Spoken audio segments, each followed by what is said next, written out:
All right. Good morning, El Dorado County. Today is Tuesday, March 25th, 2025, and I call to order the regular meeting of the El Dorado County Board of Supervisors. Right now, I would like to open this meeting of El Dorado County Board of Supervisors in memory of El Dorado County Fire Protection District Chief Lucas Shepard, who died unexpectedly while on vacation with his family on March 14th.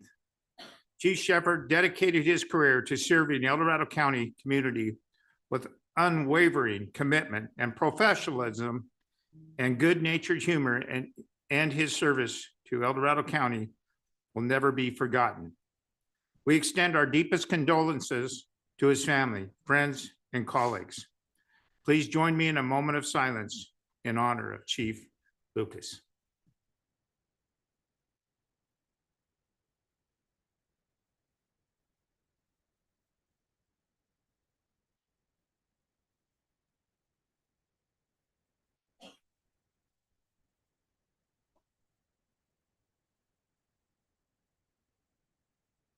Thank you, everyone. Leading with this invocation this morning will be John Tayaba of the Shingle Springs Band of Miwok Indians.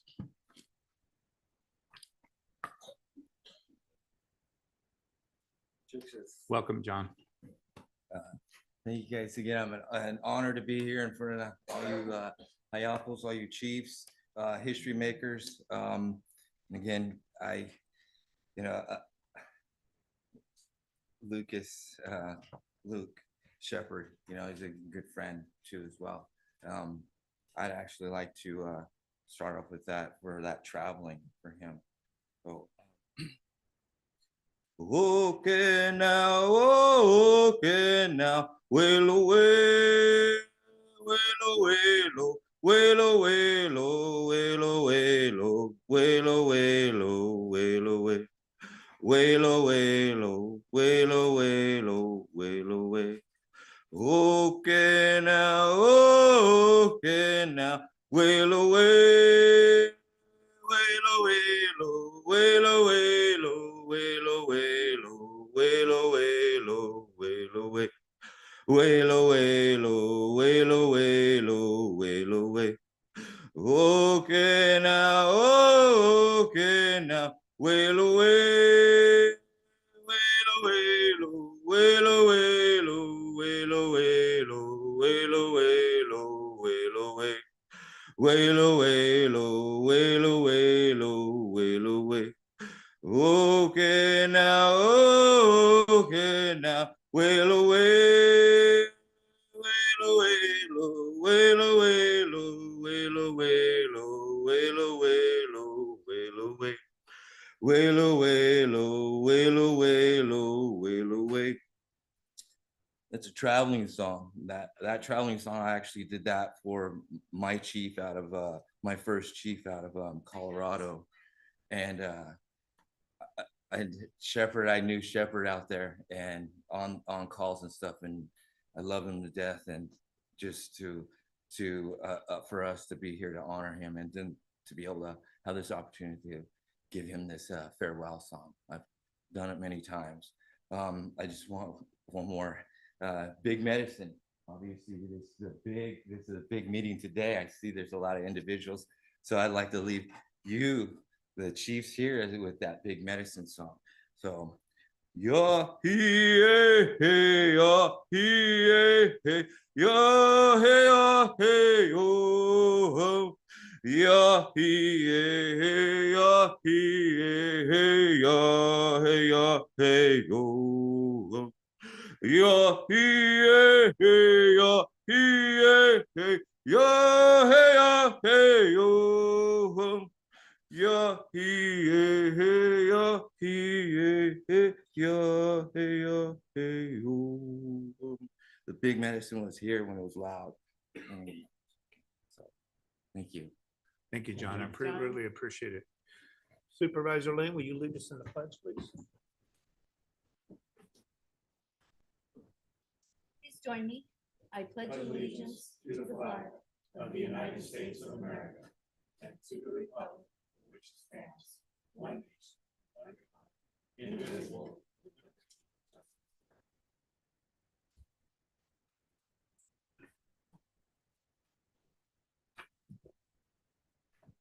Welcome, El Dorado County, to another regular session of the Board of Supervisors. We thank you for joining us here today in Placerville, California. As a reminder, we limit public comment to 3 minutes to allow enough time for everyone to have their voices heard. We'll now move to the adoption of the agenda and approval of the consent calendar. Any changes, Supervisor? No changes, sir. No, sir. No changes. No changes for me too. So now I'd like to open it up to public comment. Chair, Oh, Chair. Okay.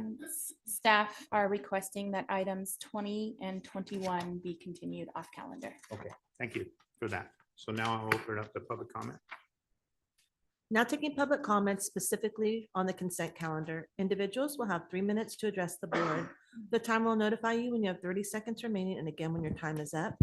Public comment will be taken first from those participating in the boardroom and then from those participating through Zoom. For those participating by Zoom, please make sure you unmute yourself when called upon. If you're joining the meeting by phone, press *9 to indicate a desire to comment. If you're joining by Zoom, press the raise hand button. Please voluntarily state your name for the record. Ruth Michelson, District 4. I have comments on 6 consent items. They'll be brief. They are items 2, 7, 8, 15. And I was going to comment on 21 and 22, but it's not appropriate for me to comment on 21. Yes, no? Okay, so I'll be brief. Item 2. No cost to the Veterans Affairs Office for the rent of that building. 1/2 of the top floor of the veteran is for the Veterans Office, and that's appropriate for no rent, just like DOT, Planning Department, et cetera. You house them in buildings A, B, C, you don't charge them rent. But 3/4 of that building is nonprofits. And in these tough budgetary times, I'd like you to really think about charging rent. Because why not? Because you're looking for pennies and dollars everywhere. So I don't think that 3/4 of that building should be at 0 rent. Number 7, yes, of course, I support you applying for the Emergency Solutions Grant for the homeless and the housing, and I hope that money is well spent. So thank you for applying for that. Number 8, contracting out telephone crisis and noncompliance. When I was getting my master's in psychology, we interns would man those phones. And I'm just considering, or I'd like you to consider that of this 132,000 that might go up to 182,000, you might consider using that money to increase the salaries of your mental health staff. You have so many positions open because you don't really have a competitive salary that's being offered. So could you use that money possibly instead in the future to increase your salaries in mental health and possibly find other people to man those phones? Okay, I'm running short on time. So my concern, the only one I'd say I think you should pull is number 15, because in 15, the housing, it says right here in the item, provide direction if necessary. Provide direction if necessary. Your own policy H3-3, which has to do with consent calendar, says that if something requires discussion, you not have it on consent. And housing is a serious issue and we're woefully behind. And I think that one shouldn't have been on consent, item 15. And to finish up, items 21, 22, I'll just blend them together, have to do with the sheriff.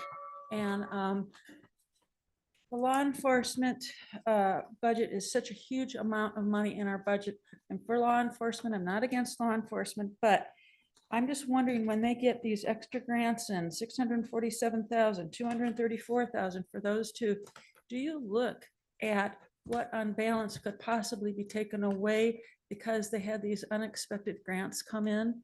It's such a huge part of the budget. Thank you very much.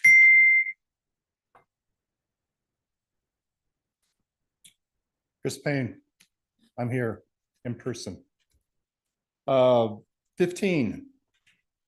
Thank you so much, Ruth, for identifying what I believe also is a concern that I had when I looked at the item. Right out of your own agenda, it says provide direction if necessary. And then later on in that same agenda item, it says following public comment. I take things literally. So when I say following public comment, Ruth is now your public comment. And I'm just coming up to also say, I'm your public comment. So essentially, you're going to meet your obligation for this consent calendar item as identified here, but literally, I don't believe you should have it on consent. It should be a department matters or sometime specific. I'm relating it to just recently when Kyle and Karen came to the Taxpayers Association. And there was a very, very good dialogue in terms of information that they had provided us. They essentially brought us up to date on what is in the reports that are going to be filed. As you know, I don't need to tell you that the reports have to be filed by April the 1st. So the fact that we're backed up to April the 1st makes me at least feel that possibly we should have done this a week or two earlier in case there was direction by this board. If you don't file on time, they give you so many days in order to be able to respond, and then they come after you. And this is a big issue in the state of California. These reports are critical to keeping us compliant.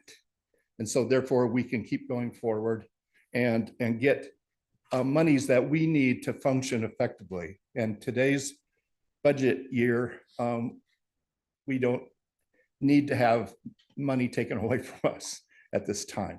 We need money coming in. That's my comments. I do believe you should pull it off, if not for a minute or two, just to say that you're satisfied and you feel like it's ready to go. Thank you very much for your time. Thanks, Chris. Anybody else in the chambers want to come up and speak? Anything that's on consent? Let's go to Zoom participants. Now taking public comment from online participants. There's no additional public comment. All right. Well, thank you. At this time, the board will make any necessary additions, deletions, or correction of the agenda, determine matters, and add or remove consent calendar. At this one, motion to adopt the agenda and approve the consent. What is the will of the board? Adoption of the agenda and approve of the consent calendar with the following changes. Items 20 and 21 will be continued off calendar. Move. Second. All those in favor by saying aye. Motion passes 5-0. All right. At this time, the board would like to move to our 9:00 a.m. time allocation, starting with item 25. Kim, would you please read and open the agenda?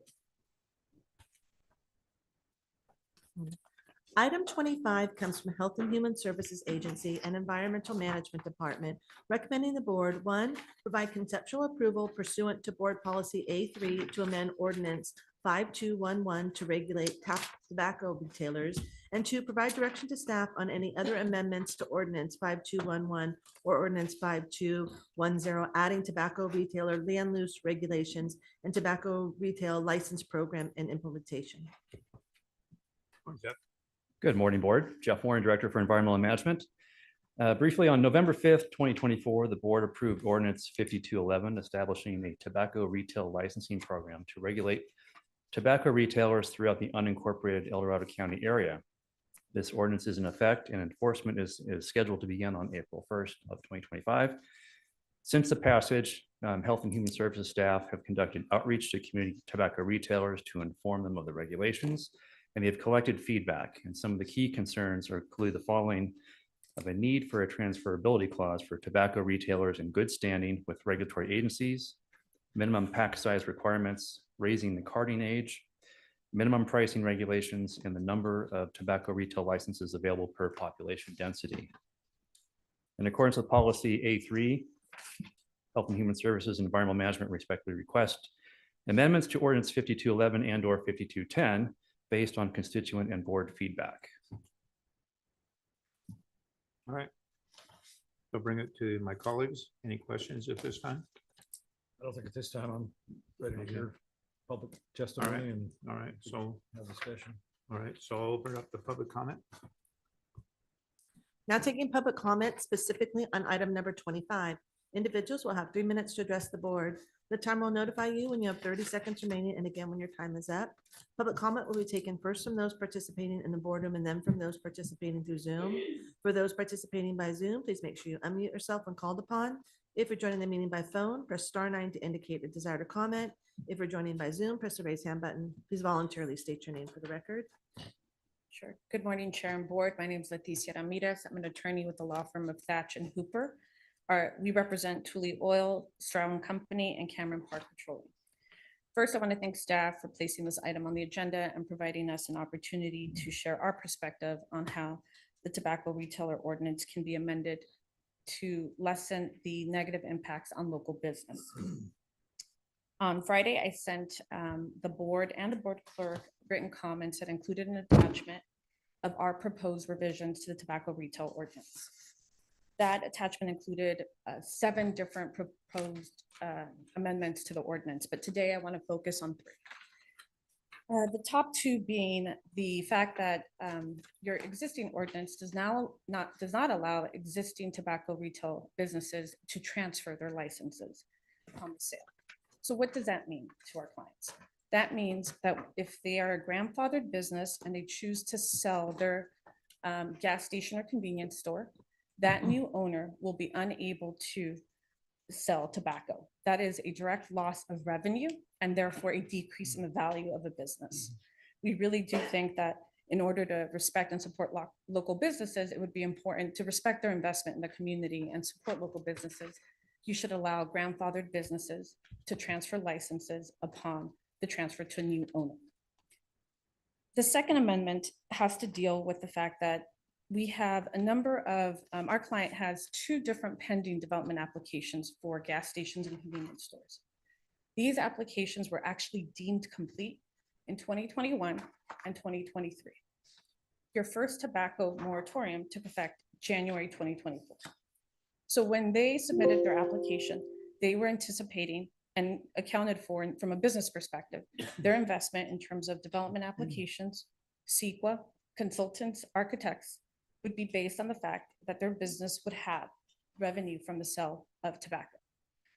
Because the development process tends to be so long, it's very common, and you actually have this in your zoning code, where the projects are able to comply with the rules that are in place at the time their application is deemed complete.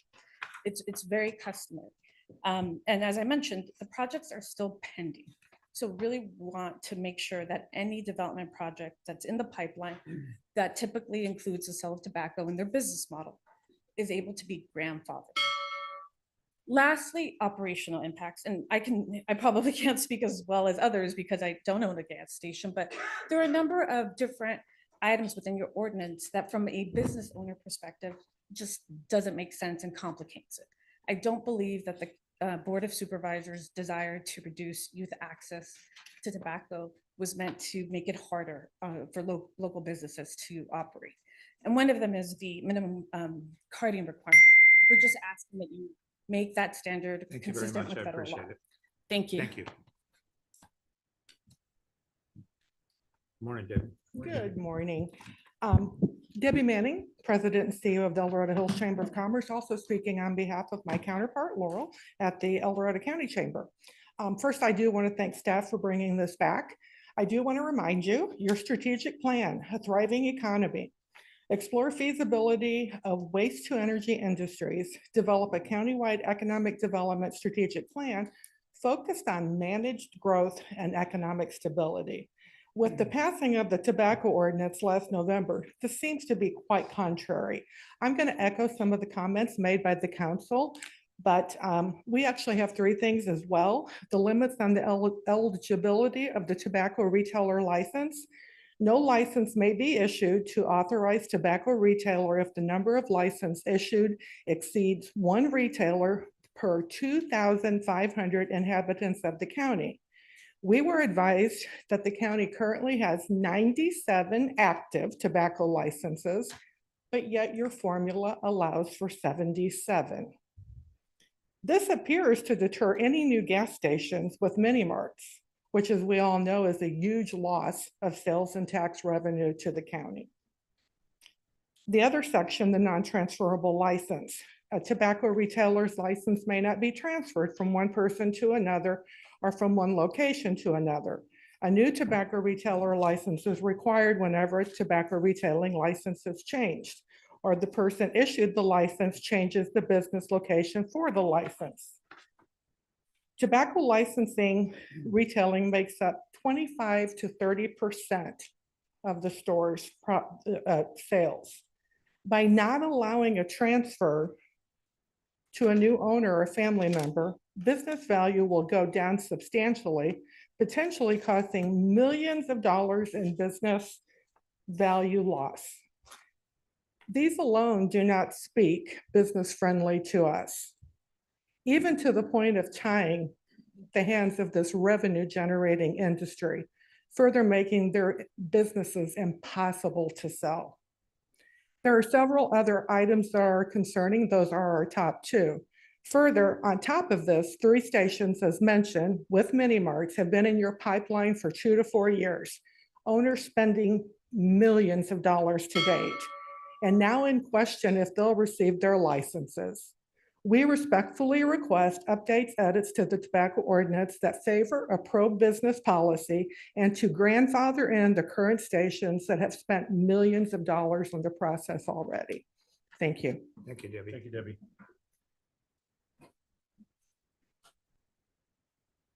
Hi, I'm Mark Strow. My brother and I are local family-owned business.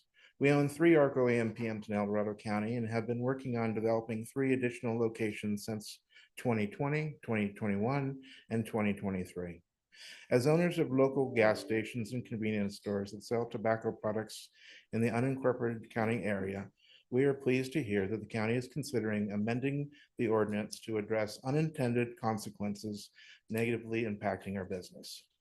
We were first informed of the ordinance after the adoption in November 2024 after reading it online. We want to highlight one of the most impactful revisions we are proposing.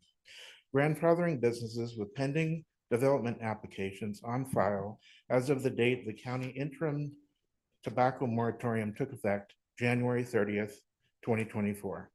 These revisions are needed for multiple reasons. First, the existing ordinance requires any person who sells tobacco to obtain a tobacco retailer license and establish the limit on the number of tobacco retailer licenses available based on the county's population of 1 retailer per 2,500 residents under the excessive density limitation. Second, the ordinance only grandfathers businesses that were open for business and operating as tobacco retailers on the date the ordinance took effect, December 5th, 2004. This fails to acknowledge that there are businesses with pending development applications in the county processing pipeline that submitted their entitlement applications prior to January 30th, 2024, with the understanding that the sale of tobacco was permissible and that there were no county tobacco regulations in place. The affected businesses have spent considerable time and resources going through the development process in El Dorado County. We had weekly meetings with county planning staff. We paid significant application and processing fees, consulting costs for architectural, engineering, legal, and environmental review services. We did everything the county asked us to do. Our investments were based upon the county regulation effect on the date submitted of the development applications, which would have allowed us to sell tobacco without any county restrictions. We believe by amending the ordinance to also grandfather these businesses would remedy an oversight and eliminate the unintended consequences of this regulation. I want to highlight that the zoning code has a similar grandfathering provision for development applications that only requires that they follow the zoning regulations in place when the applications have been deemed complete. That provision is in place. It is very common for development applications to take a long time to process an applicant. Thank you. Thank you. Appreciate it. Thanks, Mark. Thanks, Mark.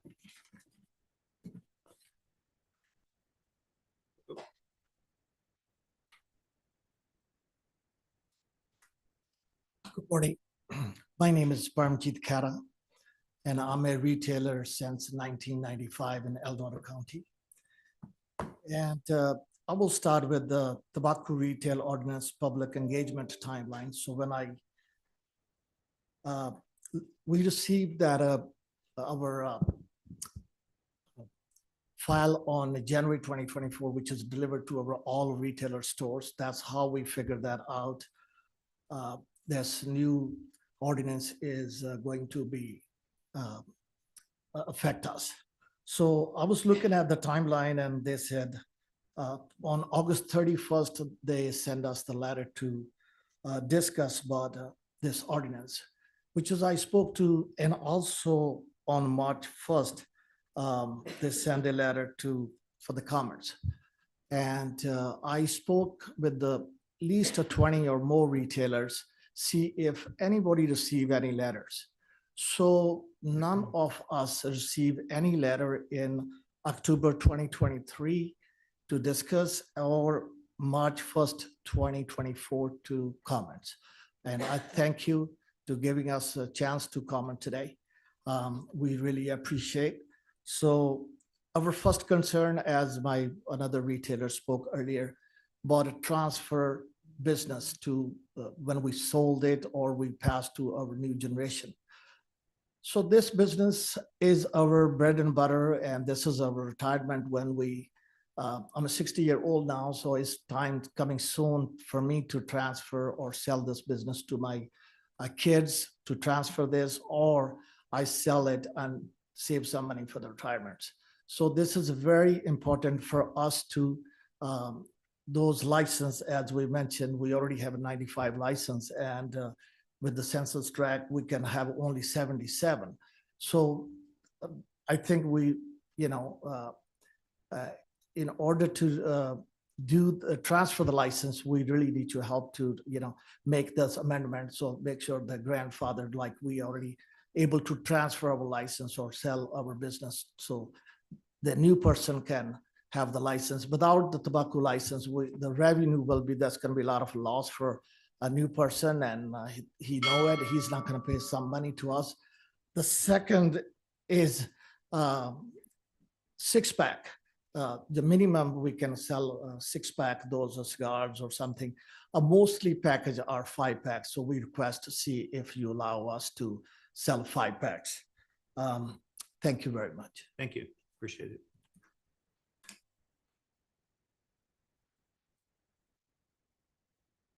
Good morning, everyone. My name is Samarjit Singh Moli. I'm actually with APCA, it's the American Petroleum Convenience Store Association, California. And we speak behalf of our retailer partners, members. First of all, I appreciate the opportunity to address the board. Our retailers are part of your community and want to support the goal of health and safety, while also responsibly continue to operate their family-owned businesses. We understand the concerns of the density of existing establishments selling tobacco products. Thank you for considering amendments to the ordinance recognizing unintended negative consequences. We ask that you balance the desire to limit the density of tobacco retailers with preserving local businesses and community members who have invested in the county. Please remove the restriction for family members who transfer their tobacco retail licenses that takes away their grandfather protection status. We are family-owned businesses and that have made lifelong investments to pass our businesses on the next generation. We also ask to remove the provision restricting a retailer from upgrading their business premises. We respectfully request the Board of Supervisors work with our community to preserve our businesses. Thank you. Thank you. Appreciate it. Hi, my name is Matt Strow. I just want to thank you for the opportunity to speak to you today. We have 2 ARCO AMPMs in El Dorado County. For years, our business has been a trusted part of this community, providing essential goods such as fuel, groceries, and tobacco products, always in full compliance with local and state regulations. I understand that the goal of this ordinance is to prevent minors from accessing tobacco products, a goal I fully support. At our locations, compliance is not just a policy, it is a core part of how we operate. We take this responsibility seriously because we recognize that selling tobacco is a privilege, not a right. However, this ordinance does not take into account the commitment of business like ours, which have made significant investments to operate responsibly. It treats all retailers the same, failing to differentiate between convenience stores that sell tobacco products as one of many products and businesses that focus primarily on tobacco sales. By doing so, it unfairly penalizes responsible operators like us while doing little to address the real issue of legal sales. In neighboring cities and counties, such as Rockland, policymakers have taken a more balanced approach by allowing tobacco licenses to be transferable when tobacco sales are secondary to the main business, such as in gas stations, rather than primary focus as they are in smoke shops. The jurisdictions have recognized the importance of distinguishing between responsible multi-product retailers like us and specialty tobacco shops to address concerns about underage access while protecting legitimate business. They define the tobacco retailers as establishments where tobacco sales account for more than 50% of revenue and where businesses is marketed as a smoke shop. By adopting this clear distinction, these communities have successfully upheld public health goals without unfairly devaluing longstanding businesses like ours. If the non-transferability provision stands, we risk being left with businesses that no longer has any value in the marketplace. This not only harms us owners, but as employees who rely on this as their livelihood. Furthermore, it could deter future investment in our community, as potential buyers and franchise partners will be wary of limitations this ordinance imposes.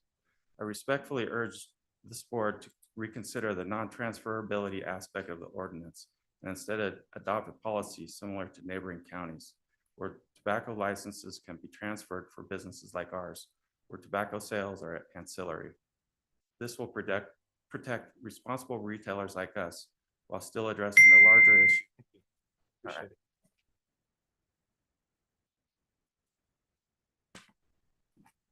Chris Payne, Diamond Springs. As we noted today, this agenda and its information that is identified for the public's benefit does say this item is a conceptual approval. There's words thereafter authorizing staff to return to the board with a presentation that outlines recommendations to address the tobacco retailer transferability and other possible minor revisions.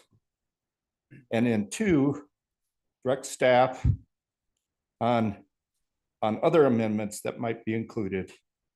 And then the last 2 words are if necessary. The people that are here today, it sounds as if the decision's been made, but I see this as a social consequences issue versus an economic development standards and procedures issue. If people have had applications into the county for it seems like years as identified by your public commenters, then that in itself is a problem. And I believe our earlier item in terms of our reporting to the state identifies some of the progress that we've made. Hopefully to have a system that functions effectively. But on a social consequences basis, society has changed and we all realize that. Social consequences is an important thing that we can't lose. And so that topic itself can't be denied. And for those people that are in the marketing of products that are not deemed to be acceptable, you have a business choice to make to modify and go with the standards that the society, the community wants, or challenge that and say that you have a right that overrides that social consequences item. Thank you for the time. Thank you, Thanks, Chris. Chris. Appreciate it.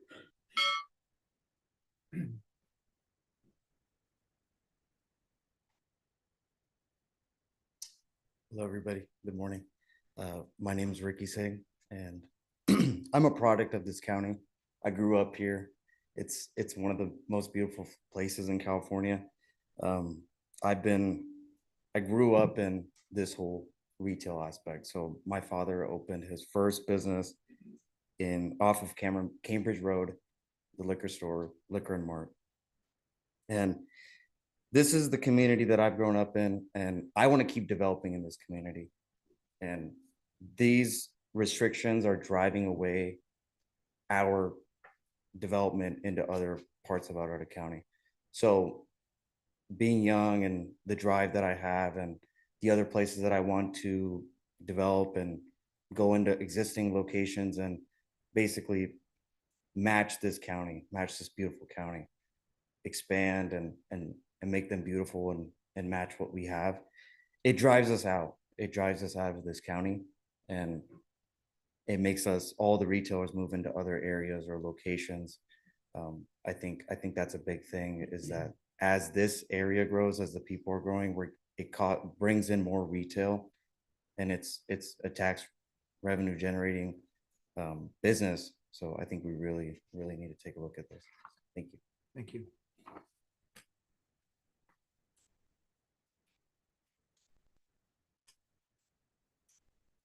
Good morning. Mr. Chairman, fellow supervisors, Leonard Grado.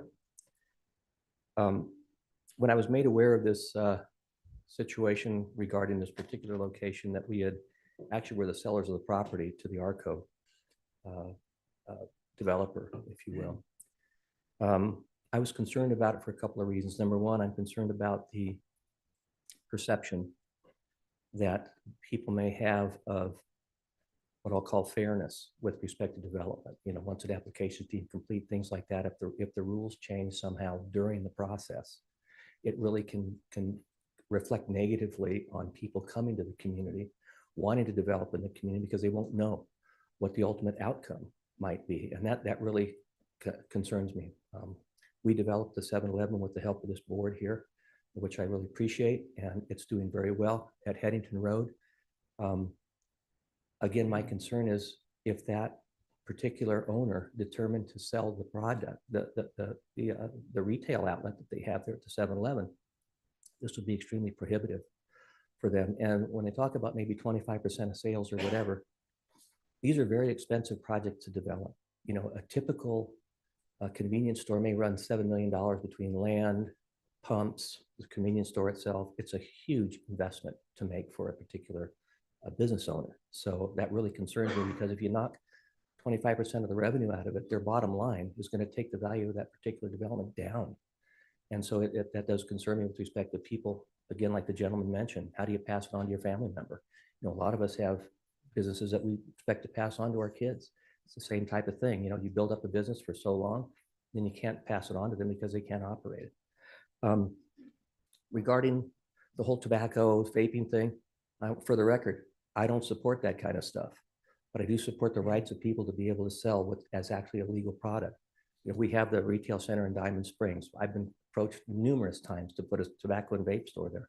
No, I won't do it, because I just philosophically don't agree with it. Okay, but it is a legal product for people that want to sell it or whatever.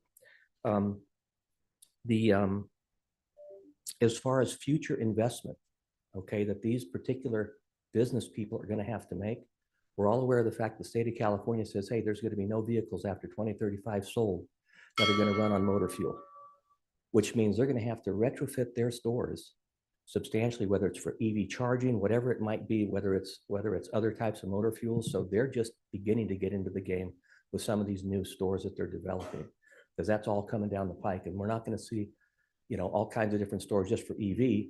They're going to be going to these existing locations. So I would just ask the board to really give serious consideration to what the consequences are for these people that have been in the process. Thank you. Thank you.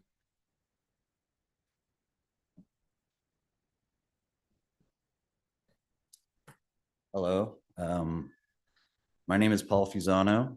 I'm one of the 3rd generation owners of Jiffy Mart Sinclair gas station in Diamond Springs. Our family business has been operating for over 35 years. My dad, Lem Fusano, and my uncle, Chris Fusano, owned the station for many years before their recent passing.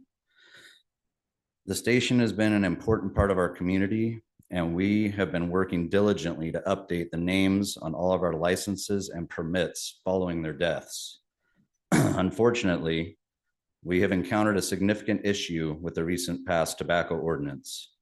The new regulation states licenses are not transferable, also imposes reduction in the number of licenses available in the county. As a result, our business is now at risk of not receiving a county tobacco license, despite the fact the business is still owned by our family. The situation places a burden on our family, as we should not be penalized for the loss of owners who had been part of our business for so many years. We are concerned that this ordinance unfairly impacts family-owned businesses like ours. In addition, we do not believe the county should impose stricter requirements than those already set by the state. Small businesses are critical to our local economy, and these new restrictions could lead to job loss, decreased sales tax revenue, and the closure of established businesses like ours. Furthermore, we believe that the ordinance's focus on regulating businesses may be misdirected.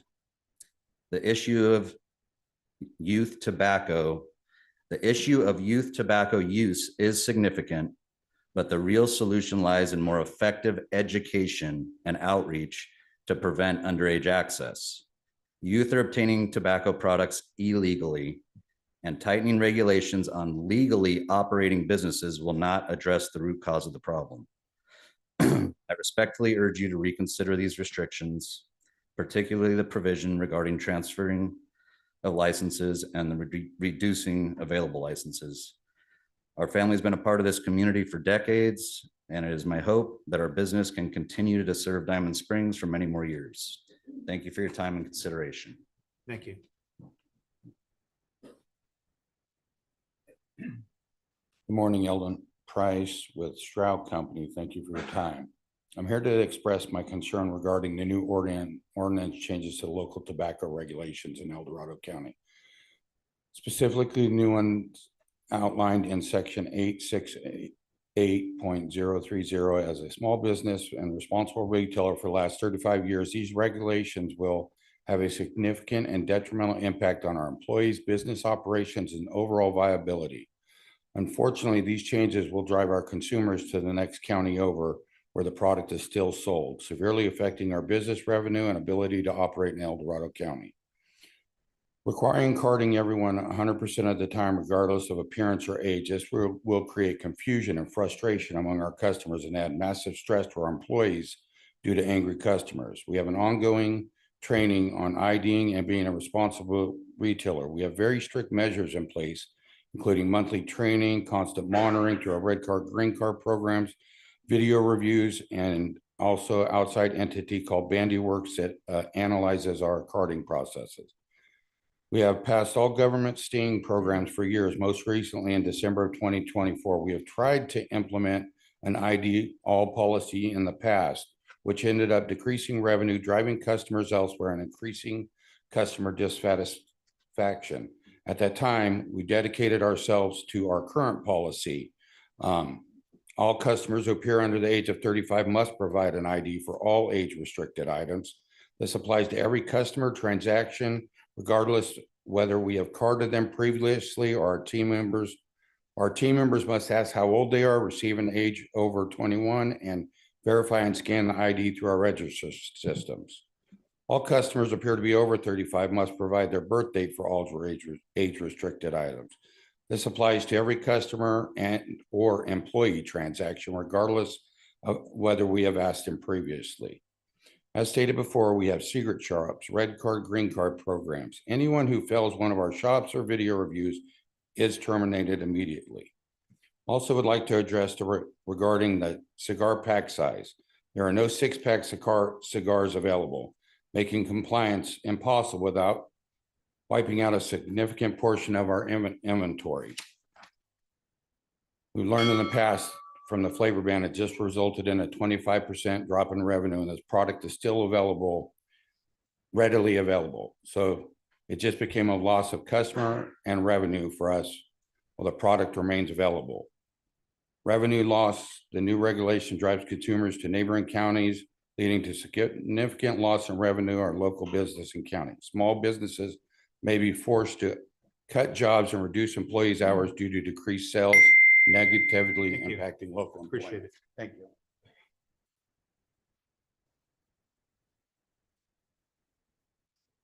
Morning board, I am Sam from El Dorado Hill, District 1. Most are issues already explained very well, all with other people. I just have main concern with the 5-pack we can't sell. But for one county, the manufacturer won't change the packages. Next exit, they can sell on El Dorado County, can't sell. So manufacturer can't change that packaging. So that is the only loss for only this county's stores. So that will be a big setback for the businesses. So I think if you consider all that, again, thanks very much. Thank you. Appreciate it.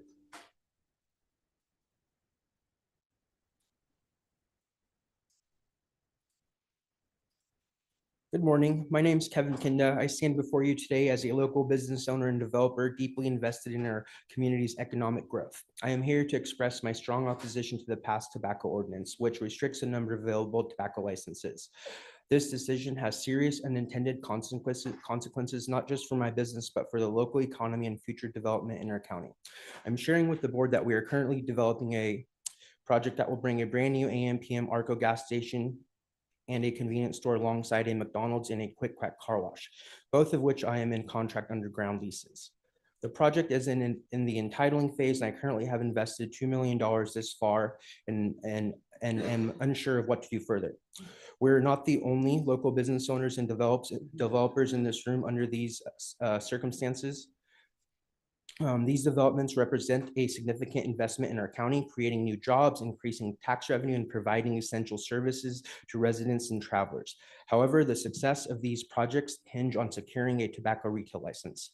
Tobacco sales are a critical component of the AM/PM business model, and without this license, I will lose AM/PM's franchising contribution, a financial investment that is essential to completing this development. In other words, this ordinance isn't just limiting tobacco licenses, it's directly jeopardizing multi-million-dollar projects, jobs, and much-needed service hubs for our community.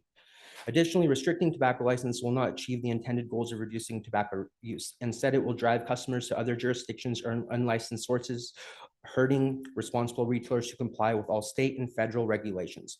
It creates an unfair disadvantage for new businesses while protecting older establishments that were fortunate enough to secure licenses before these restrictions. If this ordinance is not taken away with, I will be forced to reconsider my investment, and the county stands to lose out on significant tax revenue and employment opportunities. I urge the board to reconsider the economic repercussions of this decision and the message it sends to business owners who want to invest in this community. Rather than restricting licenses, I encourage the board to explore other solutions that promote responsible retailing and compliance without stifling economic growth. Let's work together to find a balanced approach, one that supports local business while addressing community concerns in a fair and effective manner. Thank you for your time and consideration. Thank you. Appreciate it.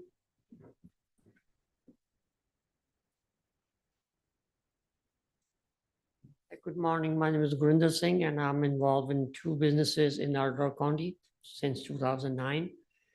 My main concern is the limit on the 5-pack that we cannot sell. It has to be 6-pack tobacco products. When all the products from our vendors comes in 5-pack. Looks like this was very deliberately done, knowingly that most of the product is coming in 5-pack. And I have shared this information with a bunch of my customers, and they were not happy about it. On the other side, our customers can go to the surrounding counties and buy the product from there. If it was a state ban, we can understand. But this is doing nothing but killing the small businesses and decreasing the tax revenue for the county residents, and their future. Thank you. Thank you.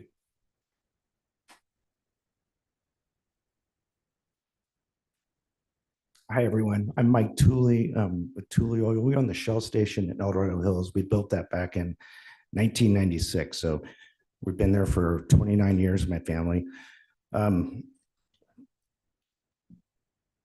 Sorry, I have to read. It's concerning the county has chosen to go far beyond strict state tobacco regulations. The result is one of the most business unfriendly and heavily regulated tobacco ordinances in all the state. The ordinance operates under the assumption that local retailers are the problem. Yet we are diligent in following the law, selling only to legal age customers.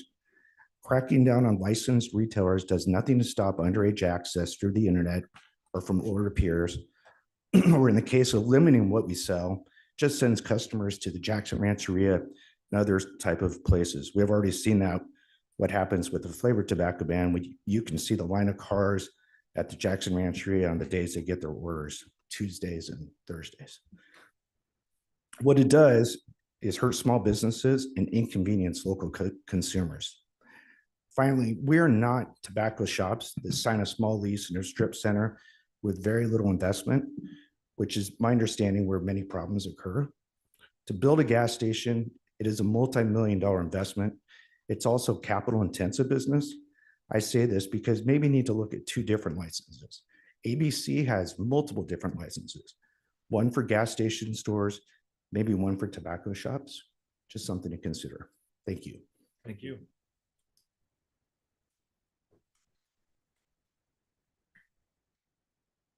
Good morning. My name is Tom Matnip.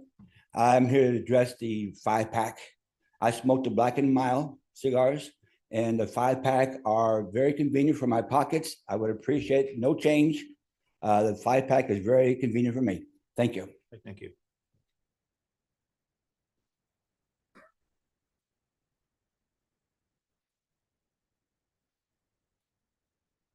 Good morning. My name is Melinda Carlson, and I am a 28-year employee at the Jiffy Mart gas station in Diamond Springs. And most of us local tobacco retailers were not notified of any of these laws put into place. We would have appreciated that. I'm sure that there would have been a lot more people showing up earlier in some of these meetings. But one of my main concerns, it's already been covered, but one of my main concerns is the requirement to card everybody 100% of the time, regardless of appearance. I mean, this obviously is going to cause negativity among our customers and result in lost business, which in return means less tax dollars going to our county. All these rules and regulations will only force customers to purchase tobacco products at our local Indian gas station, which is right down the road, and which does not have to abide by the county ordinance or pay the county taxes. Also, the restriction on selling cigars in packs of 6 or more. This will completely eliminate our cigar sales. There are no 6-pack cigars available from the manufacturers, making compliance impossible and wiping out a significant amount of our inventory. And the underage cigar smokers is roughly about 1.2% or less of the underage are smoking cigars. These extreme restrictions on cigars is just simply not necessary. The ban on multi-pack discounts, coupons, and buy-downs that are offered from tobacco manufacturers, they will also impact our sales. Targeting local businesses is not going to decrease underage tobacco use. Underage tobacco users are currently getting their tobacco illegally, and they will continue to do so. Adult consumers, they will travel to other counties and to the Indian gas stations for their purchases. I mean, while we agree that public health is important, regulations should balance health goals with the economic viability of small businesses. This ordinance will only massively hurt local businesses and tax revenue for the county. Thank you. Thank you. Anybody else in the room would like to come up and speak? Come on up.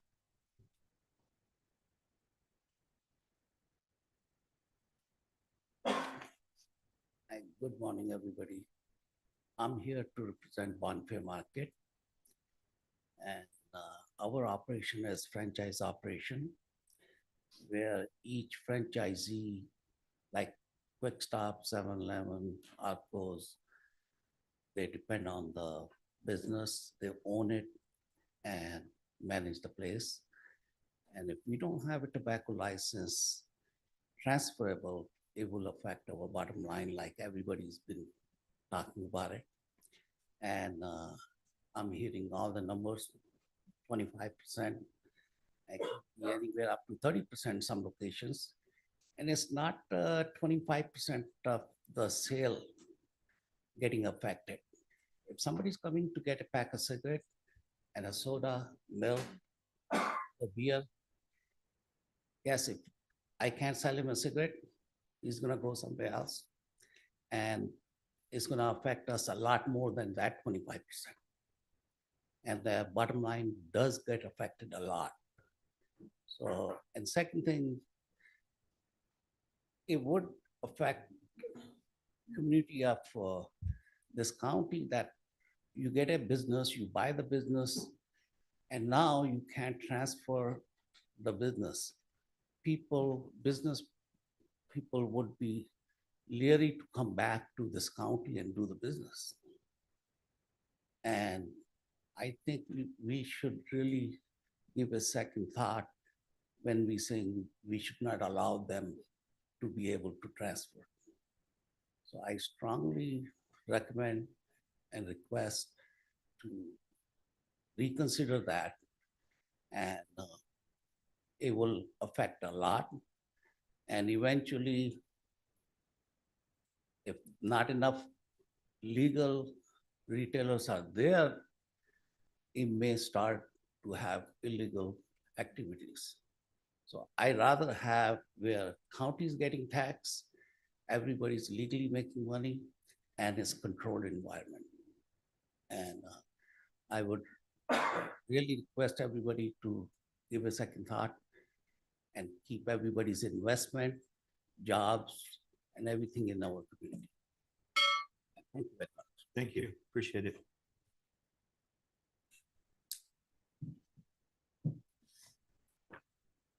Ruth Michelson, District 4. It's been real interesting to listen to this. And as a business owner myself, I do certainly have compassion towards the business owners. This isn't really an item I know in depth anything about, but I'm guessing this came to be due to a health concern.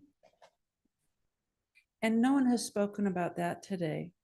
And again, I do sympathize with all of these business owners who want to pass on their business, or it's their retirement to sell it, et cetera, et cetera. But I think to go back to the origins of it, of why this was brought forward, might be good to do. And I'm assuming that the department who brought this forward may be speaking to that. And I also wanted to say,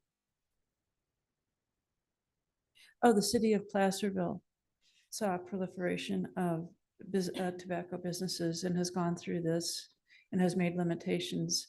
And I was just curious if you all have looked into what the city did. That's all. And I think we need to remember why this was addressed in the first place. Thank you. Thank you.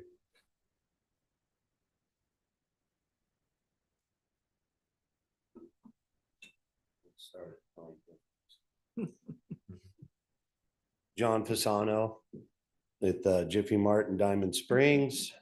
First, I want to say I definitely agree with the board considering the common sense modifications to what was kind of passed unbeknownst to everyone here and everyone not here. So I'm just gonna say a few bullet points, some of it echoing what's already been said. Tobacco is already so heavily regulated by the state of California. And I would venture to say that 99% of all convenience store owners struggle every day, and it's hard to follow just all of those regulations. So, yeah, that's a lot to throw on top of what's already in compliance with the state of California. I don't know if we have a lot of regulations here in the state or not, or maybe that's sarcasm. Well documented from the American Cancer Society that the purchases of underage tobacco are from friends and family and a little thing called the internet, not convenient stores.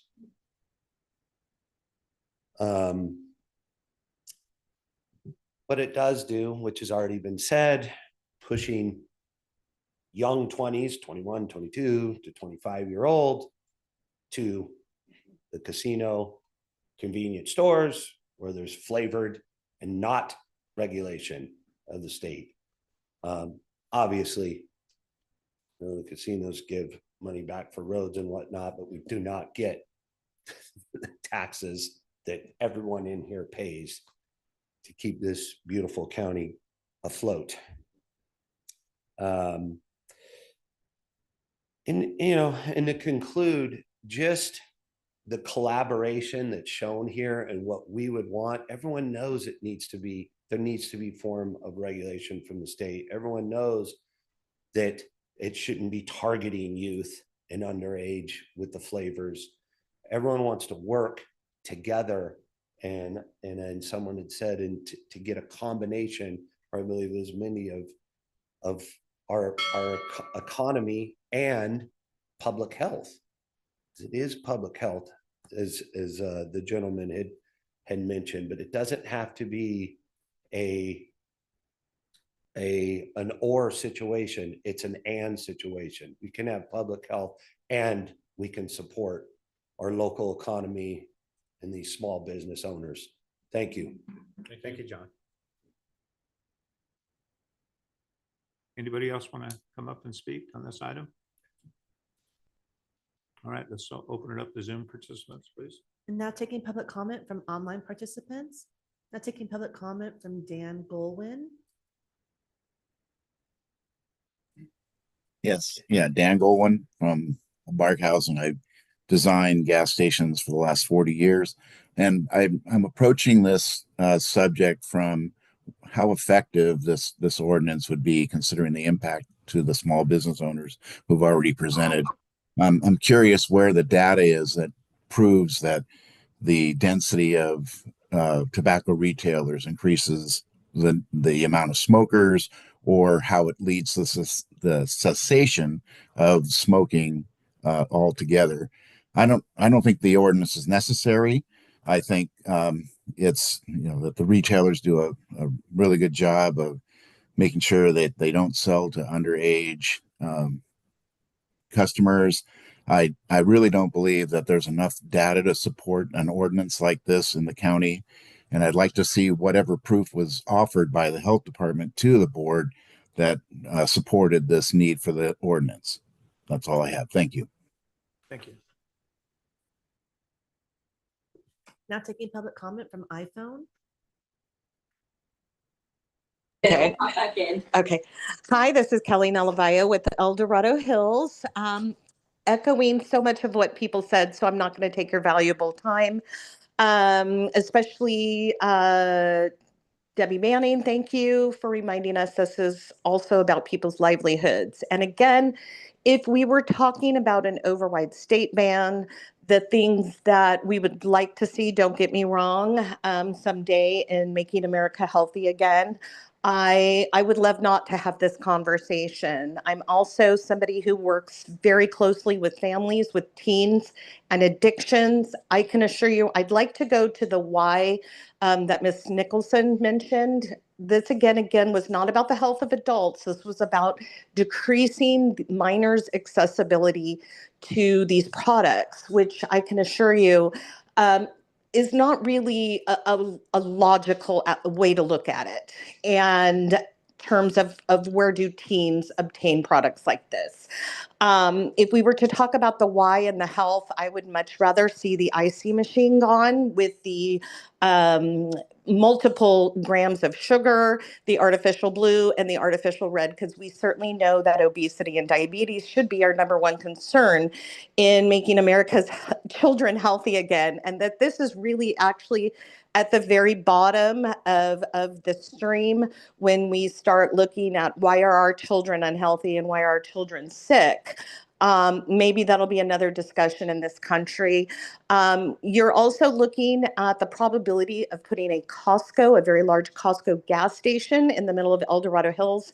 Think about again what that's going to impact these businesses in terms of their gas. They deserve the right within legal parameters to be able to have something unique, I guess you could call it, that brings people to want to stop into their place. Because I have to imagine that the big box gas stations, even Safeway, when we're all watching our pennies, already have decreased their business. So I think objectively, I spoke out when this came out in the beginning as being flawed on its conceptual reasoning of why we were doing this. I echo that still today. I ask that any business that has existing permits and lineage permits to let them do business until we get to a better time in America where we're talking about the harmful effects not only on our children, but on our adults and on our food and all of that good stuff. And we just look towards healthier days. Thank you. Thank you, Kelly. There's no additional public comment. All right, so I'll close the public comment and bring it back to the board for discussions or comments. Yeah, you ready? I think that when we adopted the ordinance, originally, like any ordinance that we've adopted and updated lately, and there's been many, there often we do find unintended consequences. Need to bring it back to tweak it. That's very normal. So I appreciate the items that have been brought forward. Jeff, can you come back up and list the ones that you specifically, because you said there were 6, right? Because I mean, transferability, I don't think any of us intended for that not to be included. It just wasn't brought up. That would make sense to me. Minimum pack size. The minimum pack size, we didn't even think, nobody brought that up to our And attention. That's a no-brainer. Addressing the carding age. Carding aging, I fully don't understand that one. Can you help me out with that? It's if anyone looks young. Well, from what I understand is that, like, from what I've heard through some of the other conversations, like regular customers that are coming in that are constantly being carded when you already know that age of that person. And it's, at first you'd like to know that you think you're young enough to be carded, but after a while you're just, not liking that. So it's driving some customers away is what we've heard. And as what's been echoed is that point of sale units can be programmed for certain products that will definitely make it mandatory that make sure you're 21. But if it's a pack of cigarettes, maybe they can raise it to a higher level where they don't have to card constantly their repeat customers. Okay. I mean, that one to me makes sense to look at and explore, because today we're just giving conceptual approval Correct. for you to explore these things and bring them back. That's right? correct. This Okay. is I think the that item would be a today is smart to one to look at too. And Right. then when I minimum look at- pricing regulations. Pardon? Minimum pricing. That was one in your list. What does that one mean? I believe it's just setting the minimum price regulations for what is the minimum pack size to have a cancel a cigar that is less than $10, I believe. Oh, okay. That one makes sense to look at too, then conceptually. Mhm. And then the other one that I think is more of a county council thing, I think, is the one about the applications in the works, which we do have in our zoning ordinance or something. Did we talk about that when we adopted this, or did we just kind of assume, since we have that in our ordinance, that when an application is deemed complete, they kind of work with the existing ordinances and policies at that time? So do we need to explicitly say that in this, or is that assumed in our zoning? I think there's 2 issues to bear in mind when we're talking about the grandfathering requirements or, Right. or allowance.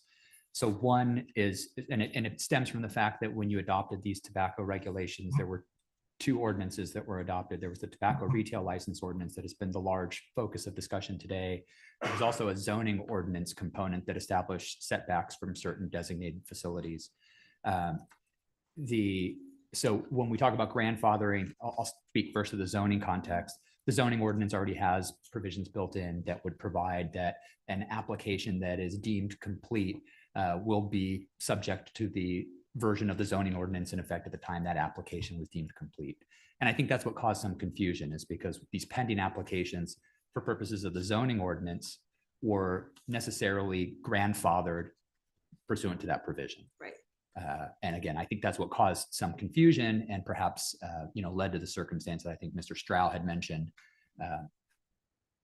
We have the second component, that's the tobacco retail license. It did provide its own independent grandfathering for projects that were in existence at the effective date of that ordinance. It did not contemplate grandfathering in projects that were in the application pipeline.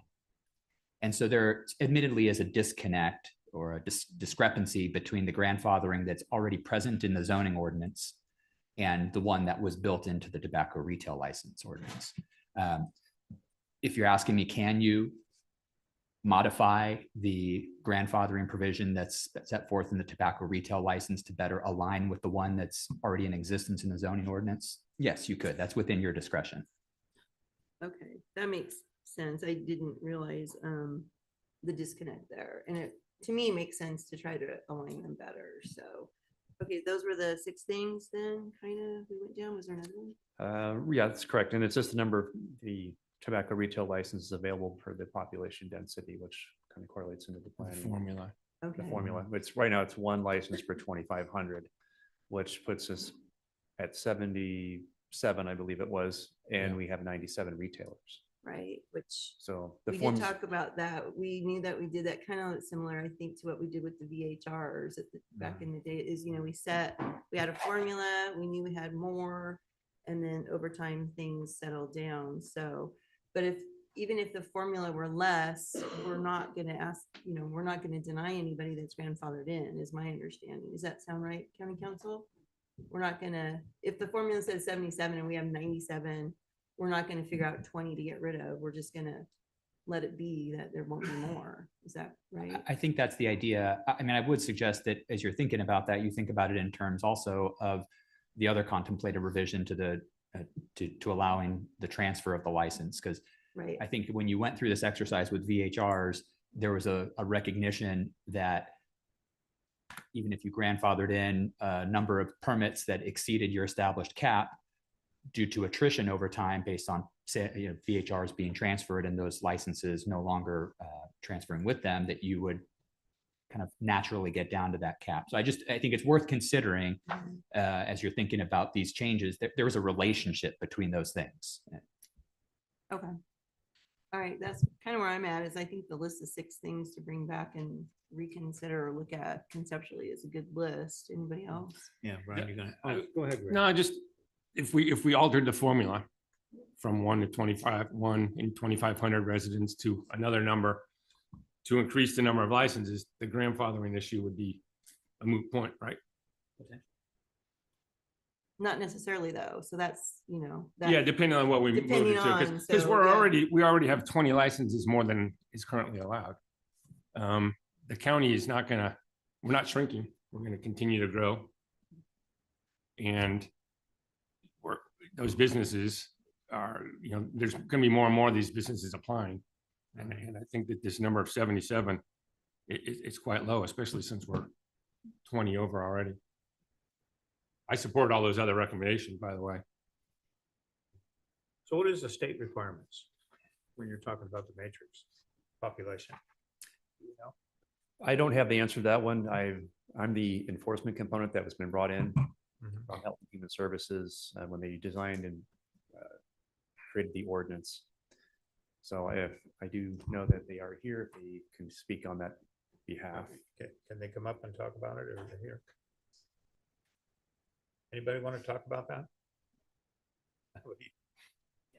There it is. Oh, here we go. Yeah.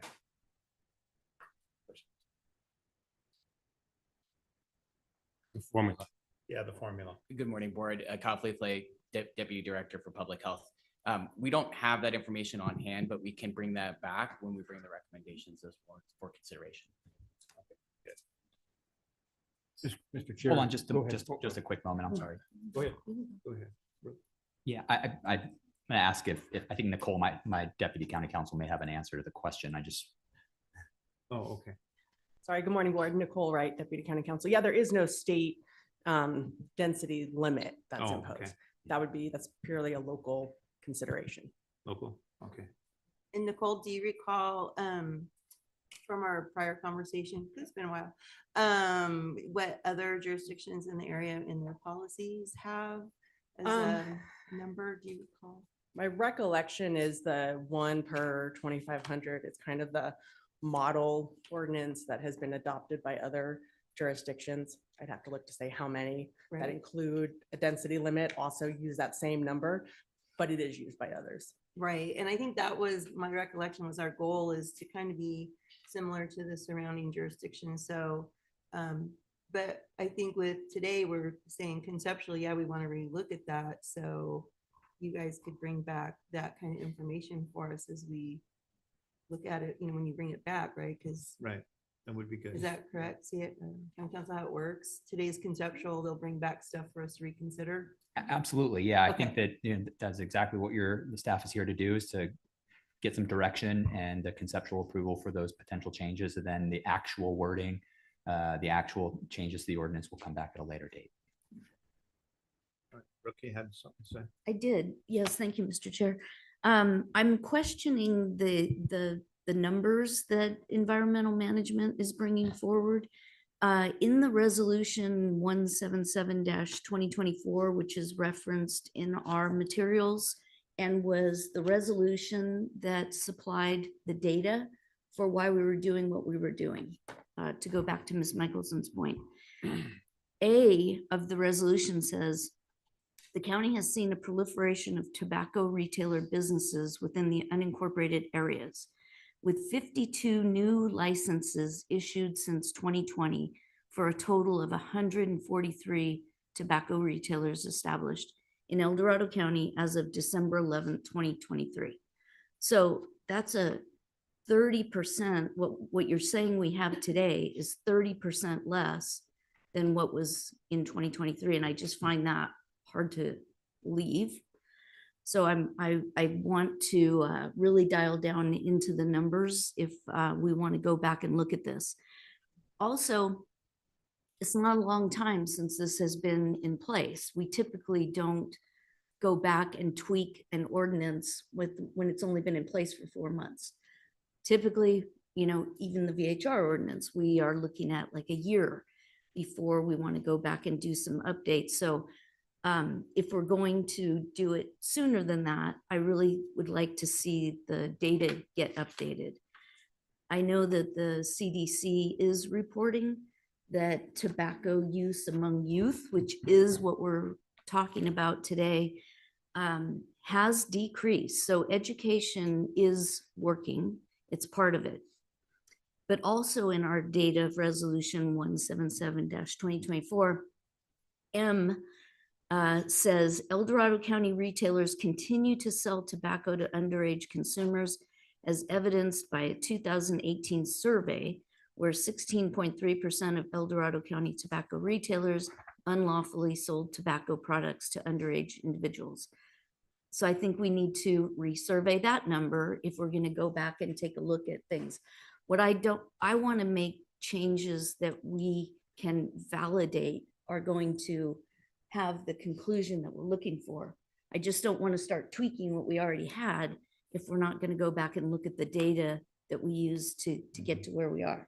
Right now, if we have 97, if that is a correct number, that's approximately 1 tobacco distributor per a little under 2,000 people. So if we're the number 2,500, if that's a target that's important for us, then the 77 is where we want to go, grandfathering and allowing for the transferability of these licenses will never get us to 77. As a matter of fact, it'll probably create like this golden product. I have it, and I'm not going to do any adjustments to my business because I have the license now. VHRs is another perfect example. They are not transferable upon sale. So there are different assets in our county that we don't allow to be transferred. And with the VHR, example, that's because we're trying to get in line with the 500-foot radius. So there's a reason behind it. It's not meant to punish anybody, although it certainly, if it would have that effect if you owned one of those businesses. But the bigger effect is the fact that we're trying to protect our youth, the social aspect of it, the medical costs that are caused from it. There's a whole line of things. So if we're going to reopen this, I think we need to do so carefully. I think we need to take our time, and we need to be able to justify it. And certainly, you know, the cigar one is a perfect example of that. Wouldn't take long to fix. But the transferability and the population, those are issues that we really have to be very careful in how we approach it. Well, the biggest thing is when you're talking about family members, that family member passes away, and you're not be able to pass that. Are you in your mic? Yeah. It's on. Oh, okay, maybe get closer. Yeah, so anyway, that bothers me in a sense, because if a family member passes away, that license should be transferred to the other family member, especially when it's owned by a family business. And that's one of the biggest things that was a big issue on this, because I know some of the parties that spoke today were very, very dear to me. And that's something that I just think it's not right. I think it should be able to be. And if we're prohibiting that, it's not fair to them, is what it is. So I think we need to look at that issue, and I think we need to look at the matrix on this, especially when you're talking about the expansion, because there's a lot of good things that are happening, especially in El Dorado County, especially with the growth and stuff of the new gas stations that are coming in. So I don't want to restrict them either, because they have a right. They have a right to build, and I don't want to see them prohibit, them from doing that. So anyway, Brian. Yes, so a good question for CAO as well as Jeffrey. On the cost of administering this ordinance, do we have anything factored in, or this will be an additional cost to go out and do the annual inspections? I see the fine piece, but that's way down the line. And I asked this question repeatedly, and I think I've been assured that there is no general fund cost associated with implementing this program. The county, either we applied or did we recently receive the tobacco use prevention program funding in the amount of, someone throw me $800,000 for the administration of the program, including the enforcement. Can we supplant lost tax revenue with that money? I would, as a quick answer, I would say no. We could certainly look into that, but I can't imagine that we'd be able to do that. So there is a cost, in my opinion. Sure. And I think that's very important.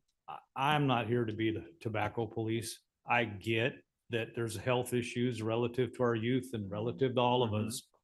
But I think at the county, we have bigger fish to fry, especially now with a budget deficit. And this ordinance, in my opinion, either needs to be completely revamped or rescinded. I don't think that we need to be here to be doing this today. No.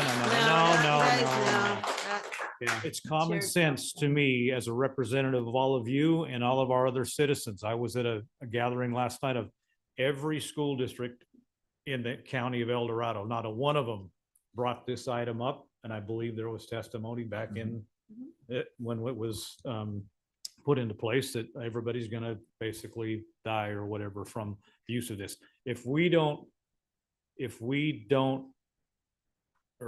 We're fools if we think we can keep it from getting to our youth. It's a legal product. There's other legal products that are just as damaging, if not worse, we've got distribution centers and on so forth. We're moving in other directions. Why are we trying to rescind this at a cost? And there is a cost to our businesses, which, oh, by the way, is one of our sales tax bread and butters. And it's just a detriment, I think, to the county. And believe me, I'm very public health conscious, but that's my choice. And I believe parents need to be more engaged in that choice. And they too should be part of this solution, not county government. State government regulates it far enough, and we've got plenty of that regulation. And I agree with you, because I think that's one of the things we need to look at what the state guidelines are and their restrictions, because if we follow the state, that's more acceptable, my personal opinion. So I think we need to look at it a little bit more closely. So anyway, The state does not restrict the number of tobacco licenses, which is I understand. why I this was understand. brought up. I understand. And Supervisor Lane is correct. The huge surge in the number of tobacco retailers is what brought this to the board's attention. The schools were engaged and concerned when we did this. And in my mind, it's not that different than, and I'm not an expert on, liquor licenses, but I know that there's a number of them. And they are transferable, but there's a cap. And we don't have that for the tobacco retailers. And we do get complaints. I cannot tell you how many times people call and say, another tobacco retailer. Why do we need another one on every corner? So I'm not against, businesses, but at some point, and if tobacco use is on the decline, why do we need so many of them too? So we got to figure this out. I don't think, we do get complaints about why do we have tobacco retailers on every corner? So do we want to look at, I like the idea of the different types of licenses. And maybe we just say, we don't want smoke shops anymore. We're done. And we just have it at gas stations. So that was going to be my question. Are we differentiating between, the smoke shops and We didn't. the gas stations or I don't think convenience we stores, did. 7-Elevens, things No. like that? Yeah. We if we're going to move forward with this, and Brian, you said what I was thinking. But if we're going to move forward with that, maybe that's what we focus on. I'm also concerned regarding the cost to the county. Yeah, it's currently grant funded, but what's going to happen when and if that grant expires or runs out? We're currently cutting discretionary programs, and I don't know if we should implement a new one that could end up costing us money down the road. Well, this program for the tobacco retail license, it is offset by permit fees from environmental management, and that's supplementing with the DOJ funding that HHSA has got. So it's not going to come at a cost of general fund money. It's going to be based on the administering of the program through permit fees. And of the 97 potential businesses that we have on the spreadsheet, 10 of those would be more of the traditional smoke shops that my staff do not go into at all. Because a lot of these places are already permitted with environmental management for their food and beverage permits. So that's what made it easier for environmental management to be a component of this process, because we are out in the field, we are out there, and we're in the majority of those facilities already. All right. So I understand the number of, and I get that, but it just burns a hole in my gut that we are out doing all of this regulation. How's the regulation work for the state of California? Not very darn well. And they're going to go into LA now, given the fact that it's all been burned down in some places, and they're going to regulate your property. They're going to regulate what you can do with it, and they're going to put rent control on it and make you do multifamily housing. That is not the free marketplace. That's not private property rights. And I just really have a problem. I think we've got more problems that we should be dealing with, and one of them is generating sales tax. I don't have a problem if we want to set some high number that, and if we get to it, then maybe then you have to deal with something, but I don't think we're there yet. I think we're seeing a drastic result of the VHR cap. I get Tahoe, but on the western slope and those sorts of things, I don't think we've got that problem. So what are we doing? We're handcuffing the ability for this county to survive. We don't have the rapid growth numbers that you're going to have in other areas. We don't want them. So we have to capture what we have. And that is one possibility. Smoke shops versus gas stations. Oh, okay, but I don't think we need to, again, get to this level of detail in the regulation of something that brings in a tax base to this county, one of the major tax bases of this county, because it goes hand in hand with the sale of gasoline also. Yeah, I just especially have a when this problem county with it. right now is going in through Yeah. a budget crisis right now. So Ms. Ramirez's it's letter is really hard. good. I think there's a Yeah. way to work forward. my personal opinion, this is just me, I'd rescind it and let's get on with bigger fish to fry. And maybe the board could direct economic development staff to do an analysis, because we're hearing that there would be an impact on the sales, which then does have a direct correlation What's the on cost benefit on analysis sales between the two? tax. So we could have that information for you as well. So you're making the whole decision. But if you do that, you have to also consider the health cost of it. Yes. You know, you can't just, you're kind of simplifying a very I mean, complicated. we have Marshall coming in today, giving us an Yep. update too, and there's impacts on everything, so you Yep. can't just Yep. silo the one from the other. And we were looking at the county as a whole. Yeah. We were. We were. And Supervisor Lane brought it up very well. The number of tobacco licenses were Hey, just increasing exponentially for some reason. And we said, okay, we need to get in front of this instead of being behind it. I don't have a problem going back and making it so that the licenses are transferable. That totally makes sense. I appreciate people bringing that to us.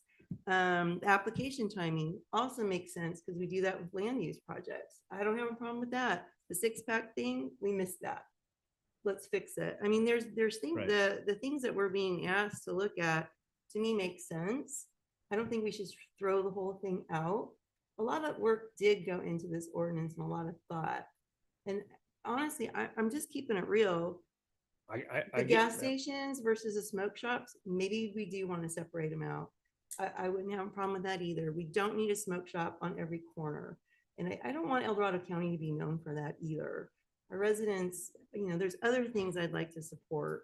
So that's also an economic decision. Sure. But I mean, when you start talking about medical and health, we have alcohol cessation programs because we sell alcohol. Now we're gonna have, and I guarantee we have it, marijuana cessation programs because we sell marijuana. Where does it end? And Yeah, I again, hear ya. I don't think we're gonna end it here because the voters have approved some of these things, as well as our state and our federal government regulate them. And I just don't think like I said, I think we've got bigger issues we need to work on, but hearing what's said, I would then move to direct staff to go back and get with economic development, further work on this ordinance to get the things that we've discussed today and bring it back for whether we either want to rescind it entirely or we can live with what the committee, and in the Modifications, yeah. meantime, we pause enforcement of it pending the revision. So is that a motion? That's a motion. All right. Do I hear it? Second. Yeah. All those in favor by saying aye? Hold on, I need some clarification. Yeah, Okay. that was a big one at When the you- end Well, with the It's no the- enforcement. Well, you know what? What do we It is need what it is. enforcement for something we've just now said on major items is not tolerable? So let's pause enforcement until we get I it don't wanna- figured out. But pause enforcement means what? Because I don't want to issue new licenses. Do you see what I'm saying? I Of don't want smoke any shops new or ones. what?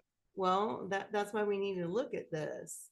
This So- happened with VHRs. I hate to keep coming back to it, but I know it so well. Yeah. Where there were approximately 750 VHRs in the unincorporated part of the county. And the county put a cap of 400. This was before the 500-foot radius, put a cap of 900. Right. And what happened? A full-on run all the way up to 900 within months because people saw that opportunity. If we pause enforcement, then there could be a serious run on trying to get the tobacco permits, and we could be right back to where we started from. If we did have 143 2 years ago, and now we're down to 97, we could go right back up.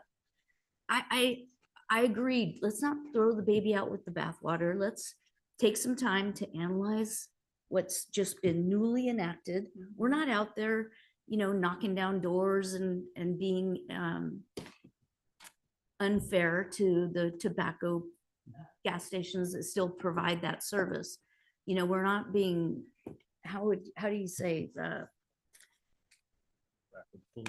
yeah, I can't think of the word. Discriminatory or something? Is that what you're looking for? No. Well, we're not like proactively going out there and just trying to be willy-nilly about this. So I think the enforcement has to stay in place for now. Otherwise, we might have more unintended consequences. And You might be suggesting that the ordinance be completely rescinded, but there are others on this board that aren't saying that. So we'll I vote think on it it. needs to Yep. be I would support your motion if you would strike the part about, not enforcing the ordinance until we come back with revisions. It could take 6, 8 months. Can I ask a question? Has enforcement started yet? No. Because it starts April 1st, correct? The enforcement of the ordinance starts April 1st. And with any ordinance of whatever magnitude that we would do, it would also be a soft roll, educational first. Yeah. But you're going to And start collecting fees for permits. That already is, immediately. that already is in effect. That's already for the county. That's correct. Okay. Yeah. That took effect as soon as the ordinance passed, after the 30 days of passage. So The enforcement has been delayed until April 1st, so that way Okay. people had time, Okay. retailers have time to get their applications in and to Alright. get set up. So let's say this ordinance gets eliminated. Would we then have to go and refund all of the retailers for their permit fees? Most likely, that would be if the ordinance is rescinded, then there's no need to collect fees for permits. Jeff, how long would it take to put these revisions in place that we talked about today? Well, it's going to be 3 departments, so it's going to be public health, environmental management, and also county council and economic development. There'll be 4 of us to go through and see. We've got some feedback from constituents, retailers with red lines of the ordinances that have basically gone through this before, where different cities will just revise it to make it a little bit more appeasing with the regulations. So how long do you think? 30, 60, 90 days before it comes back? Do you have any idea, do you think? That's kind of hard to say, but I would say probably 60 at minimum, 90, just to give us time to, except under Supervisor Lane wanting to have some more numbers, which were not under my purview, but that's just previous research that was done. So I don't know how long that would take to revise those numbers. But just to give adequate time to come back with something that's been thought out and fair. Okay, so if we don't pause enforcement, number of, that sounds like you guys' issue, we could keep that in for the number of smoke shops. I'm gonna say, I don't want to limit gas stations because that's revenue to me, to the county. Can we live with that? If I amend my ordinance to say, or my motion to say that on the pause, we keep in the number of smoke shops. The and cap on those. Cap those. Cap. Yeah. No new applications for smoke shops. Right, while this is being, let's say a 90-day review and get back to us. I'm watching county council's face. Well, yeah, and I'm just Should we do it right? getting a little bit concerned about the scope of this starting to go beyond just a pause in enforcement and perhaps treading into almost like moratorium type territory. I think it might be valuable for you to hear from Jeff what it means when he talks about enforcement, because again, it was delayed, though the ordinance was effective for purposes of commencing the permits. Jeff, could you maybe describe when we talk about enforcement that's commencing April 1st, can you describe what that activity would be? That would be actually going out to do the physical inspection of the store, making sure that their signage is correct, their minimum pack sizes are there, along those items. But when we say knowing that there's items on here that would cause some concern, so obviously we'd have to understand like minimum pack size. If we heard, I can only get a minimum pack size of 5. So is that something that we really want to go into that enforcement phase, saying that's a violation? Personally, I would say we would hold off any type of monetary fines, anything like that, until things get taken care of. I think that's the one thing to keep going. We have 45 under license right now. It's in our database. We have about 15 permits left to process. We're waiting for payment. However, of the rest of those 30 some odd facilities that do not have a license with us yet, I don't know how many of those are having an issue with transfer of the license. So that would be another one, say like, can we identify those, and in this time period, basically, kind of pause on that enforcement, but keep moving forward. That way we keep the number of licenses down. Education can still be going on. And that would be just, my recommendation, that we can take those items and kind of step back a little bit, knowing that we're going to be addressing those in the revision. So I didn't hear anything that I don't believe the state's not already doing. And I would ask our retailers if that's correct. Again, why are we trying to duplicate something that is highly regulated and put the dampener on our sales tax creation in this county that we desperately need? I just question that. The state doesn't do any of They that. don't? They don't do the number of permits and all that. They- Well, and okay, density. fine. And if you want to limit the tobacco retail, but we just asked him, what we gonna do? Everything the state does, why duplicate that service that we're all paying for and do it again? Because typically, every level of government doesn't do it any better than the bigger level of government. Trust me. I'm sorry, but it's true. And we've got bigger issues. We've already spent now 1 hour and 20 minutes on this. You guys probably spent, I don't know how many hours previously getting to this point. I just really question, and I'm not disengaged from our community, our school districts, our kids. I know the issues going on with our schools and vaping in the bathrooms, but it's because they're getting the product illegally somewhere else. And the school districts have a heck of a time with it, but they're dealing with, SOs dealing with it. Yeah, hold it down. We are not gonna stop it by this ordinance. So, and I think part of the ordinance that we adopted also had the distance from sensitive, like schools and It's stuff. already in there too. That was- That's a different ordinance, correct? That's correct. Yeah. Yeah. So there's a couple things. And I appreciate you all raising that issue about the setbacks that are set forth in the zoning ordinance, because that one did, that was effective, 30 days after that was passed, and that will affect new applications. Right. That is Going essentially forward. just like any other typical land use regulation that has distance requirements from other sensitive uses or similar uses. So I guess I'm not hearing that I am hearing that there's maybe some concern about that, but generally speaking, I think when we're talking about enforcement, and the reason why I asked Jeff to describe that is perhaps there's a pathway where you do pause enforcements for some period of time. That is the active inspections, the fines, and other types of things that you might typically associate with an enforcement program, but continue to receive applications for the permits while you're working out the details of what restrictions will be associated with those permits and licenses. It's not to say that at some point in the future, you don't come back and decide to throw the whole thing out. We can talk about it then, but to the extent that this has been what the board has adopted, I think what there is a pathway where you continue to do what you've been doing for the past 90 days or so. You are accepting applications. You haven't yet done the inspections, which is really where the rubber meets the road when it comes to the ordinance. So there may be a way to achieve what you're looking to do.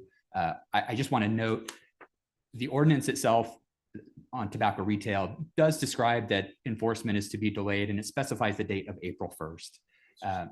I just want you to know, we don't believe that you're restricted by that. Generally speaking, the county has discretion in enforcement of its ordinances. So we believe that if your board were to provide direction to further defer or delay that enforcement, that is a valid action of this board. I just wanted to make that point clear, because there could be some concern raised about the ordinance itself specifying that date. We do not believe that would prohibit you from exercising your discretion to determine how best to enforce your ordinances. Okay, so then I guess my motion would be that we delay enforcement until the 90-day period is up. We can set that time certain, and this item comes back before us. Okay. Do we have still gonna A second. In 90 days, right? Yep. Yeah, okay. My monitor's not working. My monitor's dead. Oh, okay. Sorry.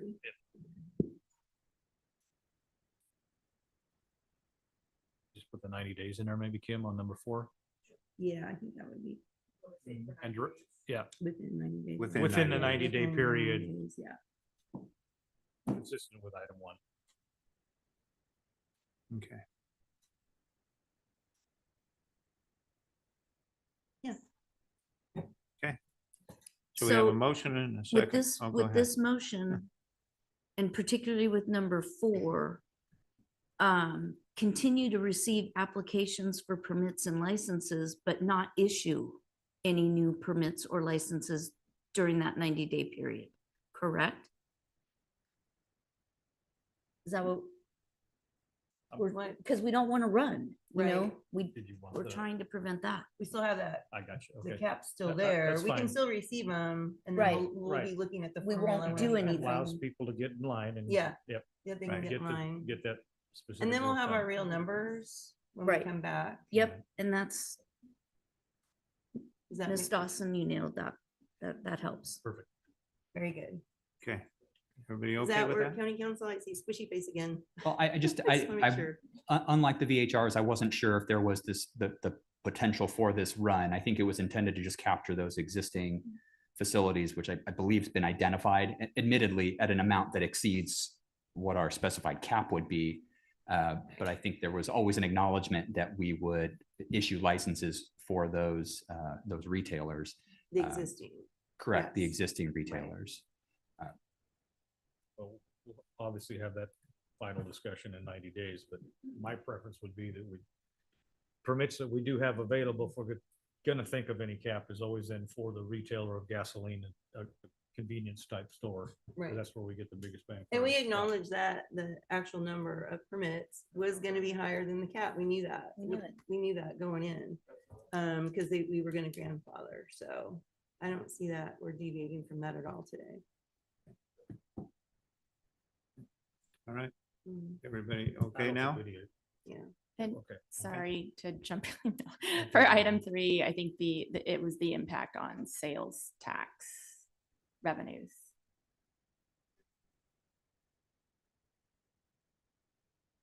Like the impact of the ordinance on Mhm. sales tax revenues is how. Right.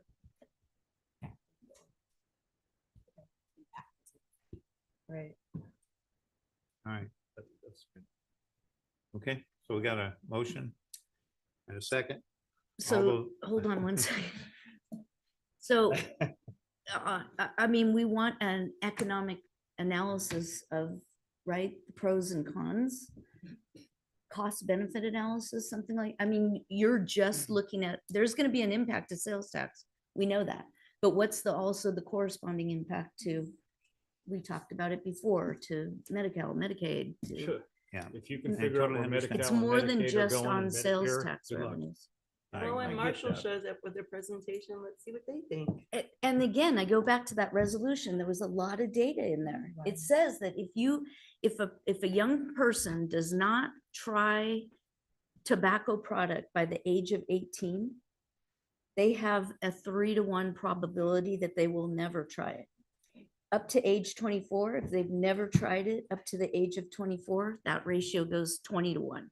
There was data behind what we were doing, and I just, yeah, I get that, but we are Frustrating. never gonna stop that when our voting public keeps approving things such as other things to smoke, drink, whatever it may be.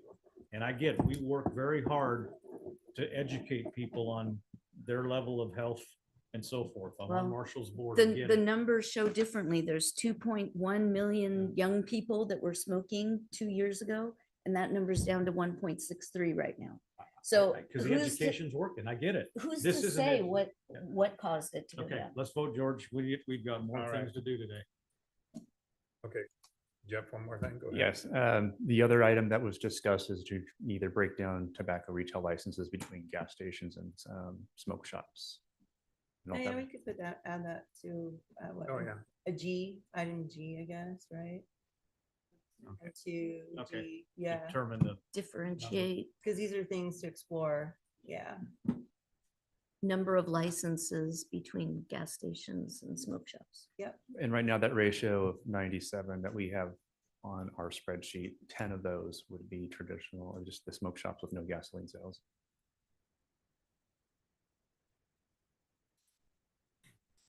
Okay. All right. Everything okay now? Brooke, any more thing you want to add? Good, I'm good. You're good. Okay. All those in favor by saying aye? Aye. Any opposed? All right. Motion passes 5-0. Thank you all very Thanks, much. Jeff. Yeah. Thank you very much. Jeff, thanks.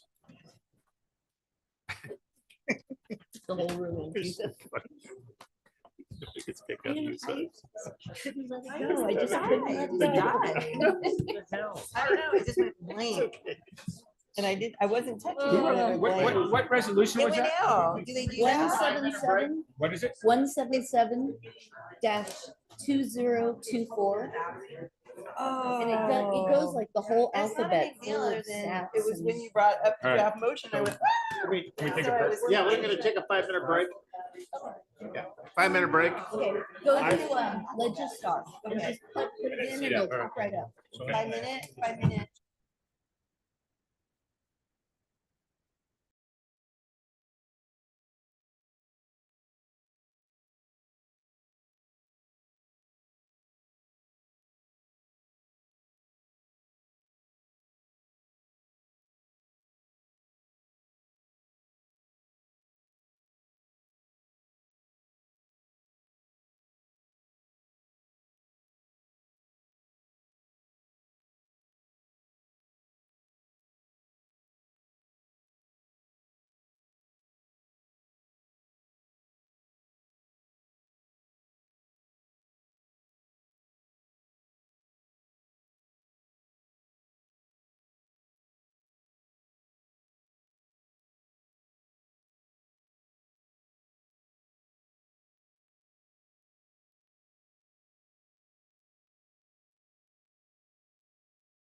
All right, we're back from our break, so we'll move to item 26. Marshall Economic Impact Analysis. Kim? Item number 26 comes from Supervisor Veerkamp, recommending the board receive a presentation from Marshall regarding the results of the recently updated economic impact analysis. So Maya, gives me great pleasure today to have Marshall Hospital here. Maya is one of our executive directors for Marshall Medical, and she'll explain it, but we're moving in great direction and doing good things. So Maya, it's all yours. Thank you for being here. Thank you, Supervisor. Kim, will this be the mouse I use? Oh, okay. I'll just make that bing sound. Let it be known I can clear a room like nobody else can. So Maya Schneider, Executive Director of Business and Strategy for Marshall. I'm very honored to be here. Supervisor Veerkamp, thank you so much for this. I just want to say at the outset, I am explicitly not here to speak on any tobacco ordinance. So What if we ask? So I am here to talk about a recent impact analysis that we had done. We commissioned a report last year. The results of that came out last fall, and it's pretty exciting stuff. So when you think about economic development in the county, we want to make sure that you have these numbers top of mind. So I always like to start these with a little bit of history and background for all the people in the audience and for the folks at home. So our vision is that we commit to creating a community where everyone can achieve their highest desired state of health and well-being. And that highest desired component is a very thoughtful element of our vision statement, because what it says is we will partner with people to achieve what they want to achieve in health outcomes. Next slide, Kim. And then, as many people know, but not everyone, Marshall is a creature of the community's making. We were founded by the people that live in this community after World War II, when the Hill-Burton Act allowed communities to receive matching funds to build community infrastructure. A number of hospitals in California were birthed from that, and Marshall is one of them. Our own community raised almost $500,000, which back in 1957 was no small sum of money. And since then, we've been going strong. We were originally, of course, the sanatorium. Our little hospital up on the hill was built in the late 50s. We've been around for over 65 years and plan to be here as an independent, not-for-profit for the next 65. But a few things I think folks don't know about us. Unless you've been up to Marshall, you may not realize that there is a full-grown hospital up there. It's 111 beds. We have a level 3 trauma center. We are stroke certified. There's a lot of reasons why you should want to get your care at Marshall. Our outcomes are extraordinary, and I stand behind that. We have about 1,500 employees and around 150 allied clinicians who serve our populations. And although our hospital is in Placerville, our entire service area is the Echo Summit to the Sacramento County boundary and beyond. So we own, if you will, the healthcare of the Western Slope, along with our friends at Shingle Springs Tribal and the El Dorado Community Health Centers. So I mentioned our locations. We have, I think it's actually 14 locations, excuse me for the typos, but we have over 30 different specialties. So we're very excited to offer the breadth of services that Marshall does. It's unusual for a hospital of our size, a health system of our size, to offer that many kinds of services. Next slide, Kim. And then the next two slides are really just about our awards and recognition for quality of care. I won't spend time going into them, but I hope that this helps build confidence that Marshall is a place you should want to go to get your care. So we can skip past this slide also, Kim. And then just a few numbers I like to bring up. So back in 2024, this is our fiscal year, which actually ends the end of October. We served almost 63,000 unique patient visits, almost 37,000 ED visits, which is extraordinary. Inpatients, we had almost 4,400. And about 230 babies were born at Marshall in that same year. And then our ambulatory clinics, our outpatient clinics, almost 190,000 visits. That's a lot. We serve a population of around 150,000 people. So that's a lot of volume. Next slide. And ED, is that the emergency department? I'm sorry, that is correct. Thank you, Supervisor. So Why not ER? We all know ER. That's why I asked. I wanted to make sure. Okay. appreciate the clarification, Madam Supervisor.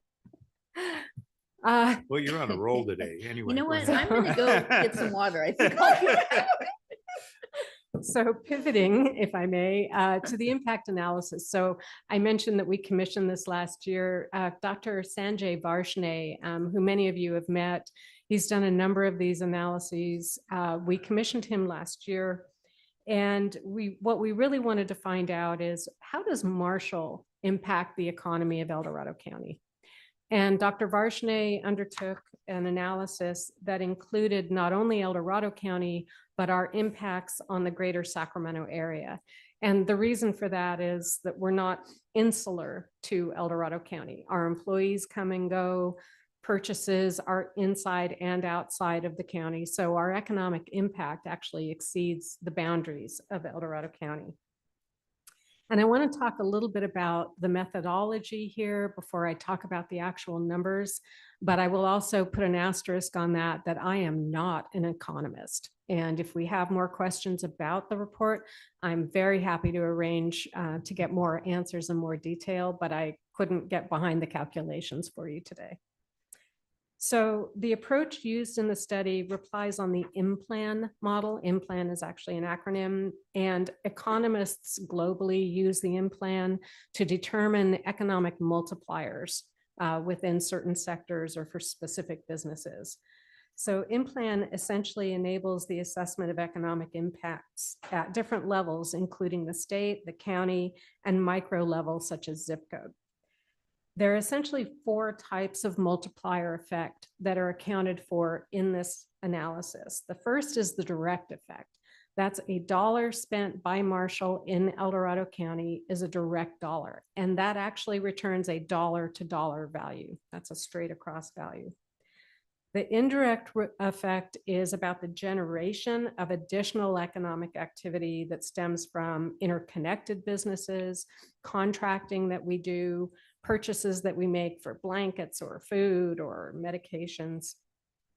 And then the induced effect is really measures consumption expenditures of direct and indirect sector employees. So whether it's our employee or the spouse of an employee, and the purchases they make get us to the induced effect. So we looked at the economic benefit and forecasted out for a 10-year period. So from 2024 to 2034 is the forecast for this IMPLAN model. And we looked at 3 focused activities. We looked at our capital investments, we looked at expenditures to operate Marshall, which are many, and the public benefit generated by Marshall. Next slide, please, Kim. And so here's the big bang. Here are the numbers, and we're really proud, and I think we were a little amazed by the actual impacts that we were able to demonstrate. So again, over a 10-year period, our indirect, direct, and induced benefits will produce more than $5.4 billion of economic output. That's billion with a B. It will create over 27,000 jobs, resulting in nearly $2.4 billion of new labor income and yielding more than $3.2 billion of new value added. Again, these terms are specifically called out in the full plan. I'm happy to share the full plan and an executive summary with anybody that wants that. And then we see that economic activity is actually a catalyst for additional growth here in El Dorado County. So we produce more than $2 billion of economic output, and that catalyst then creates an additional almost 10,500 jobs. So these are not small numbers. Marshall, over the or 60 plus years that we've been in business has been went somewhere in the top 3 of local employers. We continue to hover in there, being number 1 or number 2 or number 3, depending on if you're including private as well as government employee. And again, I do want to point out, Marshall is an independent, not-for-profit healthcare system. We are not part of a Sutter or Kaiser. We are independent. We live and die by the revenues that we pull in. And as a not-for-profit, we reinvest those directly into the healthcare of our community. So there's no shareholders, there's nobody making a fat profit. In fact, our margins are, as Supervisor Veerkamp could tell you, razor thin and often negative. And that's what it takes to run a healthcare system. So Kim, next slide, please. So the total of taxes on production and imports, the acronym for that is TOPI, due to all of the impacts, would amount to an average of over almost $3.5 million a year in El Dorado County. These incremental TOPI figures bump up close to 1% additional revenue to the El Dorado County general fund revenues. And that takes into account the fact that we are a not-for-profit and that we ourselves do not pay taxes, but the indirect effect of our employees and their spouses and their families and the businesses that we do business with who do. Next slide, please, Kim. Pivoting just a little bit in terms of growth, we have, I think, one of the smartest and wisest CEOs I have ever worked with in my half a century of being employed. Siri Nelson is a tremendous leader of Marshall, and she's got great vision. Part of that vision, along with our board of directors, was to make a good investment in El Dorado Hills. And last year we closed escrow on one of the 4 Blue Shield properties right off of Highway 50 in Latrobe.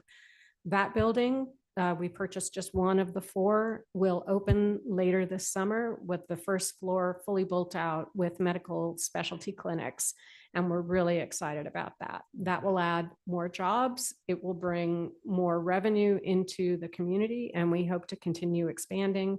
We have a full 2nd floor that's yet to be built out, so more to come on that, but we're really excited about that. So that's who we are. Keep going, Kim. And may I entertain any questions? Bring it back to the board. Any questions or comments? I just had a few, and thank you for being here. Hi, Lori. So when you did the analysis, did you find anything that you didn't expect? Was there any surprises, really? Yeah, I think the indirect and the induced benefit numbers were much larger than I anticipated. As a not-for-profit, because we're not paying taxes, I sort of assumed those numbers would be a little bit lower. But in fact, they're significant. And so that was surprising to me. But I had been through this exercise once before with a smaller hospital in a different community. And so I knew a little bit about what to expect. Okay, that makes sense. Yeah. And then this comes up quite a bit, El Dorado County especially, but you know, the aging population. Yes. And I was at a presentation, I guess last year now, as time is flying, with an economist and talking about, you know, the boomers and all of that. And then what's coming after is actually a much smaller group of people. And so how do you, and right now with the seniors in the county, the needs for specialists is really high. Yes. And often it takes a long time to get an appointment, quite honestly. And I know you guys are working on it, you know, like a podiatrist, but is really difficult. And I think we only have 1, maybe 2 now or something. So how do we do that? How do we get our specialist numbers up to meet the demand that we have now, you know, knowing that it's going to be changed and it's constantly changing, you know, but we have this huge group of seniors that, you know, are going to be around another decade or 2. And then what? So how do we do that? Yeah, I would actually, so I'm on the tail end of the boomer generation and I'm planning to work for at least another 7 years. And then after that, I'd like to live for at least another 25. There it is. So, how do I stay healthy and how do I access the care I need? Supervisor Parlin, what you've called out as a challenge, not just for Marshall, but for all healthcare right now. Recruiting clinicians is just extraordinarily challenging. It's made more challenging for us by, I'll just speak plainly. For instance, Kaiser offers extraordinary sign-on bonuses to recruit clinicians, and then they have a commitment of 5-7 years that they have to live out to keep that recruitment bonus. And that's beyond the means of most community hospitals. But I would say another maybe missed opportunity is one that we discussed in Kyle's seed committee recently, where we have the trailing spouse. So we may have a clinician who falls in love with El Dorado County for all the same reasons all of you love it. It's natural beauty, it's access to all the things people want. But if their trailing spouse can't find adequate employment, it makes it harder. So it's tough to recruit when the other part of the family can't find reasonable work that's equivalent to their skill level and their Right. education. Okay. So that doesn't, it's not unique to Marshall, but Marshall has, it just sort of compounds our recruiting challenges. That makes sense. Well, I'm glad you guys are working on it. And I know it is, I know it's a big challenge everywhere, but it's just where we're at right now. And I'm just trying, because I think you guys know, I often reference my mom, who's here, Marshall, and getting appointments can be quite a challenge sometimes. And so, yeah, she's not the only one. Well, and we're also looking at alternative modalities for care that we hadn't been doing in the past. So telehealth visits, self-scheduling, things that make it easier for patients to access care.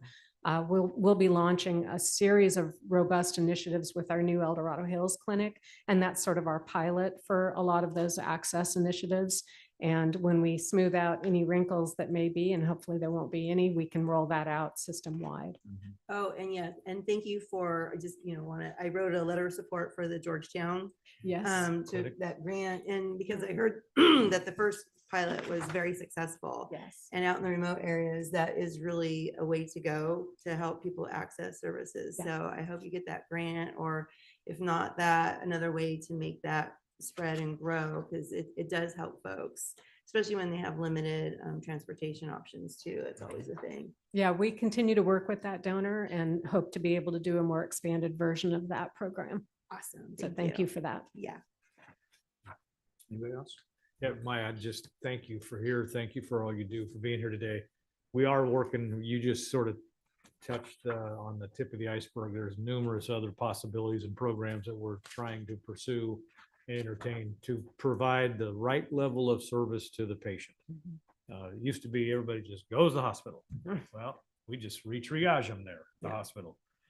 We want you or your mom to get to where they need to be and get treated, and then back home to where it's comfortable for them. So right. There's a big shift going on, obviously, at all levels, and Marshall is right in the middle of all of it. And a lot of it has to do with this lady and our other executive team staff members that are outstanding. So thank you, Maya. Thank you, Supervisor. And Brookie, have anything? I would just thank you for coming today and providing this information. I've always heard really good things about Marshall being down here on the West Slope, similar to how we feel about the hospital up in the basin. And I know that the two of you also work well together. So thank you. Thank you for this presentation. Thank you. Great. Thank you for the presentation, Maya. We're excited for you to come to El Dorado Hills. What's the anticipated employment, or how many people will you be employing to start?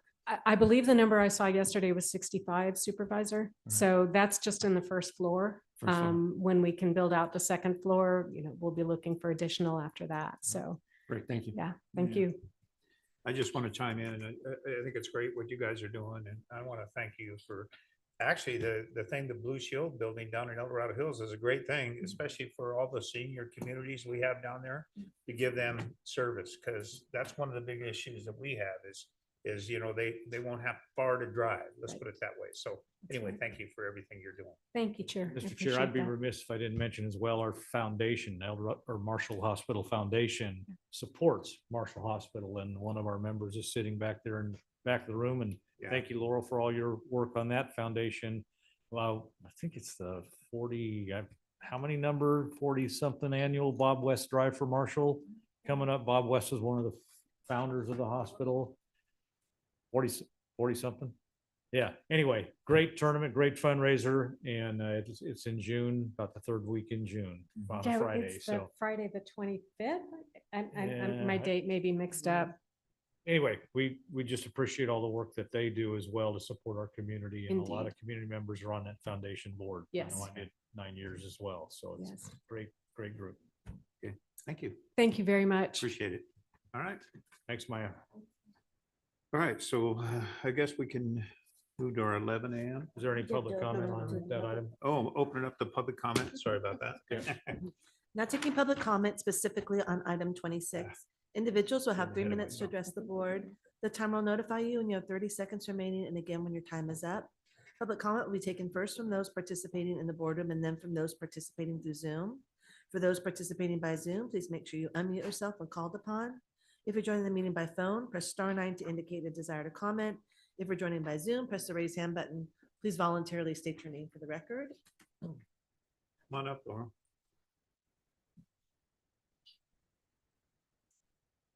Good morning. Laurel Brembum, CEO, El Dorado County Chamber and Marshall Foundation board member. I think I could classify as probably one of Marshall's biggest cheerleaders. I have been on the Marshall Foundation board since God was a boy and continue to wave my pom-poms at every possible opportunity. I'm so excited that Marshall took the steps to do this study. The economic vitality of Marshall is critical to our community. There's two top questions that when people are considering relocating, and they're standing at my counter, and the two questions are healthcare and education, followed by public safety. Marshall needs to thrive and not survive, and we need to wave, all of us wave our pom-poms for Marshall to make sure that the community understands that this is an award-winning hospital. The service is outstanding. And it's real easy when you're on the county line in El Dorado Hills, the mentality of going up the hill. Now they don't have to because it's right in their community and those services are going to be available to them. So spread the word and cheer for Marshall. Friday, June 20th. There it is. Yep. Sponsorship's available. Wayne, you ready to sponsor? Yeah, come on up, Wayne. Brian, you're always asking for money. I know. So Wayne Lowry, I'm here for another purpose, but the Marshalls is close to home. So about 4.5 years ago, my sister, who lives in Pollock Pine, went into Marshall and it was treated off and on over the last 4.5 years. Just Christmas, she was back again, and the care was immaculate. She almost didn't want to leave the hospital. The employees were so kind to her and so sensitive to her needs, and she had a lot of situations going on. She was there for 2 weeks Christmas, then went into hospice, and we buried her yesterday. But Marshall is top of my heart for what they've done for her, and just wanted you guys to appreciate that. Thank you, Wayne. Anybody else want to speak on this item? Come on up. All right, let's go to Zoom, please. Now taking public comment from online participants. Now taking public comment from Kelly N.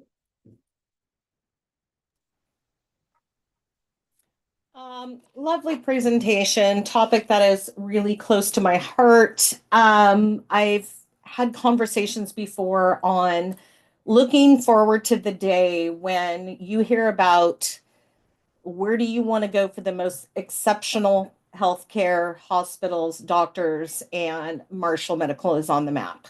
As we begin to grow and grow, I've emphasized that in my opinion, we are being irresponsible to the safety of our citizens by not ensuring that this hospital become a target place for people not only to go because they have more and more services, such as a NICU would be great, but that we are able to meet basic needs. As I've shared, my daughter was sent home from Mercy Folsom in labor because they were impacted and didn't have room. And being the talker that I am, got quite a mouthful on the overdevelopment that is really putting a strain on things like labor and delivery, emergency room, where you can't plan those things, right? You can't schedule that, delivery all the time. You can't schedule that need for emergency room.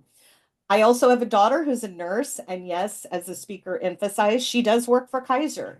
She's a single gal, 34 years old, wants to live on her own, pay her own rent, and so those pay salaries really do matter.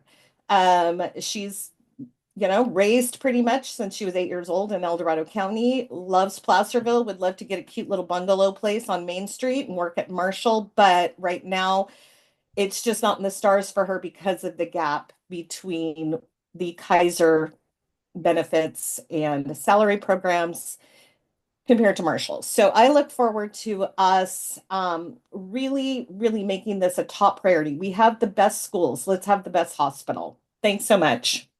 Thank you, Kelly. Now taking public comment from 525.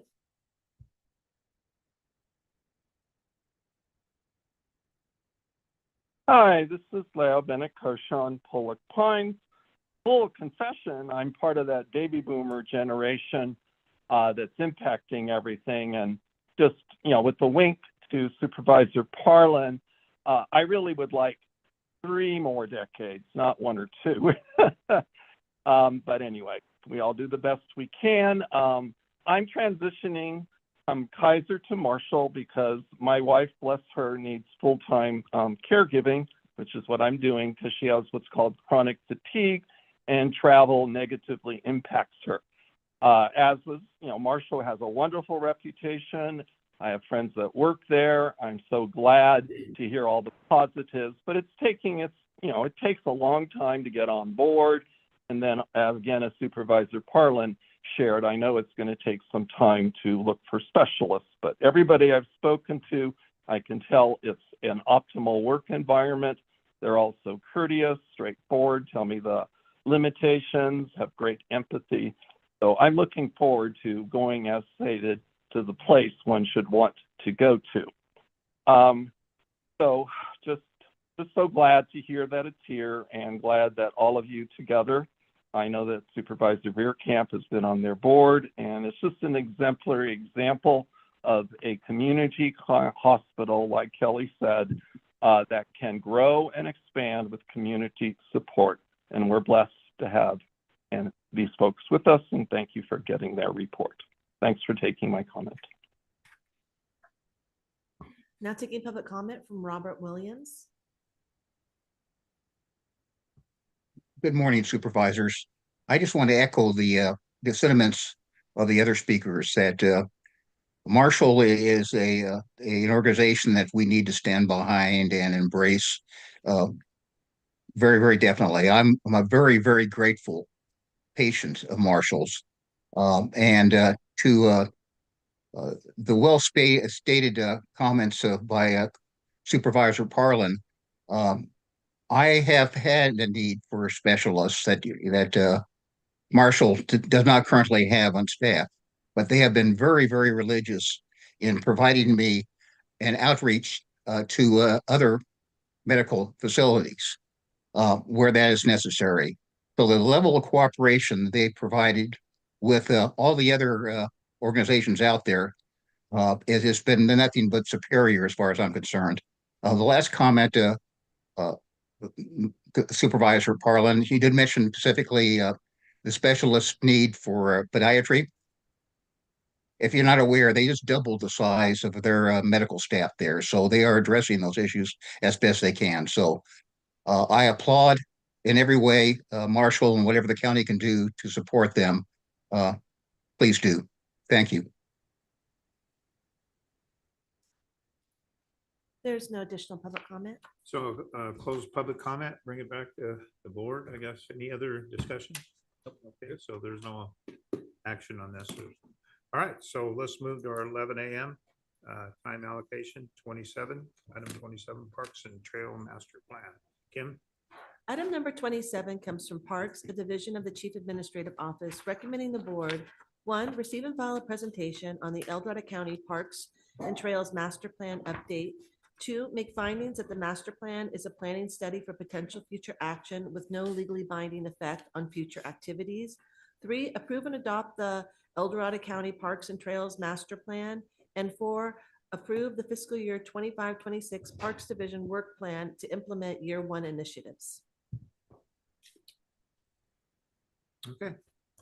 Good morning, Jennifer. Board. I'm Jennifer Franich, Deputy Chief Administrative Officer, and we are very excited today to be bringing you a presentation on our final draft of the 2025 Parks and Trails Master Plan. Presenting with me today is our Parks Manager, Zachary Paris. So I'm going to run through the first couple slides and then hand it over to him.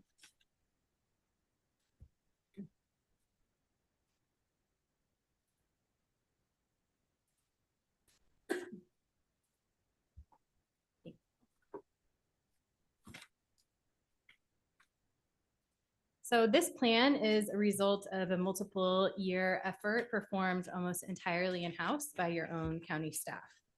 We spent many long hours and used a lot of brain power writing every word of this plan. The project allowed Parks and Trails Division staff to conduct research and analysis, think through issues on an individualized local level, and thoroughly review our own unique program. I want to take a moment also to thank all of our contributors to the plan.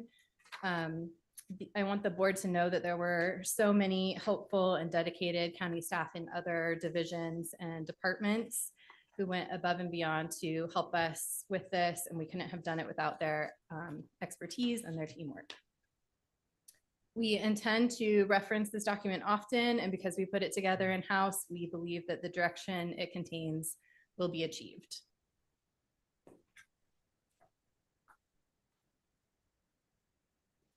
You go to the next slide. Thank you.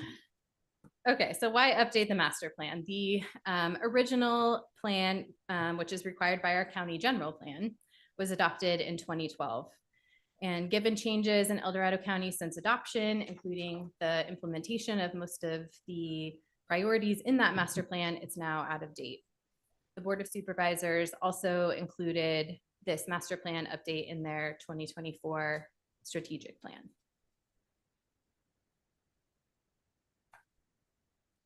So to review our project timeline, we began the project in 2022 with a vision for the process, authoring the survey that went out to all of our citizens and stakeholder meetings in October and November of 2022. A series of 5 public workshops were conducted in early 2023, and we also completed our existing conditions chapter.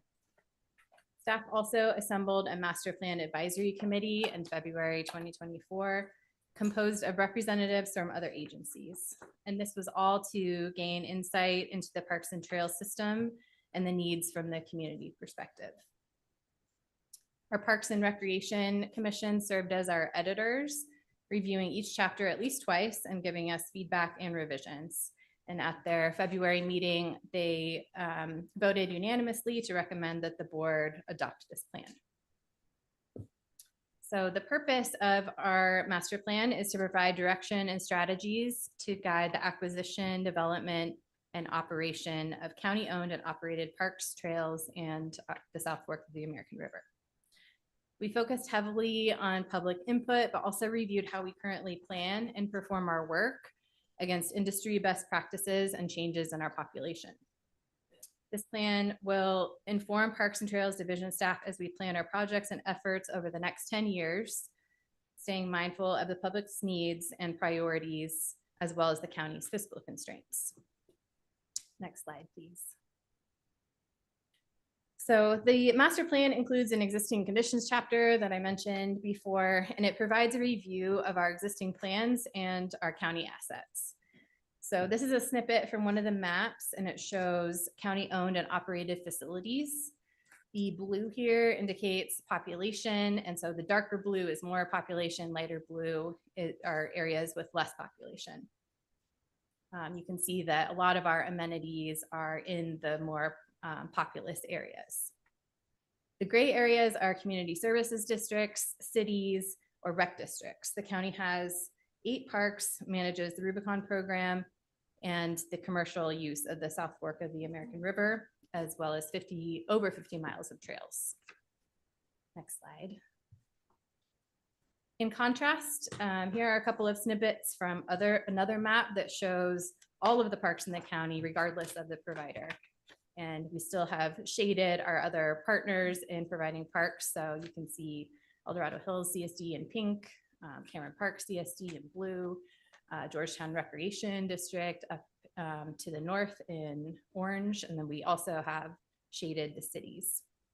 So there are so many providers that I just mentioned. In addition to those, there are federal agencies, including the U.S. Forest Service, the Bureau of Land Management, that provide recreation. And then we also have EID.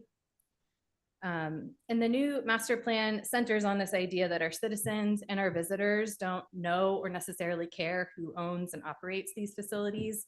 What matters to them is that we have a good and well-functioning overall system. So working in cooperation with these regional partners, I think we have a tremendous potential to achieve our collective goals. We also include a demographic profile in the master plan. And I thought there were a couple of interesting things to pull out that I wanted to share today. Overall, the county has grown 6% in the 10-year period from 2010 to 2020. And only 0.2% of that growth is in areas outside of a CSD or city.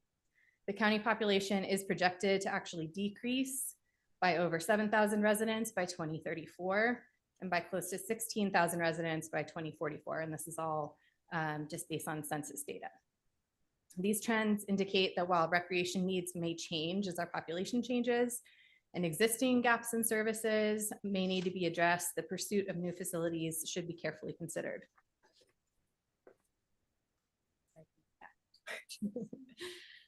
Not done with this one.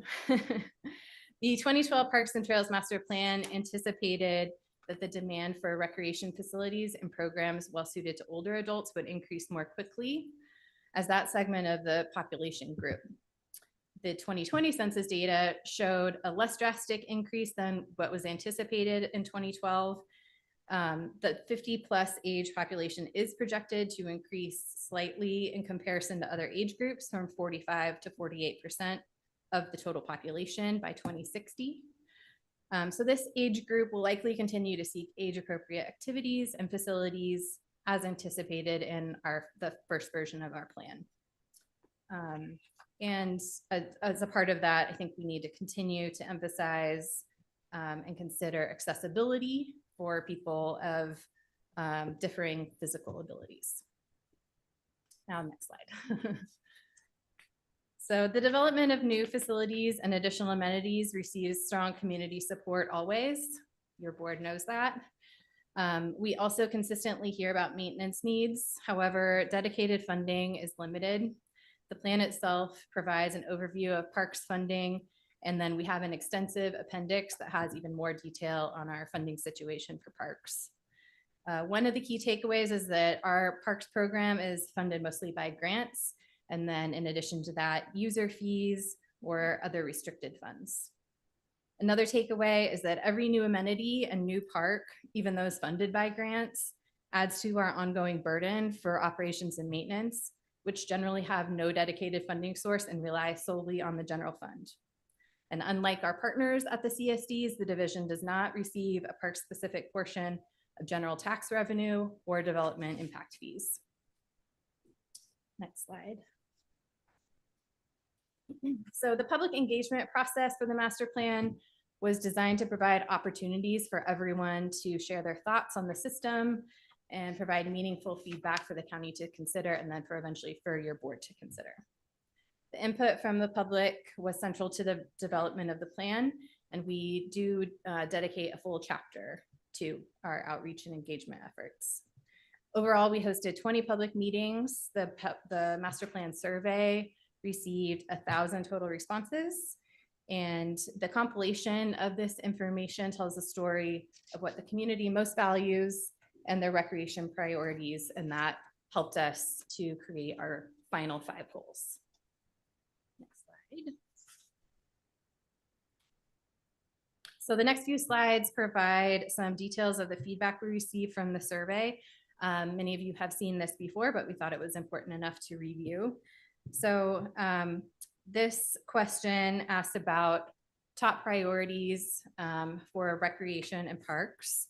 And out of the 36 listed, the top priority was to build baseball and softball fields. This one had the most votes for first overall priority. You can see that in the dark green. The second was to provide more trails and recreation access in open space areas. And this had a lower number of first priority votes, but it received the most total first, second, and third priority votes. And the third on the list was to acquire more natural areas and open space. So to gauge the value placed on park and trail improvements, we asked in the survey, if you had $100 to spend, how would you spend the money? You can see that an expanded trail system is the most valued overall at $26.37. 2217 was allocated to improvements at existing parks.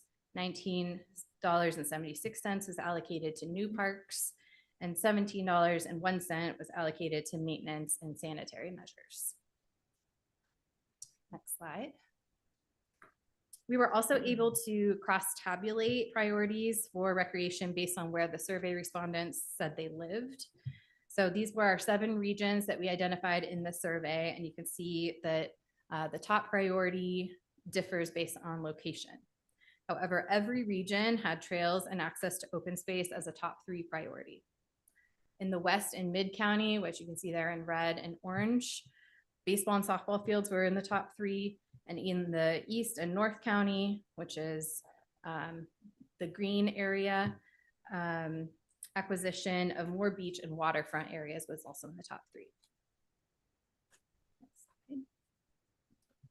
So those survey results were not unique as far as the messages that we heard as part of the overall outreach. We consistently heard about the need for more trails and connection between existing trails, more accessible open space, sports fields, and certain amenities at our existing parks like restrooms, parking areas, and accessibility for people of all abilities. These, plus the importance of volunteerism and water recreation access, emerged as the 7 overall themes, which again guided us in creating the goals and assessing priorities that eventually made it into the plan. Hand it over to Zach.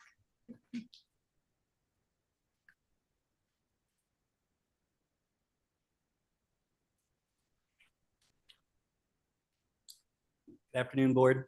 I will be taking you through the second half of this presentation. The areas that I will be covering are park and trail improvement standards, level of service and needs analysis, and goals, objectives, and initiatives.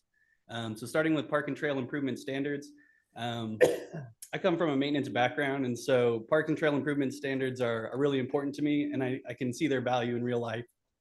So when you're talking about improvement standards, they're very vital to running an efficient park system, from standardizing the parts and pieces you use to build a new park, to making your signage easy to navigate within the park so people know where they're going and makes it easy to find what they're looking for.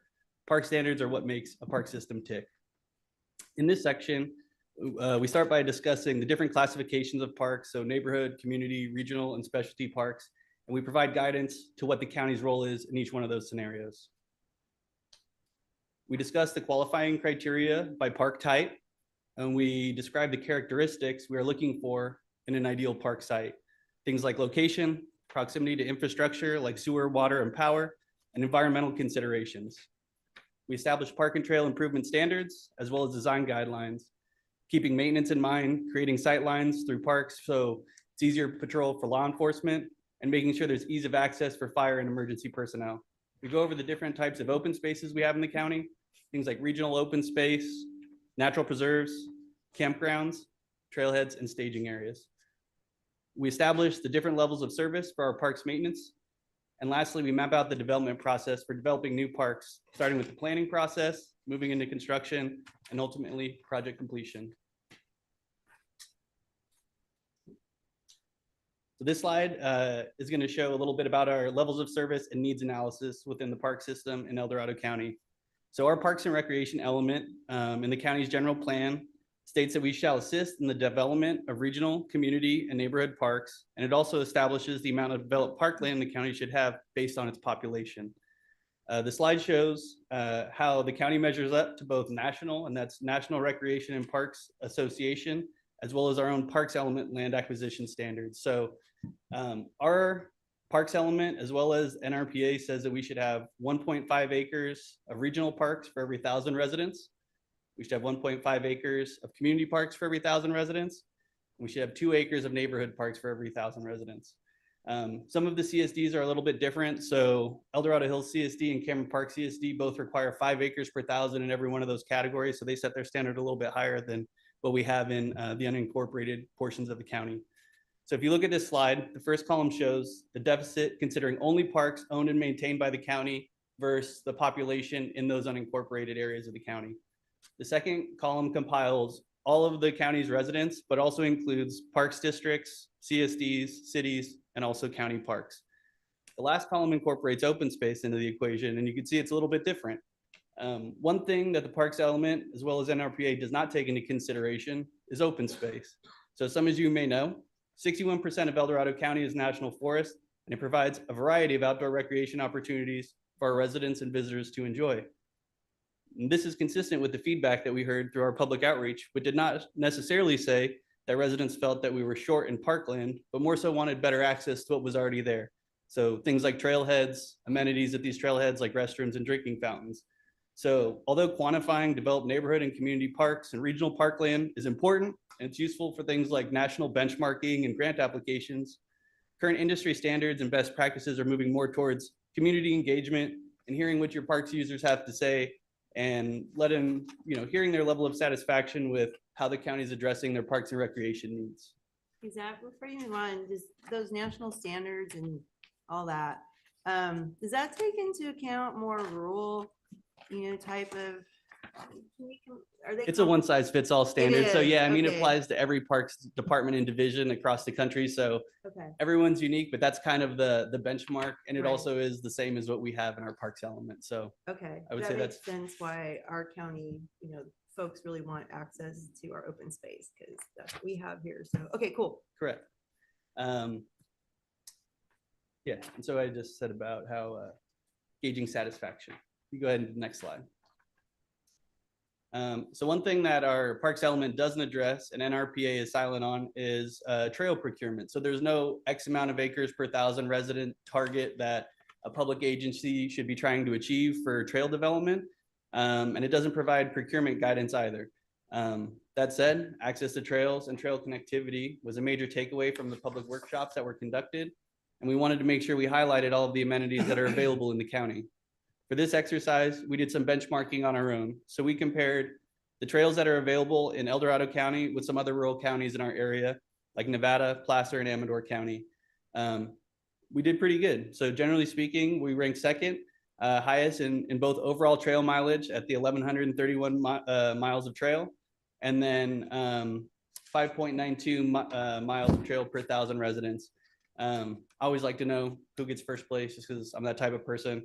So Nevada County scored the highest. They have 1,364 miles of trails, and that equates to 13.34 miles per resident. I do feel it's worth stating that most of this trail mileage is found in our national forest system, and it just emphasizes the importance of the collaboration we have with regional partners to make sure, regardless of the provider, that people know what recreation opportunities are available to them. You go to the next slide. All right. So on this slide, I'm going to start at the bottom, and then I'll work my way up showing how the master plan, a park CIP, and individual projects are meant to work together. So when you start with the master plan, that's kind of the 35,000 foot view, and and the overarching document that is meant to guide the Parks Division over the course of the next decade. It provides general guidance on where our efforts should be focused. Park CIP can look at an annual work plan and applies to more capital replacements and improvement projects and complements a fiscal year's approved budget. This plan is site-specific and it quantifies the assets you have at these different locations. It defines their end of life and it defines also their replacement costs so that when that shade structure needs to be replaced, we have the money to replace it.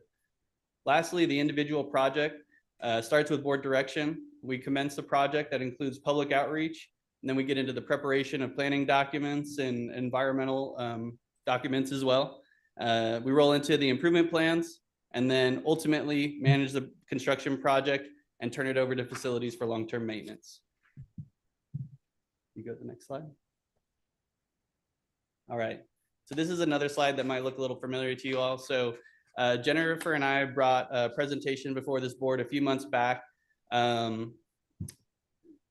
what our goals, objectives, and initiatives were for this master plan.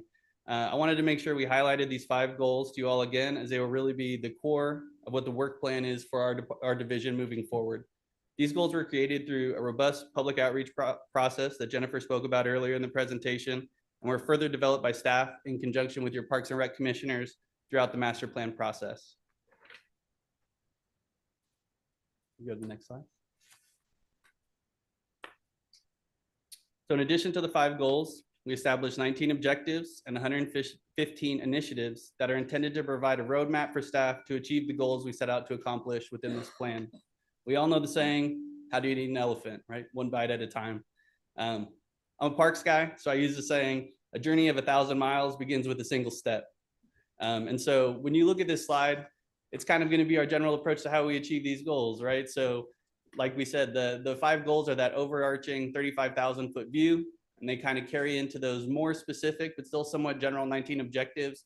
And those 115 initiatives are really those actionable tasks that we can complete to build to our objectives and ultimately achieve our goals. You can go to the next slide. So as we complete this Parks and Trails master plan and we look to the future, we start to strategize about how we take those critical first steps and at what cadence we will walk this 1,000-mile journey. And that's what this work plan does. It provides prioritization matrix for the initiatives that build into our objectives and ultimately help us achieve our goals. This work plan is flexible and can be modified over time as the county's parks and recreation needs and priorities change. It also provides timelines for initiatives to be achieved so that both staff and the public have an idea of what is happening and when. Next slide. So on these next couple slides, we wanted to share with you some of our short-term initiatives that we plan to accomplish this year, so you have an idea of what to expect from your Parks Division in 2025. Some of these initiatives have been abbreviated for the sake of fitting them all on a couple slides, but the full initiatives are included in the work plan that's attached to this board item. So if you're interested, you can go in there and you can see all 117. So starting at the top left, this is something that we've already started. We've been having regular meetings with our partner agencies within the county, right? Strategizing together and seeing how we can complement each other's efforts to provide a cohesive parks program. Moving into Q2, which is right around the corner, we're going to be identifying improvements to the river management plan and trying to incorporate those before the season starts. We're going to study the appropriateness of e-bikes on our trails. It's one everybody loves, and at other county facilities. We're also going to create a countywide volunteer program for natural trail construction and bring back the adopted trail program for the Rubicon Trail. We also are going to review and update facility rental fees to make sure that our fees are in alignment with what we want to have for cost recovery. You can go to the next slide. All right, so we'll start down on the bottom left here. So in Q3, we're going to coordinate gates for emergency access. So just trying to standardize the ways that EMS get into and out of our parks and make sure that in an emergency situation, they're not having to fumble around with keys or get their chainsaw out to cut a bollard to be able to get access and respond. We're going to establish a 5-year capital improvement plan, and we're going to try to incorporate trail projects that are currently in the DOT CIP into the park CIP. As we get to the end of the year, we're going to develop a funding policy within the budget policy, dedicating a portion of the transient occupancy tax to parks and trails and open space. You can go to the next slide. All right, so that was my last slide, and I hope you've enjoyed our presentation. I just wanted to take a moment to let you know how proud I am of the park staff and the master plan project team. I'm honored to be able to have the opportunity to present it to you all today. We're just starting to get to know each other. I just had my 1-year anniversary here at the county. And as you guys get to know me, I use a lot of sayings in my day-to-day life. It's just kind of my thing. And one that came to mind as we were putting this presentation together is one that I use with my daughter a lot. She's 6 and she's just starting team sports and stuff like that. And I always tell her, Charlie, a good team is more than the sum of their parts. And that's something that really rang true to me when we put this team together and we're able to achieve this project that, you know, I was asking people for things and for help on this project and they didn't know who I was and they helped me anyways. I just saw our county employees push themselves to achieve a common goal. And I wanted to make sure I shared that with you all today. So that's all I have for you. And Jennifer and I are here if you guys have any questions or things you want to ask of us. All right, so I'm bringing it back to my colleagues. Any questions or comments? I have a funny comment. I always find these things, my eyes can't help but see stuff. On the acknowledgement page in the front, District 4 and 5 commissioners are swapped. And so I went, oh, darn it. And I know it's a little thing, but in, 20 years from now, people will be like, oh. And then I had a question though. I didn't understand this, I'm in the actual plan itself, but on the presentation, you had the one slide with the areas, North County and blah, blah, blah. Yeah. And then the plan, you don't include all of the areas within, I think because there's CSDs in that area, but I don't understand why you would leave them out. It doesn't make sense to me. Like Kim, in do you the mind- North County, Georgetown's not in there listed. And it's like, but they participated and that's their area. And like Placerville's not listed in the mid-county area, when you list them. Sure. But they participated in, when I talk about mid-county, you know what I mean? So I'm not sure. To me, that just doesn't jive with your survey and when you talk about an area. So maybe relook at that list and include the areas. Okay. I don't know, it just struck me odd. And then big picture, like you said, master plans are this umbrella kind of thing. And there's a list in here on the master plan on page, I'm on page 11 of it. And it talks about all the documents you guys reference. And I know there's a lot, but some of those are super old. So is that on the to-do list to update some of those plans that this is all based on because those plans are outdated, or how are we going to make all this jive? Yeah, so that was something that I noticed when putting together a lot of the data for the master plans when I was going to other counties and parks departments' websites. Not all of them have current information. Some of them did their last master plan kind of like ours back in 2012. And so we did try to reach out and provide or glean as much current information as we could, but a lot of the time it's they haven't done an update. We're just going off of the latest material that they have that, you're correct, could be potentially old. Okay, and some of them are ours though too, right? Or are they all were these all exterior? No, some of these are El Dorado County documents that were kind of, I don't know. Like it says the river management plan is 2018. Is that correct? It hasn't been updated? Right, yeah, that was the last time it was updated, and that's, again, one of our priorities is to look at what changes need to be made and update the river management plan. Okay. I think that one is specific as one of the initiatives. There's also a more general initiative about reviewing existing plans. And one that I have in mind is the master plan for Henningsen Lotus Park. Yes, that one too. Yeah. So yeah, we have a lot. There's been a lot of planning work done over the years for our parks, and a lot of those plans should probably be revisited. Okay, that makes sense because it's just like you said, the master plan is such a high level, but when you get down to the nitty gritty, we have some existing plans that also need updating. So, okay, as long as that's on your to-do list, thank you. No problem. Any comments, Brian? Funding and revenue.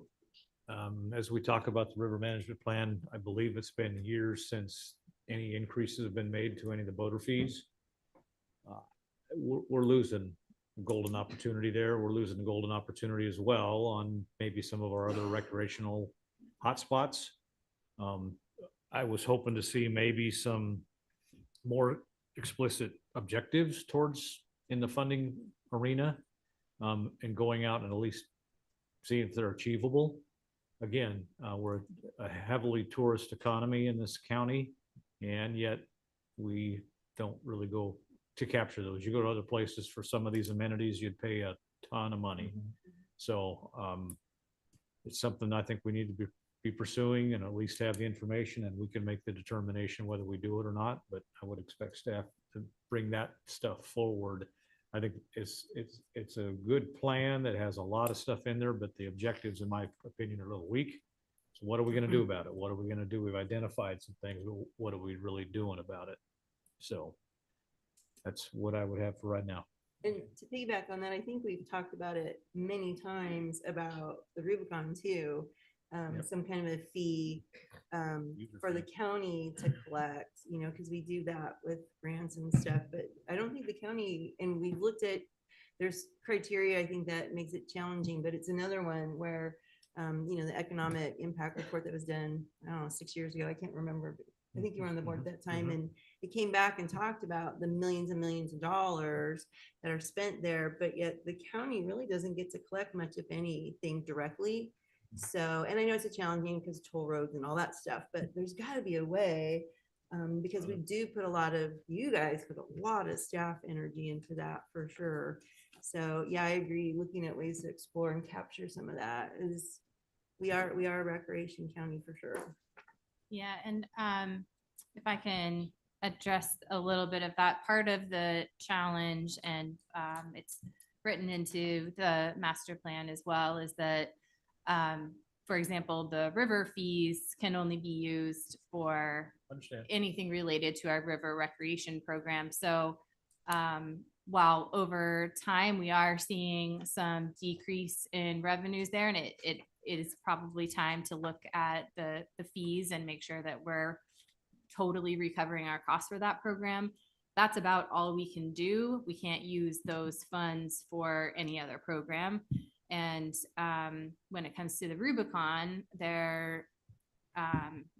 we have been looking at other strategies for funding that as well, in part because the grant program through state OHB is getting so much more competitive. But again, it's a question of need, because we also get green sticker funds for that. We are able to use part of the SMUD funds for that program. And so it's, again, like, that's overall, compared to other programs and other parks, a lot better funded.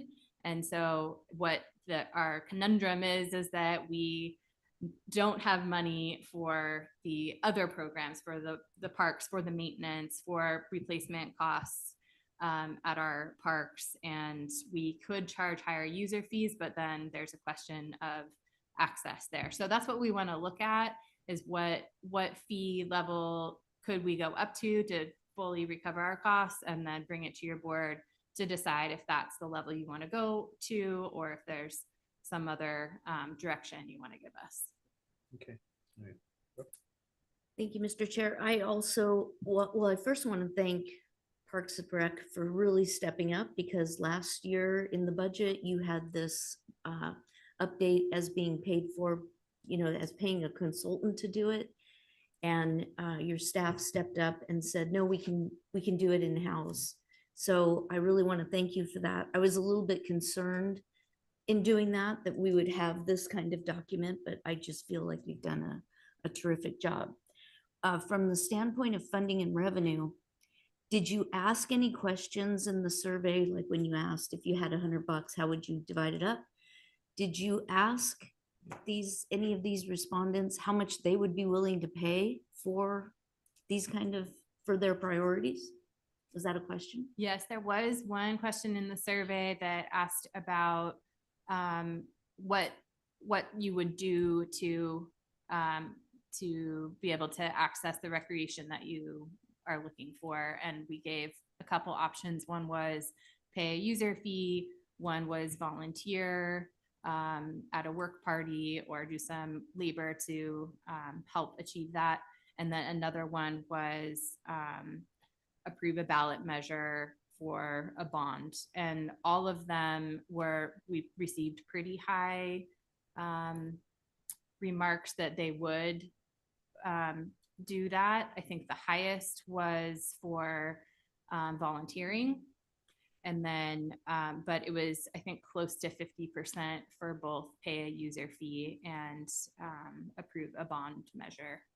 So there is community support out there, and those are strategies that we can look into as we move forward if that's what the board would like us to do. Yeah, I mean, I think that I can tell you for sure that the basin in 2002, I want to say, passed a very robust bond measure for the purpose of creating more ball fields, an ice arena, and bike paths. And that bond is still operating today. We generate about $600,000 in revenue every year. And that has really created our ability to accelerate, especially the bike path program, and connect them. Really, El Dorado County doesn't participate much in the basin with regards to it, to recreation. There's a park up in Tahoma. It's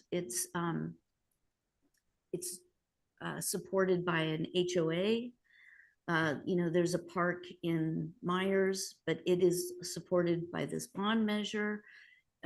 So I definitely think it's a great model. And if you can be very specific to the voters how it's going to be spent, and you know, you have to be specific, and then, but that's a great opportunity. I know that passing any kind of revenue measures on the West Slope are tricky, but I think a really focused campaign with, you know, some groups that would sponsor it, like Little League or AYSO or, you know, bike path enthusiasts, it's a good way to go. So I would encourage you to consider something like that, because you're operating on a shoestring budget, and all of our parks and facilities here on the West Slope, you can kind of see that it's not robust. And yet it is where our residents say they want the priority to be recreation and open space. So, but there's cost to that. So just encourage you. Great. Thank you both for the presentation. I knew we had an aging population, but I'm shocked by these population projections. But that's just a statement. My one simple question is the e-bike study. Is that for, will you be looking at paved trails and dirt combination, and how will you do that? Yeah, so we currently have a policy that kind of gives us provisions of where you can use e-bikes. So right now you can use a class 1 or class 2 e-bike on our paved trails. You can also use them on, you know, different bike lanes and things like that. They're limited to 750 watts. I guess generally what I would be looking at out of that is I take my kids to a lot of our parks in the county. And one thing that I notice is that you can ride your e-bike up to our bike park, but you can't ride it inside of the bike park, right? So maybe working with our Parks and Rec Commission to figure out if we're going to be encouraging people to use this type of transportation, maybe we incorporate new rules around our bike park to be able to allow certain classes of e-bikes. I mean, it seems like people are using them there anyways, but just to be able to, you know, be aware of how people are using the different trail systems that we have and how they want to actually use our facilities, and kind of making our rules and regulations reflect that. All right. Thank you.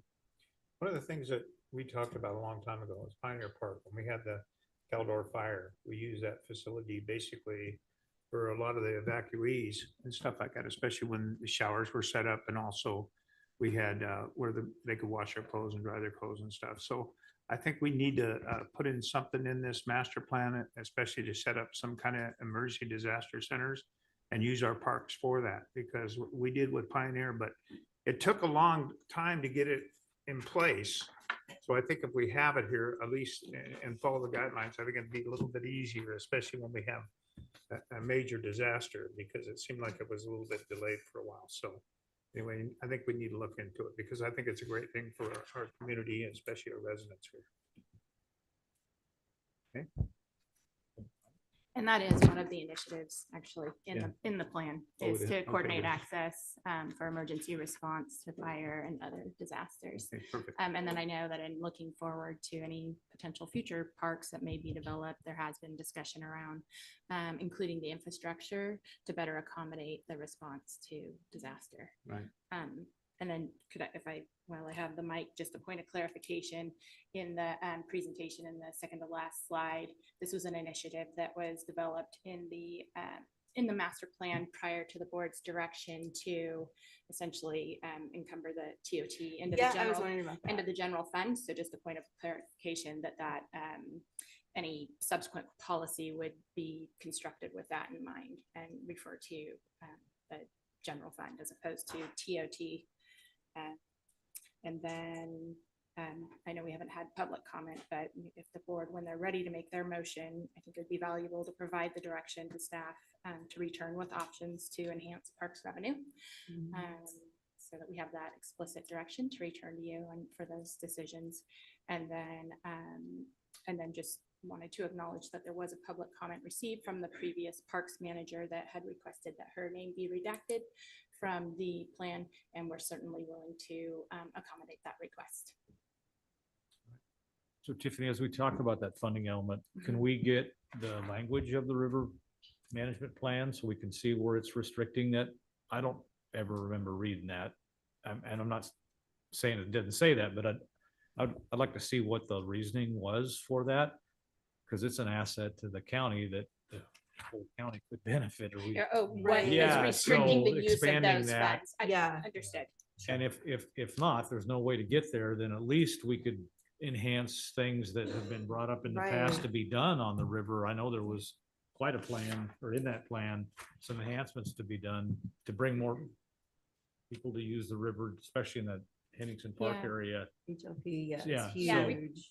Anyway. Certainly look at that lens with Expand it, yeah. maximizing the use of any of our Chili bar, to be honest. too, Chili just- bar as well, And you know, absolutely. anything, and that was where, you're right, we were looking at one point, it's like, if it's along the river, can we just, you know, Well, 'cause there we you have go. so many What's facilities. that along the language river. say? Yeah. Yeah, exactly. And can the language be modified easily or not? Because I've learned that some languages in like legislation or whatever, but you know, yeah, if we can expand the uses for sure.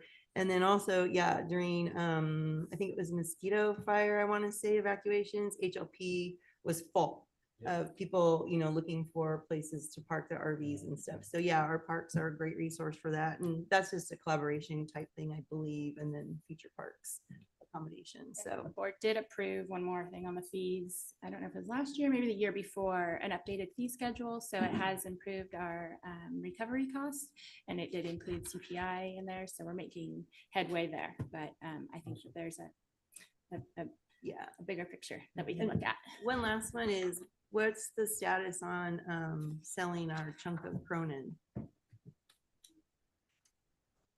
We're still waiting to hear back from BLM. So they have to go through what's called a FLIPFA process. So they have an internal application that they have to fill out. They put money into, I guess, a bank, for lack of a better term. So they'll be contributing to this federal bank, and then they have to do an internal request for those funds to purchase the property. In talking with our contacts at BLM, they feel like they're a very competitive applicant, but it is federal funding for a park, and there's a little bit of uncertainty about that right now. So we are still entertaining the process. We have a meeting just to check in maybe every month or two, but as of right now, they're still waiting to receive the application so that they can fill it out and request the funding to purchase that 62 acres. Perfect. And just so everybody, because I don't remember who's on the board and when we did all that, just become a blur. But at that time, I think the board kind of gave direction that we prefer that revenue that we get from selling our chunk of Cronin Ranch back into parks and infrastructure along the river, because you know Cronin's on the river. And so HLP, you know, like the HLP master plan has a lot of things in it that are cool. Chili bars on the river. So that kind of was the gist that we were talking about.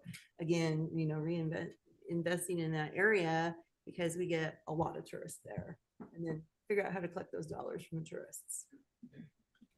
There's a large chunk of land also that in partner with EID and the water agency close to Placerville, the old Texas Hill Reservoir site, which we just rezoned last year, I believe. That's another place that could be conserved, and it looked like one of the highest respondents was to have hiking and so forth. It's got cultural resources. There's old graves out there. There's all sorts of things that are really neat and unique about that area. And it might be a great project to work towards in conjunction with those partners to get that land in the conservancy, get some credits for it, and then have it for hiking and so forth. And so I know right now it's just basically sitting in limbo. So just thought an opportunity as we look towards some of the goals here that could become an objective. And I want to say thanks too to our Parks Commission, Wayne being one of them. It's a lot of work, it's highly paid, I'm sure, Wayne. And thank you for your time and efforts into this process. And I certainly would echo, and I will when we get to the motion, that Vicky wants to be removed from the thing. She'll never be removed from the Parks and Rec division in this county for all of her efforts and her hard work. and Yes, exactly. volunteer ability that she created. So, yep, exactly. All right. Any more comments from the board? All right, so I'll open it up for public comment. Now taking public comments specifically regarding item number 27. Individuals will have 3 minutes to address the board. The timer will notify you when you have 30 seconds remaining and again when your time is up. Public comment will be taken first from those participating in the boardroom and then from those participating through Zoom. For those participating by Zoom, please make sure you unmute yourself when called upon. If you're joining the meeting by phone, press *9 to indicate a desired comment. If you're joining by Zoom, press the raise hand button. Please voluntarily state your name for the record. Come on up, Wayne. Good afternoon now. I'm cutting into your lunch hour. Wayne Lowry, Commissioner from District 1. I had about 30 seconds of comments, but listening to you now, I've got probably another 15, 20 minutes. So you're not going to go to lunch today. First of all, thank you to staff. The great work they did, starting with Vicky and Zach coming in and picking up like he did in a year and catching up with a very different system from what he came from and getting things going. And of course, Jennifer and everybody on staff that worked so hard on this thing for the last few years did an excellent job. First time I've seen that presentation. We've got 3 new commissioners coming on. And I think one of our commission meetings early on, we need to see it again, because I think it'll help all of us get a good basis. And it's certainly a refresher for Don and myself as we move forward. I worked for NRPA at one time. The question came up about their standards. And at one time it was across the board, this is your standard for park system, number of acres of neighborhood parks for this size community and that kind of thing. They realized some time ago, and I'm not sure exactly when, that those standards didn't work everywhere. And so they now recommend, these are the averages around the United States, but you need to look at your own community. And I think your staff here done an excellent job of looking at the national standards and seeing what fit and what didn't fit, and making not one size fits all. They talked about partners. Volunteers is absolute key. We work with obviously the railroad people, the trails groups, the off-highway vehicle groups, the river group. I mean, it's key. I want to continue to emphasize, I think you've heard me before, El Dorado Hills has an outdoor education opportunity with Bass Lake Park, which was once a county park site. And I would love to see a strong partnership between the county, Cameron Park CSD, and maybe Georgetown Divide. Anybody that can take advantage of that as a regional concept as opposed to just a community park kind of thing. So I really emphasize the importance of partnerships. And sports fields is another area. Bonds can be tough to do in this county, and this is me talking, because you've got communities like Cameron Park and El Dorado Hills and Placerville who have a pretty good park system already. So you ask them to float bonds for regional parks, and it's like, well, why? I've got my sports field. I've got all. So I think we should go down that path, but I'm not sure it's critical. Well, I guess it is critical that we figure out how to do it in a way that's going to work. And I'll try to talk faster. I'll just jump to the end. The part that I meant to talk to be, and you brought it up, Brian. The fiscal chapter of this thing was my highest priority. And you guys, they did a good job of putting that together. Thank you. Thank you, Wayne.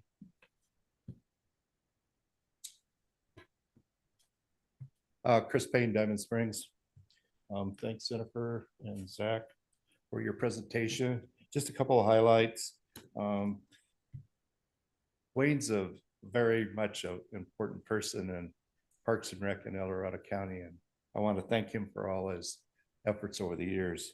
Interagency relationships and partnerships, Parks and Public Safety, departments and divisions, Parks and DOT, Parks and the Transportation Commission, Parks and the County Fair, Parks and the CSD, Parks and the County Museum, Parks in the Sacramento-Placerville Transportation Corridor, Joint Powers Authority, all important, we need those relationships. Projects, I have a potential project.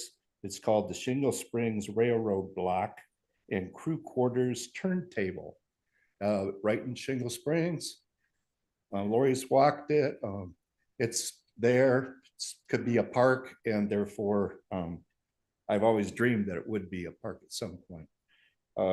County road crossing safety, wherever there's a trail that crosses a county road, we have to focus our attention and make sure that those are all safe and done correctly. Tying parks in with El Dorado County history, just an opportunity. We saw that the pedestrian overcrossing is going in at Missouri Platte. And so there was a piece of 1800s culvert. I asked the contractor through DOT.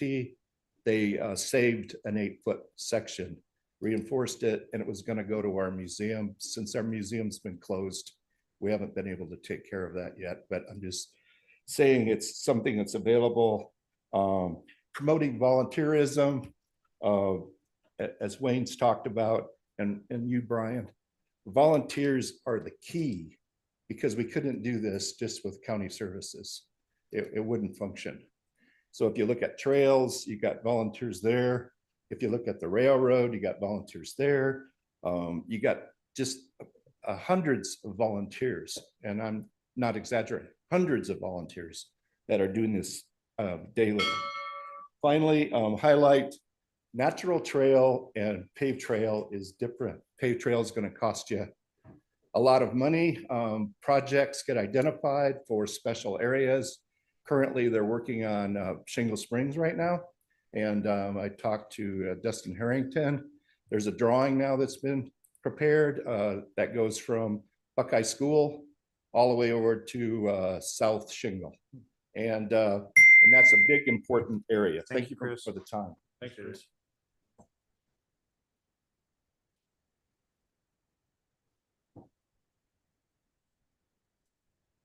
Hi, my name is Jenny McCormick. I'm president of Friends of the El Dorado Trail. First of all, I want to say thanks to Jennifer and Zach and their staff and the crew at the facilities group for doing such a good work on this plan. We are obviously, because I'm with Friends of the El Dorado Trail, I'm very involved in working on the trail, both the natural and the paved trail. Our goal is that we would like to have a continuous trail from at least Camino to the county line. And that's our goal, and that's what we've been working towards over the last few years. In discussing the countywide volunteer program, I have to say that we've had good response from the community for volunteering for working, especially on the natural trail. And I want to thank the Motherlode Trail Stewards and their group for showing up and working hard on the natural trail. I think that what we need to look at as a county is that the benefits of trails in general for the economic development. There was a study done in 2015, which said that you could expect something around the neighborhood of $12 million in economic benefits per year if we had a completed trail from the county line to Camino. What we're looking at is that in the greater Sacramento area, we have a population of 2.42 million people. And in the greater San Francisco area, we have a population of 9 million people. So that's a potential for people coming to El Dorado County and using our recreational facilities but in general, I'm talking about the trail. So I think that as the Board of Supervisors, you should be looking at how do we take advantage of the fact that we have this population in the nearby area that wants to use our recreational facilities, and how do we make them more accessible? So anyway, that's all I have to say. Thank you. Okay, thank you. Anybody else in the chambers want to speak on this item? All right, let's go to Zoom participants.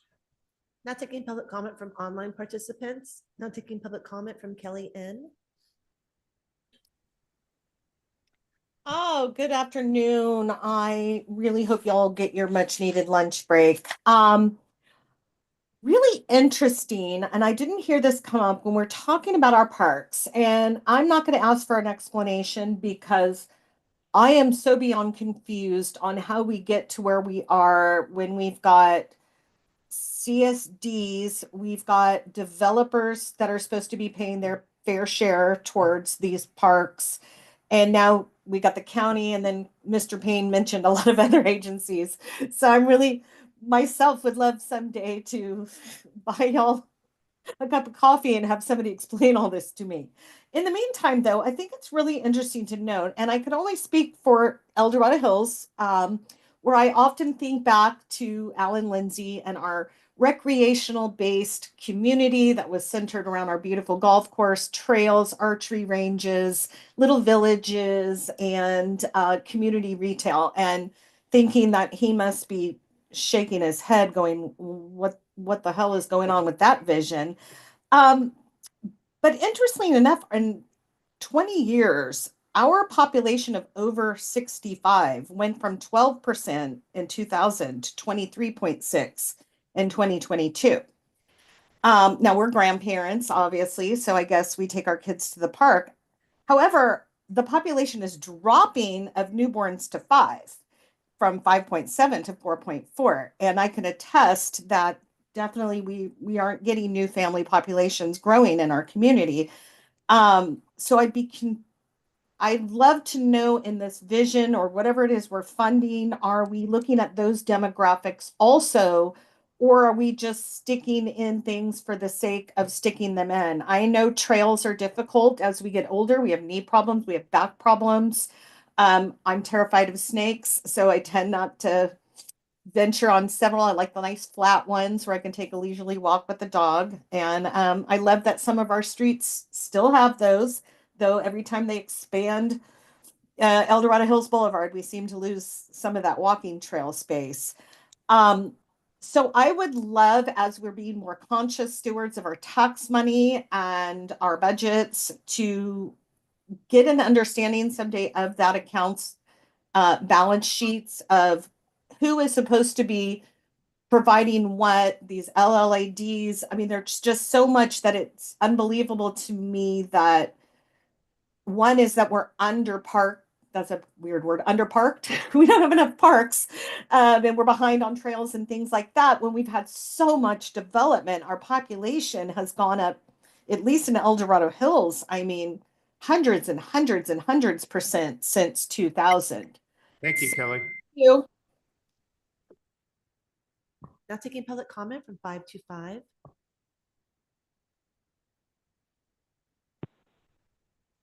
Good afternoon, Leo Bennett Koshan.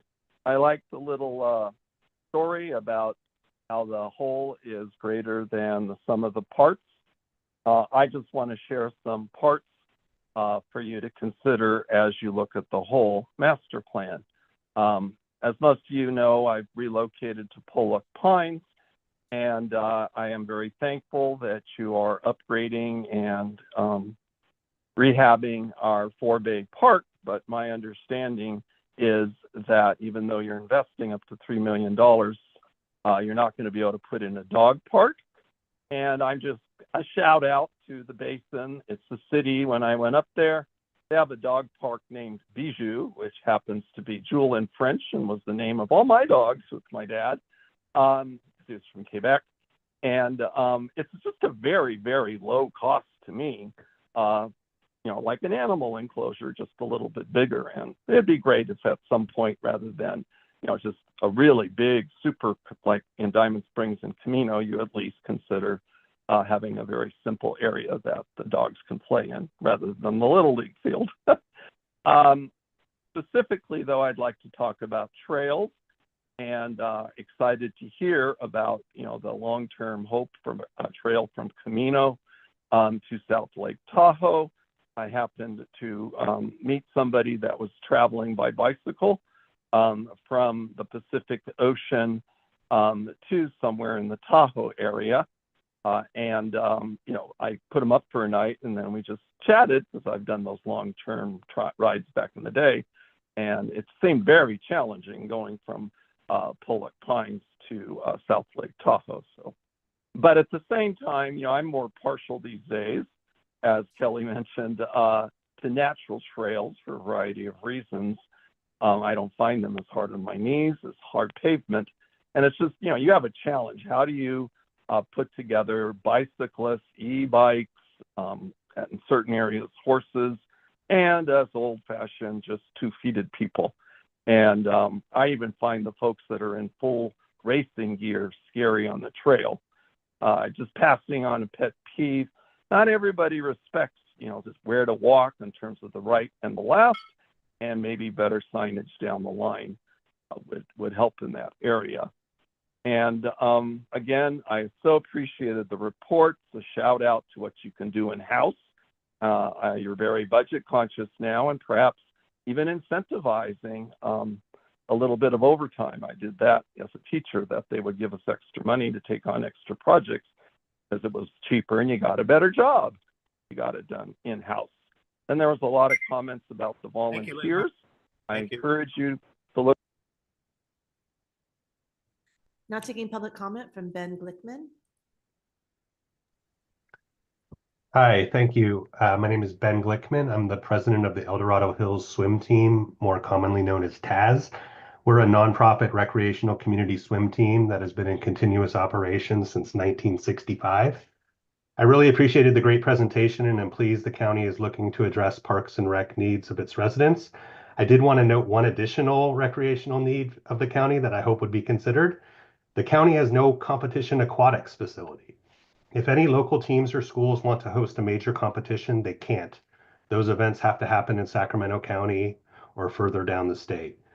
Moreover, community and high school pools on the West Slope are fully utilized with insufficient capacity to meet existing community needs and no ability to accommodate new programming.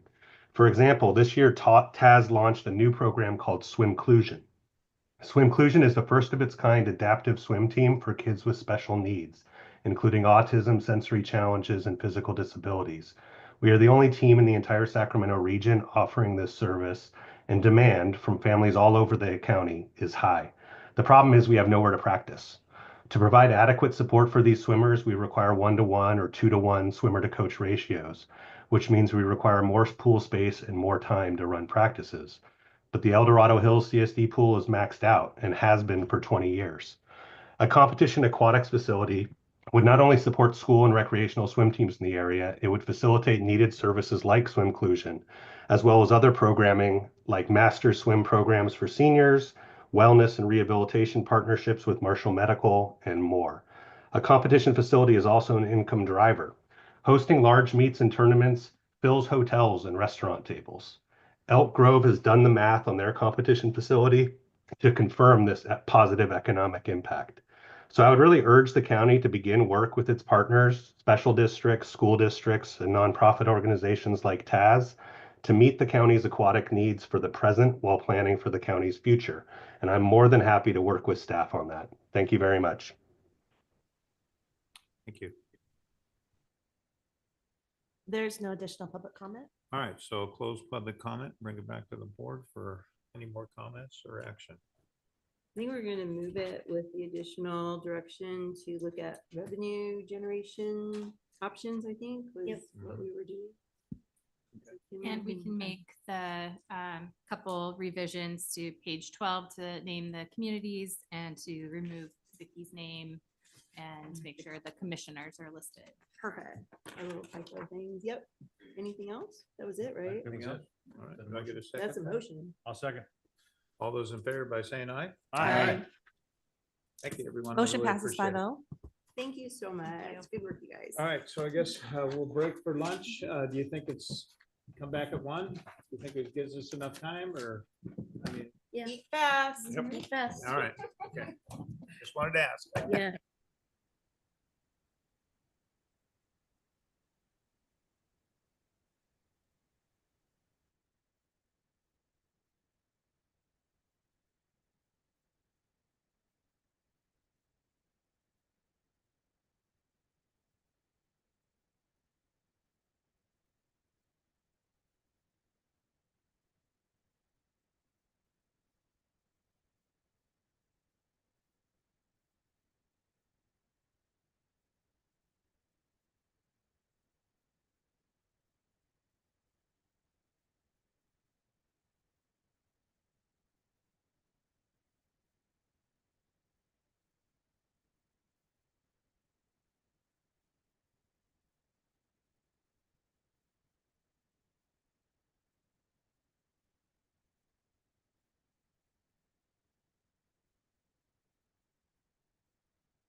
Welcome back, El Dorado County. We're back from our lunch break. The Board of Supervisors now going to resume our regular session, beginning with open forum. Open forum is time for the public to comment on any item that is not on the agenda today. Kim, will you please open? Of course. Now taking public comment on open forum, individuals will have 3 minutes to address the board. The timer will notify you when you have 30 seconds remaining and again when your time is up. Public comment will be taken first from those participating in the boardroom and then from those participating through Zoom. For those participating by Zoom, please make sure you unmute yourself when called upon. If you're joining the meeting by phone, press *9 to indicate a desire to comment. If you're joining by Zoom, press the raise hand button. Please voluntarily state your name for the record. Come on up, Linda.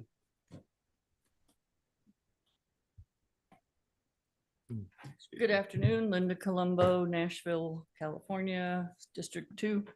And I'm going to report to you fellas that we've got 3 out of 5 board members who are reading the book. So we're working. When we get 5, I won't have to come back anymore. Although maybe the public would still want to know. So we're up to chapter 7. Paradise Fire Chief David Hawks listened to the CAL FIRE dispatcher who told a female caller that no one could come to her aid. PG&E had assured all CAL FIRE's emergency command center that the electricity was officially offline. Records would later show that power had in fact remained on in parts of the downtown grid through 12:30 p.m. when the backup generators rumbled to life. Hawks had several missed calls from town manager Gill. Hawks had warned his townspeople of the mounting fire risk. He had helped sponsor an annual forum called Fire on the Ridge at Paradise Alliance Church, one of the town's designated evacuation centers. Butte County Fire Safe Council had mailed a postcard invitation to all 26,500 residents of Paradise. Only 200 people showed up for this presentation. Hawks had hoped to shake the complacency with a carefully designed slideshow. He had opened by calling for a moment of silence for 8 people who had recently died in the car fire. They had perished in an unusual way, caught up in a firestorm that uprooted trees and crumbled electric towers, flames soaring 400 feet in the air and stripping the earth bare. At the fire safe meeting, a member of the public came up and said, "I was wondering, in the event of a fire in Paradise, how long does it take to evacuate the town?"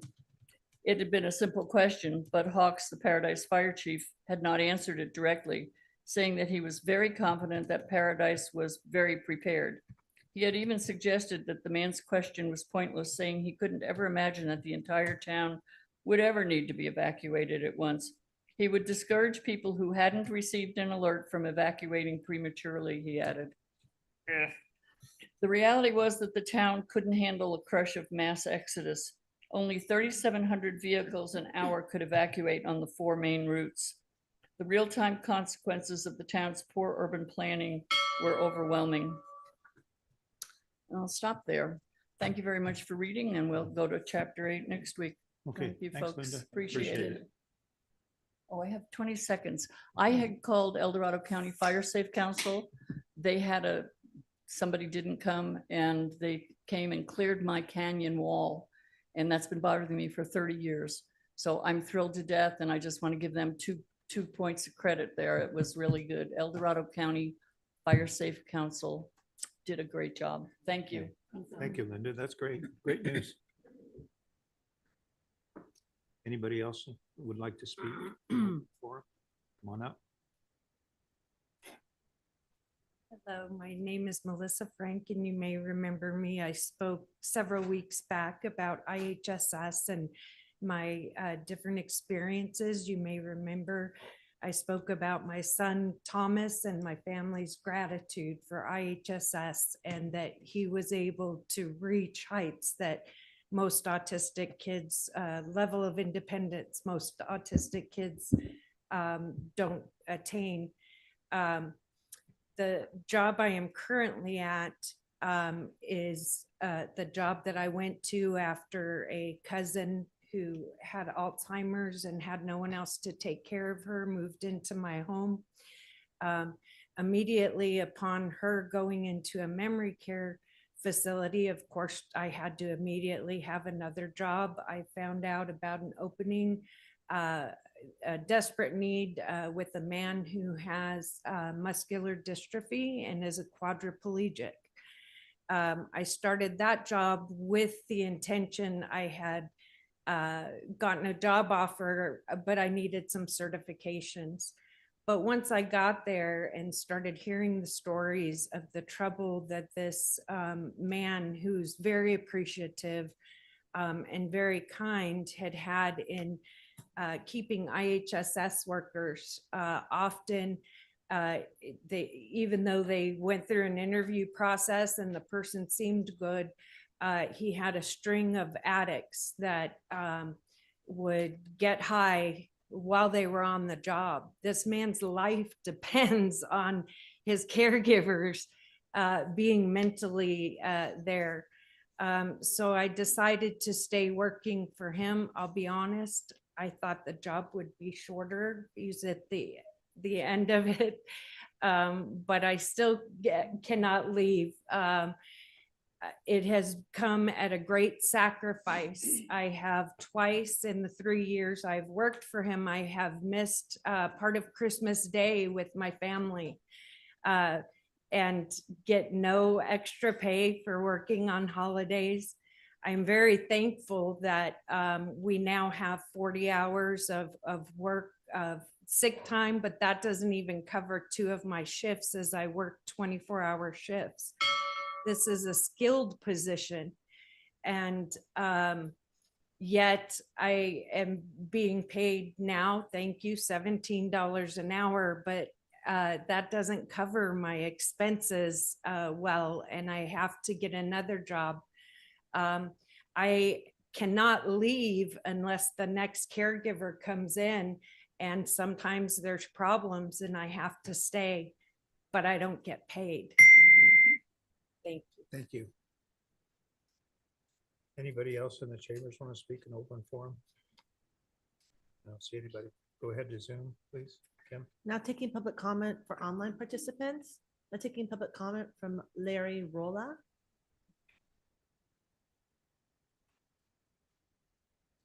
Good afternoon, Board of Supervisors. A couple items I wanted to talk about. One is open forum in general. Open forum used to be held at 9 in the morning, first thing on the agenda, so that the public, the working public, could attend very easily instead of taking, the middle part of their day off. And so I would just like to suggest that we, the Board of Supervisors, goes back and looks at the open forum start time and somehow solicit the public to see whether the 9 a.m. time slot works best for them. So that's a suggestion on open forum.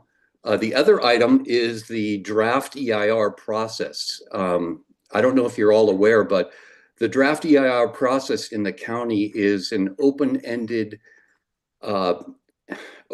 process. There's no expiration date, much like unlike the permit process or the building process or any other process in the county.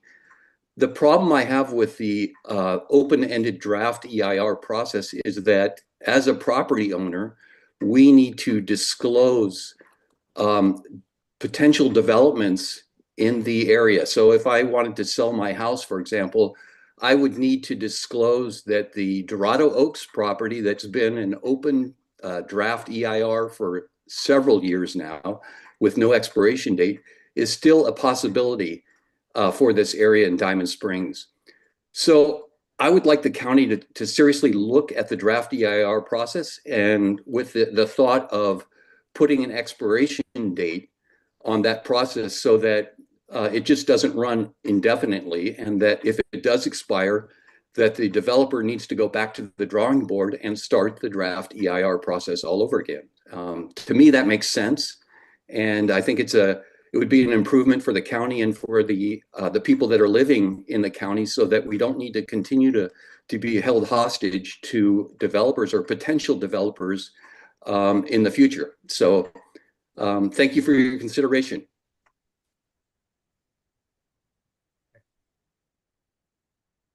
Now taking public comment from Kelly N.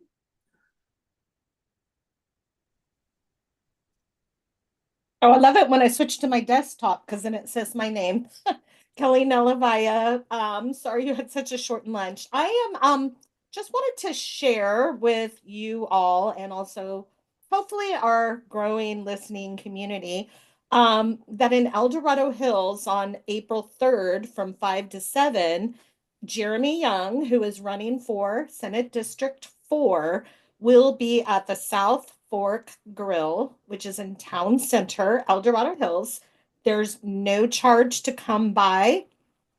I think it's an exceptionally important thing that we get to know, even when there's an incumbent running. It's our responsibility to get to know all of the viable candidates, especially something as important as the California State Senate. I am not posing this as an endorsement. I will be just like anyone else meeting for the first time, Mr. Young, and having lots of questions, as I hope other people will too. So it's election season, and this seems to be one of the first exciting events for such an important position. So I hope people will take the time on April 3rd from 5 to 7 to come by South Fork Grill in El Dorado Hills. Thank you. Now taking public comment from 525.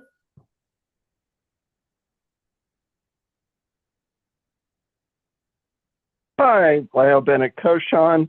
Sorry for running over last comment. Maybe it's my boomer ears. I didn't hear the first, off the phone. So who knows if it's tech or me. I wanted to comment quickly on budget, safety, and good government. Under budget, I heard a word today, income generating activities. I feel that you need to balance because you've been talking a lot about what to cut. And I know eventually you're going to talk about how to increase income. But I urge you to, balance that conversation. So it's not all about cut, cut, cut. I think that's what $48 million worth of reserves is. And I know they're allocated to many, many things, but I just think it's a balanced conversation to talk about income generators. I think the partnerships that I've heard about other topics is so important. And I urge you to, as you look at how to fund some of the things you have cut, that you take into consideration that Save the Graves is a wonderful volunteer organization that's led a great walk on the old Mother Lode Highway, and even has connections with some of the cemeteries that still have small groups maintaining them. And in other counties, and as this county is trying to do, cemeteries lend themselves to a lot of what was talked about in the parks thing. I mean, there's open spaces, you can have picnic nooks, all sorts of possibilities as income generators. The Film Commission, it generates an awful lot of money, and there are as you're opening it up again, there are some consequences that perhaps you should look at, like Supervisor Turnbow was talking about other aspects of what you've cut. And then, of course, my favorite thing, the wagon train. I hope one of you becomes a really strong advocate for the wagon train. It's rolling history. It is so much a part of El Dorado and a very small, frugal organization. And the county's promise in 2001 to fund into perpetuity, which, you're certainly free to ignore, as county council, I'm sure, would tell you. But, you did hear about the social cost of things from Chris Payne, and I think this one's a big one, and I urge you to find the funding for it. Safety, I was reading a report, Cal Matters, on our, one of the best things about El Dorado County, which is Lake Tahoe. It talked about how to be cognizant of the impact as you build trails and all of that. If everybody's driving their cars there, I never knew it. You might have known that it generates an awful lot of micro rubber, which ends up affecting all of us in the context of public health and stuff. I love the story that was read, and it talked about evacuation. And that was another thing it talked about, how in the world can that area, the whole basin, get evacuated? Am I done? Yeah, you're done. Or is that a warning? Okay, thank you. There's no additional public comment. All right, so I'll close open forum and let's move, I guess, we just go down the line. Can I just request that we start with 33? Stephanie Jansen's been here all day waiting for All this. right. We could do that. If that's not a problem. Don't have a problem with that. Everybody all right with that? All right. So item 33. Item 33 comes from Supervisor Ferrero, recommending the board take the following action. 1, establish a process to fill by appointment the vacancy on the El Dorado Hills Community Service District Board of Directors pursuant to Government Code Section 1780, including formation of an ad hoc committee to review applications, appoint 2 board members to the ad hoc committee, and direct that an item be placed on the April 26, 2025 agenda for final action to appoint a member to fill the aforementioned vacancy, or 2, provide alternative direction to address the vacancy. I'll kick it off. I'm sure you're all aware of what's going on at CSD, but I'm just going to start from the beginning and provide a little context and history. The El Dorado Hills Community Service District elected 2 board members back in November 2024. They took their seats in December of 2024. In mid-January, one of the newly elected directors sent an email to CSD staff indicating his desire to resign from his position. Shortly thereafter, he indicated he changed his mind and desired to continue serving as director. This resignation has been rife with controversy, differing legal opinions, and community debate on whether or not the director actually resigned or not. Nevertheless, there's a disagreement among the remaining 4 CSD board members that they are at an impasse on the path forward. Their options included allowing the director to return, appoint a new director, or direct a special election, which would take place in November 2025. The CSD board has had multiple meetings discussing these options, but ultimately could not agree. Personally, I've been watching the meetings, been very apprehensive about getting involved, and I wish this wasn't in front of us right now. I don't think the county should have to get involved. I was very hopeful that the directors would reach an agreement. On March 13th, which was their last public meeting, I attended this CSD meeting and informed the directors that if they could not reach a consensus on how to proceed, that I would be bringing this item to our board and request from our board that we approve the appointment of a director for the CSD director.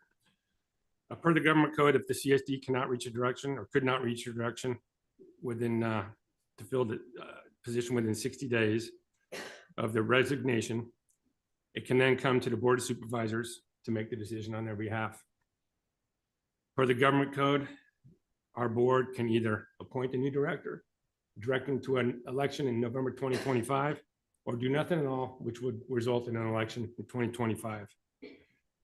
There's been a lot of public comment in both open CSD meetings as well as to me directly, and I'm sure that Supervisor Tumbu, requesting that the Board of Supervisors appoint a new member on behalf of the CSD. Not one person has reached out to me recommending that we go to an election. If we allow this to go to an election, it would cost the taxpayers of El Dorado Hills at least $75,000, and they will not get a director in position until December when they're seated. So yeah, we're kind of putting in a quandary, but I think that there's so much dissent on their board right now. They really need the 5th person, someone that's impartial, competent, and has the best interests of El Dorado Hills in mind. And I would like to request that we consider making that appointment. I've had people reach out to me already that are interested, so I know there will be some interest. And that's all. Say right now, I'll open up for public comment and hear your concerns before a motion is made. Any comments from other board members? Chair, I just want to let you know that our auditor has his hand raised. Okay. Oh, I would love to hear from the auditor. Yeah.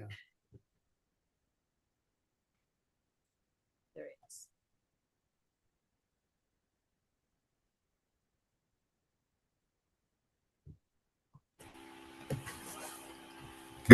Good afternoon. Can you hear me? Sir. Yes, sir. Okay. The CSD directors are our neighbors and our partners. And I would like us to have a lot better relationship with the CSD. Wayne Lowry mentioned we should be partners on the Bass Lake Park. Ben Glickman mentioned we should be partners on a big swimming pool. The CSD sued the county in 2022 related to lighting and landscaping assessments. I requested twice of the board chair at that, board president at that time, to meet with her for confidential settlement discussions, because what these two government agencies, the county and the CSD, are spending on this litigation, before we're done, we could have built a real nice baseball field. The only people profiting from this litigation are out-of-county attorneys. My attorneys have dealt with 4 different law firms at the CSD because they keep switching attorneys at the El Dorado Hills CSD.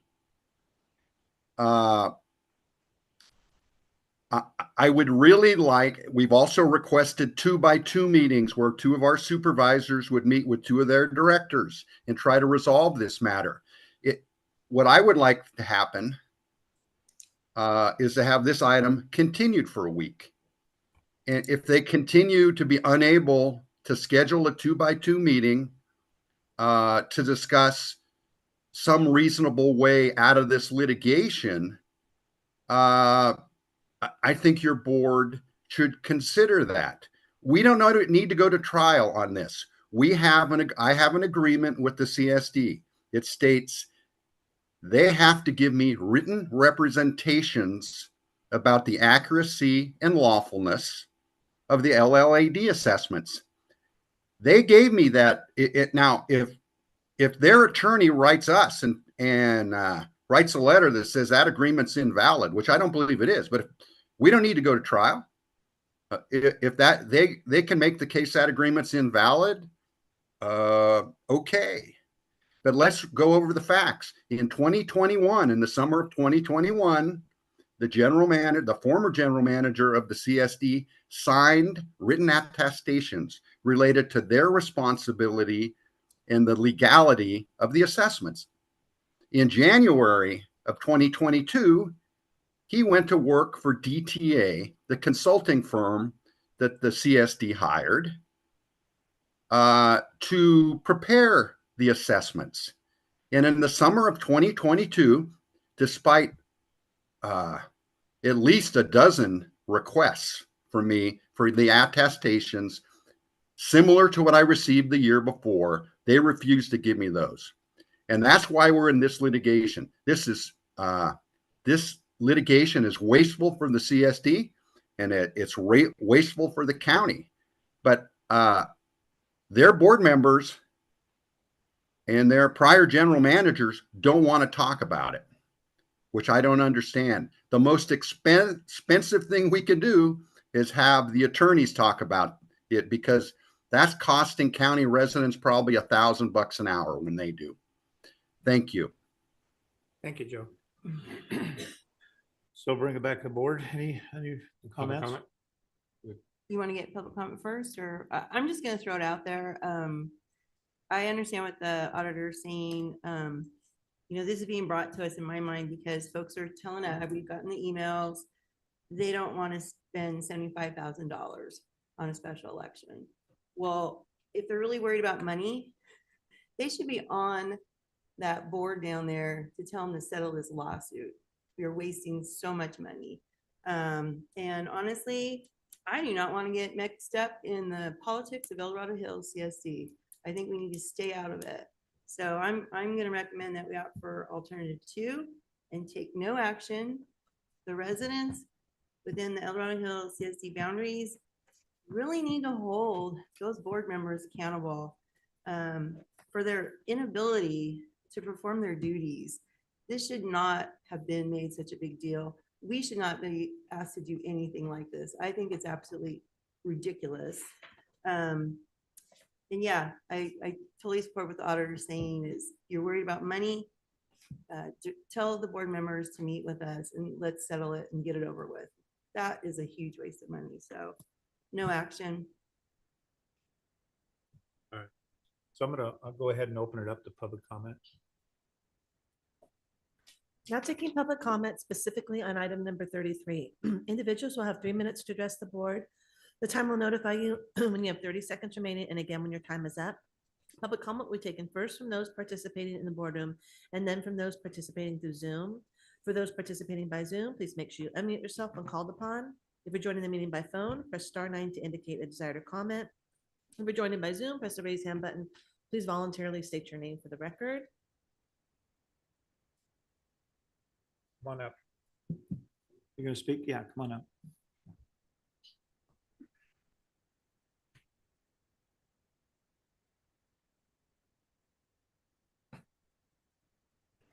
Don Neer, El Dorado Hills residents.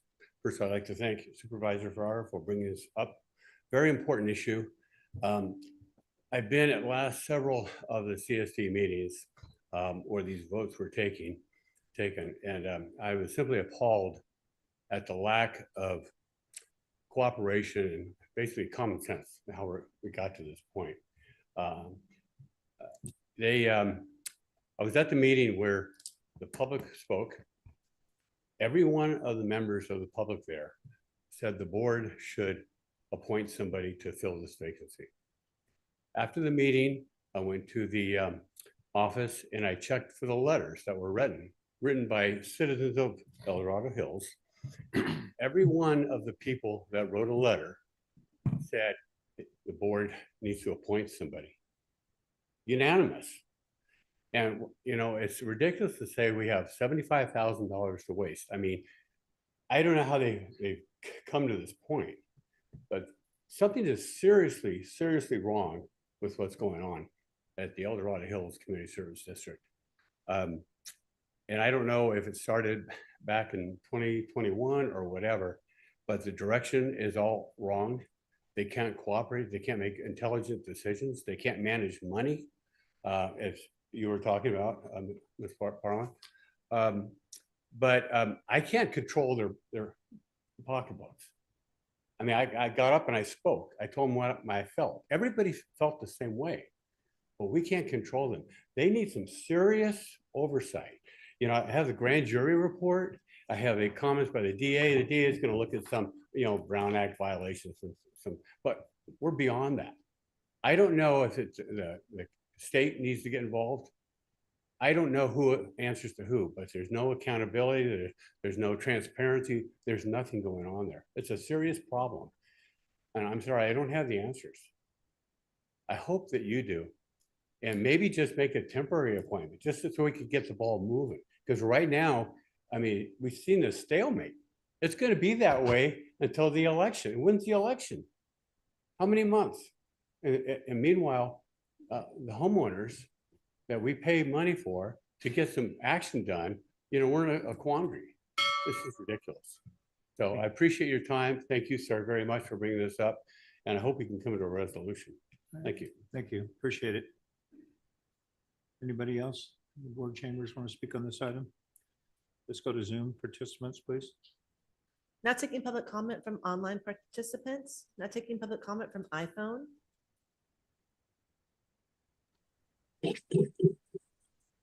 Yes, thank you so much for taking my call, Kelly Nalavaya, back on my cell phone. I'm very shocked by your comments, Supervisor Parling, considering you do have El Dorado Hills voters that are entrusted to you. I echo what the gentleman before me said. We are in a stalemate. So even a vote to settle a lawsuit is going to continue to be this 2-2 vote. And there's a really easy way to settle that. And that is for you to make this appointment. I understand. I thank you, Greg, so much for standing up for your district, for bringing this on to the agenda today. It needs to be done. If you were to look at the election results, there is hardly a margin between the second place winner and the third. That would be Noel Mattock and Steve Gutierrez. It's my understanding that he has shown interest, at least preliminarily, for that position. And interestingly enough, their argument over and over was, we think this needs to go to the will of the people. Well, as just stated, the will of the people that attended meetings, including myself and many others, I've never seen such packed meetings in my life, overwhelmingly, 100% were, we need to form a application committee, see who's interested, vet their why, and get moving along. Yet they stalemated on that. So it's ironic that if we were to go just by percentages of the will of the people, then it would make sense that Steve Gutierrez would make the most logical candidate because, again, he had 29 point something percent of the vote. Noel Maddock had 30 point something percent of the vote, and she had the benefit of being the incumbent.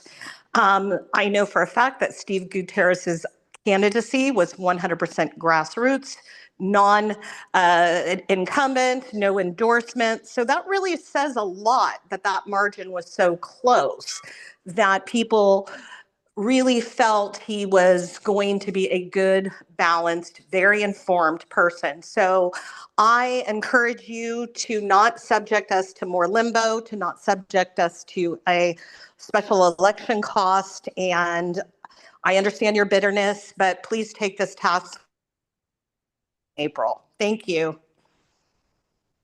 Thank you, Kelly. Now taking public comment from 525.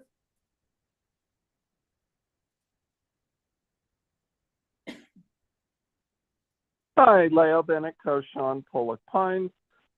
Used to live in Shingle Springs, go to church in El Dorado Hills, lots of different connections.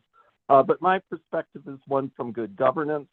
I'd like to echo what Kelly said. I agree completely from the perspective of good governance.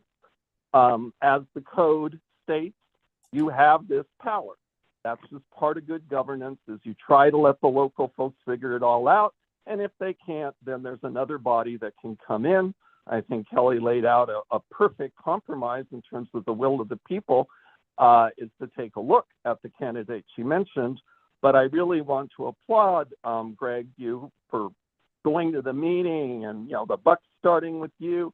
But if I'm reading it right, you're asking your fellow board members who are responsible for District 1 also, everybody is responsible for everybody once you're elected, just to create an ad hoc committee, look at the different ideas that are percolating up from the citizens of the community service district, and then come back to the board to make a rational decision, which could be sit on your hands. I hope it's to appoint somebody that can really bring peace and cohesiveness.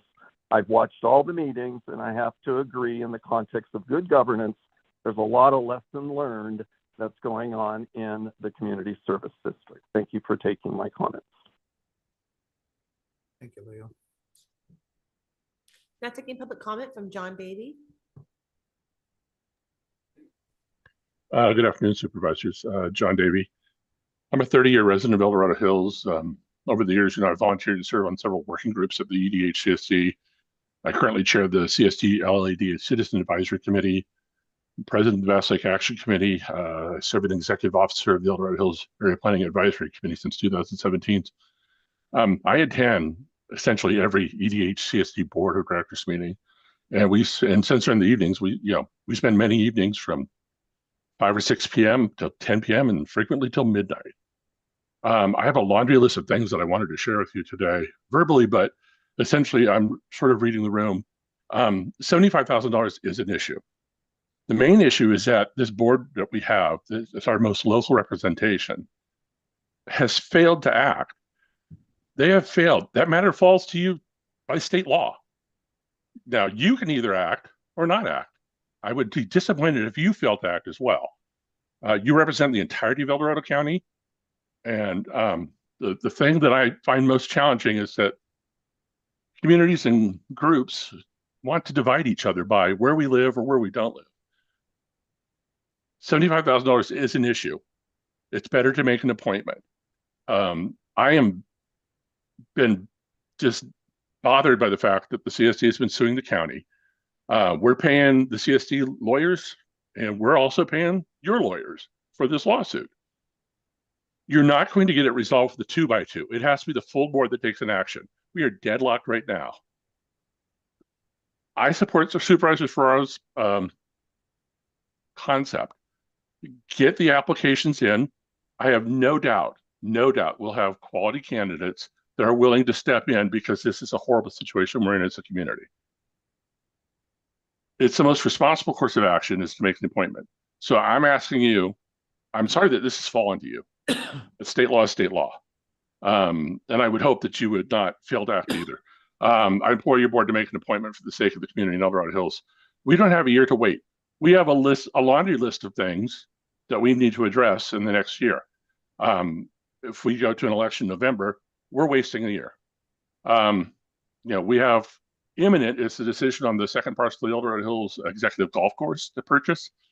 We have, as Auditor Harn has mentioned, several ongoing litigation actions to resolve. We have 3 landscaping and lighting assessment district election matters to resolve. The Bass Lake Regional Park draft ER is pending, and that will be coming back. It's a $100 million park. We need people in there that are going to take action. We still have to hire now a new general manager and new HR manager. We cannot wait until November and December and waste a year. So I would appreciate if you would consider making an appointment. Thank you. Now taking public comment from Linda Campbell. Hey everyone, Linda Campbell, El Dorado Hills. First, I want to echo appreciation to Supervisor Ferraro for making sure this is added, and Chair Turnbull for ensuring that it's on the calendar. I know it's a really tough idea to try to say, how, let's go with an appointment, but you're the next in line. And so many people over so many meetings tried to get the point across, and we couldn't get our current CSD directors to come to an agreement. And so here we are. As noted, we think that's going to continue to happen. So we have to have a tiebreaker vote in place. So anything that you can do to the idea of an ad hoc committee, that would be great. Keep in mind, you're still on a timeline. You have 30 days to decide from the original 60 days that passed since the resignation. So anything that you can do to promote that on behalf of the citizens of this county would be greatly appreciated, because it's noted there are a lot of things that need to be decided on. And so we just appreciate your attention and hope that you act on our behalf. Thank you. There's no additional public comment. All right, so I'll close public comment and bring it back. I just got to say a couple things. The things is. Sorry, Chair Turnbull, our auditor has his. Oh, okay, go ahead, Joe. Yeah. I don't oppose this agenda item. I recommend it be continued for a week until we can get a commitment from the El Dorado Hills CSD to start talking about the litigation. That's very expensive. Thank you. Question for Joe. Hey, Joe, do you think that appointing or not appointing will get that person to or get the group to the negotiate or talk? I have no idea. That they've been instructed by some counsel not to ever discuss litigation of any type. So the board members, I mean. So I don't know how we move forward. And again, we don't need to go to trial. If they have their attorney write a letter explaining how I screwed up, I'm happy to vigorously attempt, a credible letter. I'm happy to vigorously attempt to quickly resolve the matter. But I've gotten nothing, frankly. Their initial lawsuit was mostly name calling and saying that I was too close to Bob Williams. Thanks, Joe. Thanks. I just got a couple things to say. First off, looking at the voters count, I think Chuck King got around 13,000 votes. Noel Maddock, I think it was a little, about 11,000. And Stephen DeCaris was about a little over 10,000, just 400 or 500 votes under what Noel Maddock. He finished third. But you got to understand, 10,000 people voted, over 10,000 people voted for this gentleman to run for the CSD board.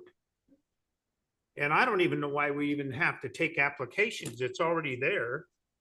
We just be simple. We send it. They're the ones that should step up and appoint this person because he finished third. We don't need to go through another process, another election, and then take applications for somebody to fit that position because they don't like that.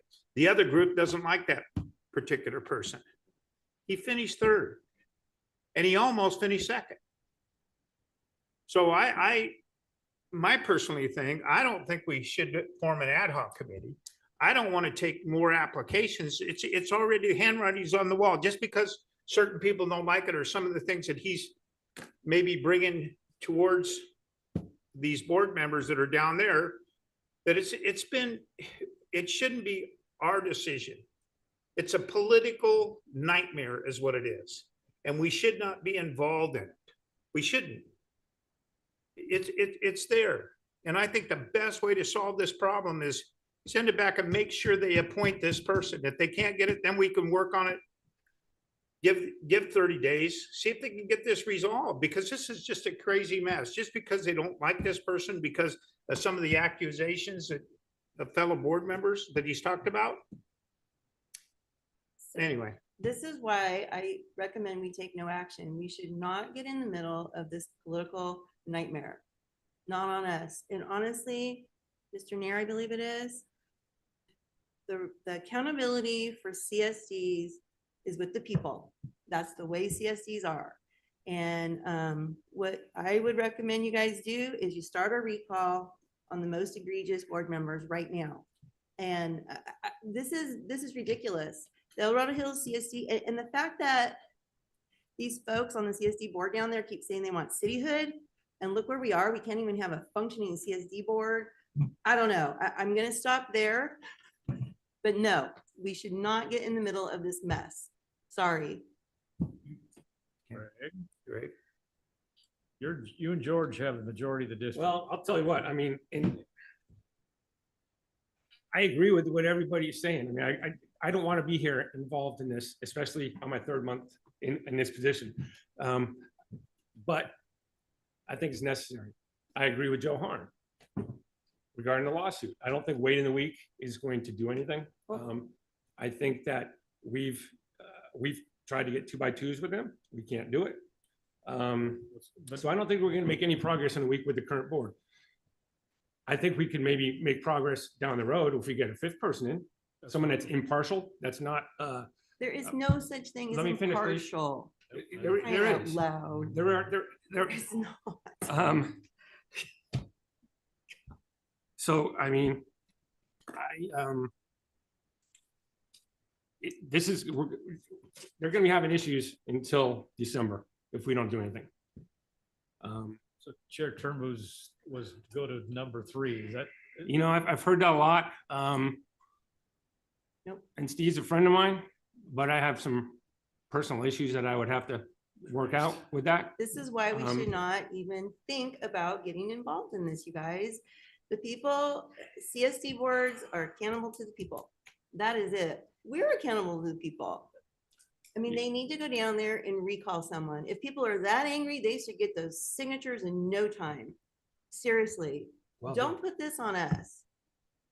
Well, you know, I mean, I want to make a motion. You don't have to support it if you don't want. But you know, like I said, I'm not doing this for CSD. I'm not doing it for the organization. I'm bringing this because the citizens in El Dorado Hills deserve it. And to your point, you pointed out there's a movement towards cityhood. If the Board of Supervisors takes a stance that El Dorado Hills is on our own, that cityhood movement is gonna grow even stronger. With this CSD board as an example of local government, I don't think so. Sorry, I totally disagree. Go ahead, Brooke. Supervisor Ferraro, I really respect that you're getting involved so early in your time. You know, these are hard. You're representing your people. I appreciate that. I have maybe an idea for you to consider, because I don't disagree with you either, Supervisor Parlin. And my instinct when I read this was knowing how convoluted that whole CSD is in El Dorado Hills. We've been reading about it for months. You know, my initial reaction was this is going to be a really difficult thing for the board to do. On top of the fact that we might get sucked into all of that politics of, well, that's the person that the board appointed now, and that, you know, there's unintended consequences. But what I think could be a bit of a happy, maybe a medium, would be if we appointed somebody in order to get us to the special election, with the idea that they still have to have a special election and take ownership of this issue themselves, at which point our appointment would be replaced. And if our appointment wants to run for that election, they can. It maybe moves the ball a little bit for the period of time that we have the stalemate, but it doesn't put all the burden on us. This is really their problem. It's something to consider. No, it's. May I interject? I think it's a wonderful idea. Unfortunately, the statute doesn't allow for that. The government code statute provides that somebody who is appointed to the position serves until their successor is elected at the next general district election, which would be in November of 2026. So I think it is a wonderful compromise. Unfortunately, I don't believe that the statute would allow you to make what amounts to an interim appointment. So Mr. King's position, that's a 2-year. It's a 4-year. So how do we get to November of 26? Because that's the date of the next general election. Okay. Yeah, the term goes through roughly December of 2028. Cost the Okay. 75,000. I got it. But to throw another wrench in things, there'll be 4 people up for election on that 2026. No, I'm sure there will be. So, Sounds like they need it, right? yeah. Yep. Yeah. You do. So I'm going to throw it out there. I'm going to just make a motion that we go ahead. I know that it's a tough decision. I don't want to get involved in their politics down there, especially with everything that's going on. I know, Lord, you've done a motion. But right now, I would recommend us appoint Steve DeCaris. He finished third. Sorry, I'm sorry, Supervisor Turnbull, but this was not agendized for the Oh, actual it wasn't? appointment. Okay, This all was right. agendized to provide some To direction provide direction. on Okay, either the all right. appointment process or ordering the election. Okay, so then I would recommend that we send it, I'll go ahead and second Lori's, that we just send it back to them. They make. I'm really sorry for interjecting so much, but I these, know. unfortunately, it's just hard. the staff report that Supervisor Ferrero prepared outlines what the options are, and unfortunately, referring it back to the CSD is not one.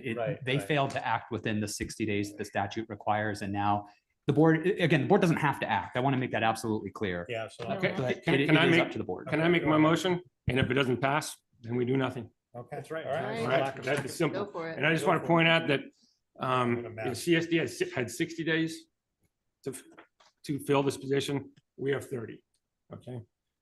So I'd like to make a motion that we advertise the position, us being the county, for CSD director on the county website for 15 days to solicit applications. Establish a selection ad hoc committee consisting of Supervisor Turnbull and myself, and bring a recommendation for a new director to the Board of Supervisors for approval at our April 22nd Board of Supervisors meeting.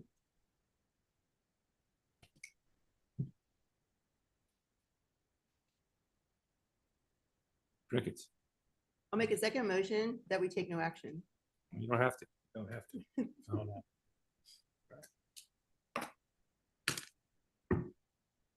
So for the record, the motion dies for lack of a second.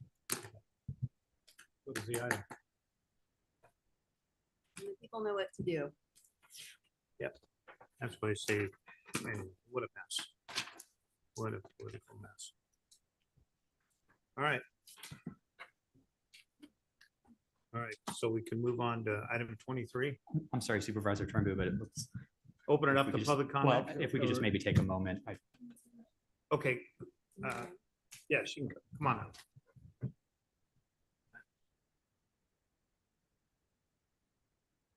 Very frustrating. I think the question that I would have for council, and I think I know the answer to this question, is if you take no action, does that automatically kick off a special election? I believe the answer is yes. Well, I think you probably want to confer with your counsel. Of but course, I will. I think- just wanted to, I'm I just think, trying to make sure okay. With no action. Right. Okay. Certainly could maybe assume that's the case, but I think it wouldn't necessarily be official until the expiration of the 90 days Okay, thank you. from the I date of the appreciate it. vacancy. Board members, thank you for your time. I appreciate it.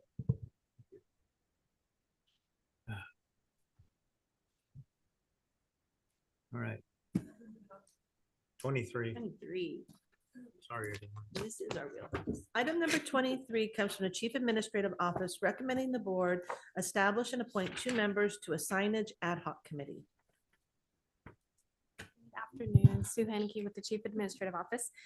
This is just an item brought back from your February 25th meeting where you discussed revisions to the zoning ordinance regarding signs. And so you asked us to come back with an item so you can appoint an ad hoc committee to look at non-compliant signs. Any board comments? I'd love to be on this Question? committee because I've been really engaged in the sign ordinance since the last update. All right. Anybody else would like to be on that committee ad hoc? I'm fine with it. I'll help. Well, it'd be in mostly it's in you guys' district, so sure, that would be good. Okay. So I'll make a motion that we appoint Lori and Take public comment. All right. Okay. Now taking public specifically on item number 23. Individuals will have 3 minutes to address the board. The timer will notify you when you have 30 seconds remaining and again when your time is up. Public comment will be taken first from those participating in the boardroom and then from those participating through Zoom. For those participating by Zoom, please make sure you unmute yourself when called upon. If you're joining the meeting by phone, press *9 to indicate a desire to comment. If you're joining by Zoom, press the raise hand button. Please voluntarily state your name for the record.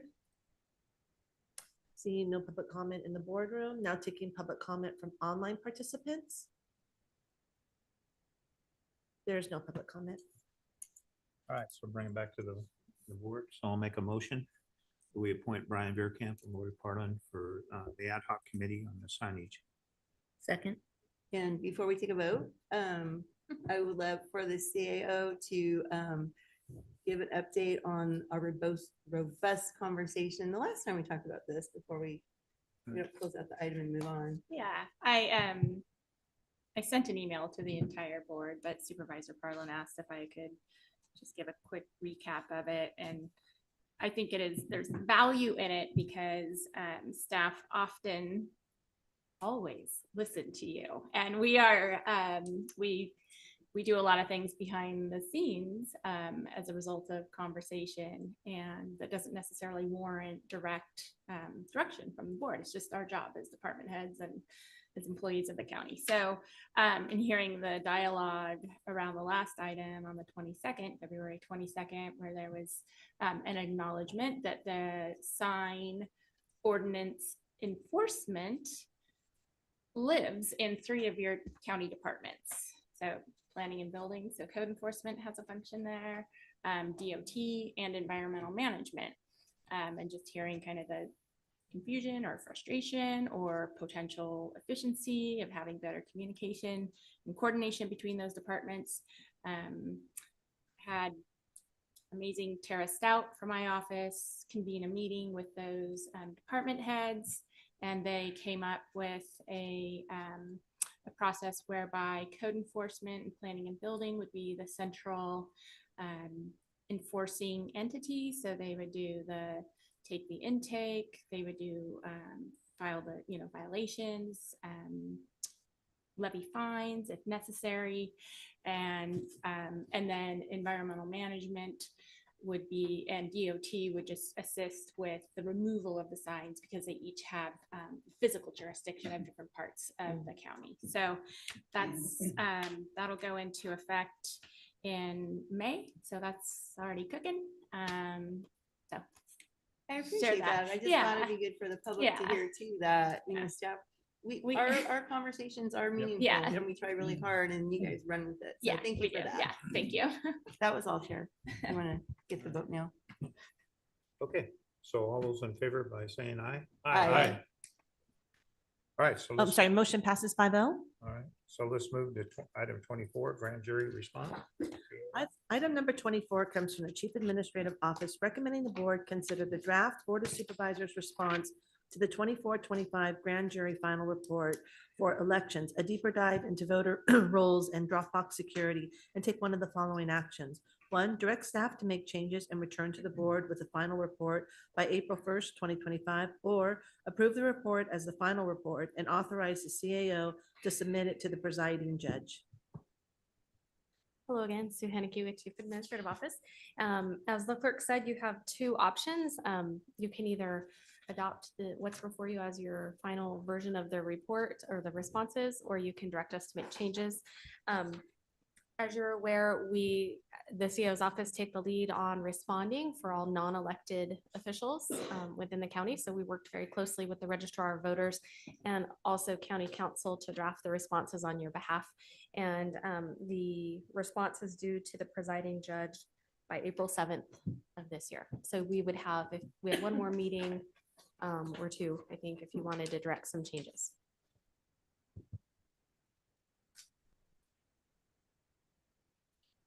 Okay, bring back to the board. Any questions? It seemed pretty straightforward, Yeah, the yep. responses. It did raise some eyebrows though, like, Mhm. but Yeah. yeah, everything was replied to and we're doing what we can. Right. All right. All right, I'll open it up to public comment. Now taking public comment specifically regarding item 24. Individuals will have 3 minutes to address the board. The time will notify you when you have 30 seconds remaining again when your time is up. Public comment will be taken first from those participating in the boardroom and then from those participating through Zoom. For those participating by Zoom, please make sure you unmute yourself when called upon. If you're joining the meeting by phone, press *9 to indicate a desire to comment. If you're joining by Zoom, press the raise hand button. Please voluntarily state your name for the record. Seeing no public comment in the boardroom, now taking public comment from online participants. And now taking public comment from 525. But Lyle Bennett Koshan, I just want to take this opportunity to applaud both the board, your chief executive officer, and especially the elections department. From my perspective, the grand jury had concerns, but resolved them all, and it speaks to the integrity of the election process in El Dorado County, and I'm grateful for that. Thank you for taking my comment. Thank you, Leo. There's no additional public comment. So I'll bring it back to the board for any discussion or action. Move. Second. All those in favor by saying aye? Aye. Motion passes 5-0. All right. Thank you, Sue. Thank you, Sue. So at this time, the board will recess into closed session to hear items 29 through 31 and item 34 as specified in the agenda. Anyone who wishes to provide comments concerning those matters may do so at this time. Please open it up to public comment. Kim? Now taking public comments specifically on closed session items. Individuals will have 3 minutes to address the board. The timer will notify you when you have 30 seconds remaining, and again, when your time is up. Public comment will be taken first from those participating in the boardroom, and then from those participating through Zoom. For those participating by Zoom, please make sure you unmute yourself when called upon. If you're joining the meeting by phone, press *9 to indicate a desire to comment. If you're joining by Zoom, press the raise hand button. Please voluntarily state your name for the record. Seeing no public comment in the boardroom, now taking public comment from online participants. There's no public comment. All right.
All right, so we're back from closed session. Do we have any report out?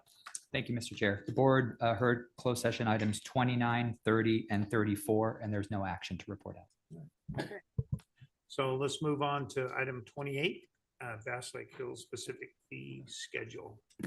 Item number 28 is a hearing from the Department of Transportation recommending the board, one, conduct the public hearing consistent with the Mitigation Fee Act requirement to consider the annual adjustment to the Bass Lake Hills Specific Plan Public Facilities Financing Plan fee schedule. Two, find that the 2025 Bass Lake Hills Specific Plan Public Facilities Financing Plan fee schedule is consistent with the Mitigation Fee Act Government Code sections. And three, adopt and authorize the chair to sign a resolution for the 25 Bass Lake Hills Specific Plan Public Facilities Financing Plan fee schedule. Supervisor Turnbull, can you please open up the hearing? Good afternoon, board, honorable chair, Adam Bain with El Dorado County Department of Transportation. Hopefully this is a fairly simple, straightforward item today. There is a specific plan in the Bass Lake Hills area that was created in 1995 that identified what some development in that area might look like. In 2004, there was a plan that got put together. It's a public facilities finance plan that will collect fees from anyone building in the area and aggregate those into large scale infrastructure projects that are necessary for the development of that area. Very good plan. Development pays for itself and aggregates those large costs across the community. We go through an update of that generally whenever circumstances change. There haven't been any major circumstances change in the Bass Lake Hills specific plan area recently. We did have an update back in 2020 with some projects that moved forward. We did another analysis of the infrastructure needs at that time and determined that what we had was appropriate. As part of that plan, we come in with an annual adjustment for cost of construction cost index adjustment. It's a routine thing we do every year. Nothing else has changed, and we've had a 0.7% decrease in the construction cost index over the last year. Certainly not a big change, but it's heading in a better direction than it was at 5 or 6% heading up. So we're grateful to see that. We're also seeing more bidders on projects, and so we're hopeful that that might help out some of the strains that we've had recently. So with that, all this item is asking to do is take a look at the PFFP, make an annual adjustment, a decrease of 0.7%, and then we're happy to answer any questions. This is a public hearing, so we'll open it up for those things, but if you have any questions, I'd be more than happy to answer. All right, so open it up to any comments from the board, questions? Shocking that something decreased. Here we go How did twice. something I know, that's- decrease? I What? know. I Exactly. know, that's why I read it so closely, actually, because I did catch a typo, you guys, and it's only because it said it was decreasing. I thought that can't be real, and then it was like, wait a minute. So, yeah. It was an excellent catch on your part, and I apologize. There was one typo in the exhibit. We had used last year's exhibit and said 2024, that's 2025. So somebody's looking at the record, that'll be what it's reflected there. So. So these, I just want to understand this, these are one-time fees paid per individual residence. They paid it during the permitting process? Okay. All right. It's a one-time fee. It gets paid at the time that the building permit is issued. So. All right. Thank you. Any other comments from the board? All right, so open up the public comment. We are now taking public comments specifically regarding item number 28. Individuals will have 3 minutes to address the board. The timer will notify you when you have 30 seconds remaining, and again when your time is up. Public comment will be taken first from those participating in the boardroom and then from those participating through Zoom. For those participating by Zoom, please make sure you unmute yourself when called upon. If you're joining the meeting by phone, press *9 to indicate a desire to comment. If you're joining by Zoom, press the raise hand button. Please voluntarily state your name for the record. Seeing no public comment in the boardroom, now taking public comment from online participants. There's no public comment. All right, so bring it back. So I'll close the public hearing. We'll bring it back to the board for any other further questions or anything you got for Adam. You. All right. I'll move the item for approval. Got a Second. All those in favor by saying aye? Aye. All right. Motion passes 5-0. Greatly appreciate your time today. Thank you. Yeah, thanks, Adam. Yeah. Appreciate it. All right, so We got more. We have one more closed One more session, closed. but I don't know if it, and don't think we'll have a report out. So All right. we could do board member updates. All right, so let's do board member updates. Let's start with Lori. Oh, right. Let's see, El Dorado Water Agency meeting last Wednesday. God, time is flying. It felt like a month ago. Yeah. But the water agency is starting on its strategic plan update, and we just got an update about all the interviews that took place. I think county staff was included in that, and then we'll be having a workshop at our April meeting. So that'll be a good thing to get moving. Just a heads up that after that one conversation we had, I did have a meeting with the Placerville Sacramento Valley Railroad representative about their request for license renewal. So I guess I need to follow up on that because I lost track where that's at.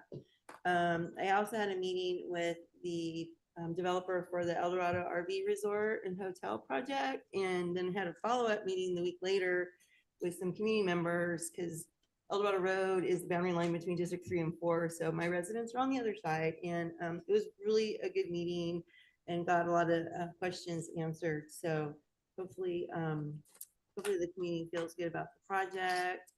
Lots of cap-to-cap meetings. Supervisor Turnbull and I had a 2x2 with the Cameron Park CSD, some board members and their interim general manager. And I was really happy to see the progress they're making at taking a deep dive and looking at their finances and trying to get their ducks in a row. So I thought it was a really good meeting there. And then I got appointed to Pioneer Community Energy. Well, you guys appointed me to it, but then I also got appointed to an ad hoc at Pioneer. I know on expansion. So because of the super duper, you all know, rise in utility costs lately, huge interest in other jurisdictions, cities and counties joining Pioneer. And we already had put, I think, don't quote me on the number. I want to say 13. That sounds wrong. But anyway, we already started on the process to add more territories, and we already have another batch that's interested. So the ad hoc was looking at, we do need to take a measured approach to this because you know how things are if you expand too quickly and you don't have everything in place. So the ad hoc talked through that. And then the very next day, we actually had our board meeting, and we reported out our thoughts on that. So I don't know what to say about utilities. It's way too expensive. And our residents, we all know, are struggling everywhere they turn around. Wanted to thank DOT. I should have said something before Adam left, but although he wasn't there, but DOT staff, we had a meeting with at HLP Park about the proposed trail along Lotus Road. Pretty good attendance there. I think it was like 30 to 40 people showed up. Good questions, a lot of support, some concerns, but I think we can work through those. And then the other day we had another meeting. DOT had a public meeting. We met in the probation offices. They have a big meeting room. It's huge. And so we had about 75 members of the public showed up because the Ponderosa Interchange project is going to be getting started here pretty soon. And it's crazy. We've been waiting. The first meeting I attended on that as a member of the public, and it was 2008. And then all of a sudden, bam, here we are. And I will give you a heads up. It's going to be interesting. They're proposing there will still be 4 intersections. 2 of them will have traffic signals, and the other 2 will have roundabouts. So, but they will be realigning things so that the stacking queue will be much bigger, and hopefully the traffic will flow better. And then DOT will continue pursuing funding for the 3rd phase of the project, which is the overpass itself and widening. We don't have money for that, but my understanding is we have money for the 2 realignments, which is awesome. So we had roundabouts, and you know what? I was really impressed by the public. They weren't terribly vocal about the roundabouts. I think that people are getting the hang of them, and I always tell Raphael, if they're well designed, I can deal with it. So, and I think that was really the only stuff that you guys would be interested in. Yep, that was it. Brian? Yeah, water agencies, Lori alluded to, and then the next is the 9th, I believe. Yes, our Strategic workshop. Planning and Yep. workshop. Yeah, a budget ad hoc committee meeting with Supervisor Chairman Turnbull.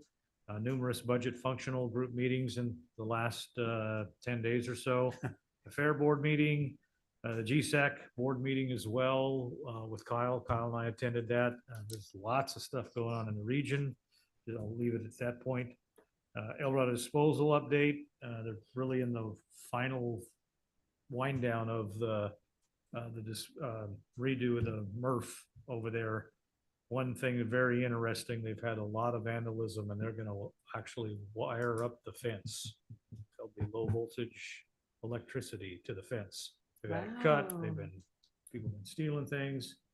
Yeah, so I wouldn't touch the fence if I was over that direction.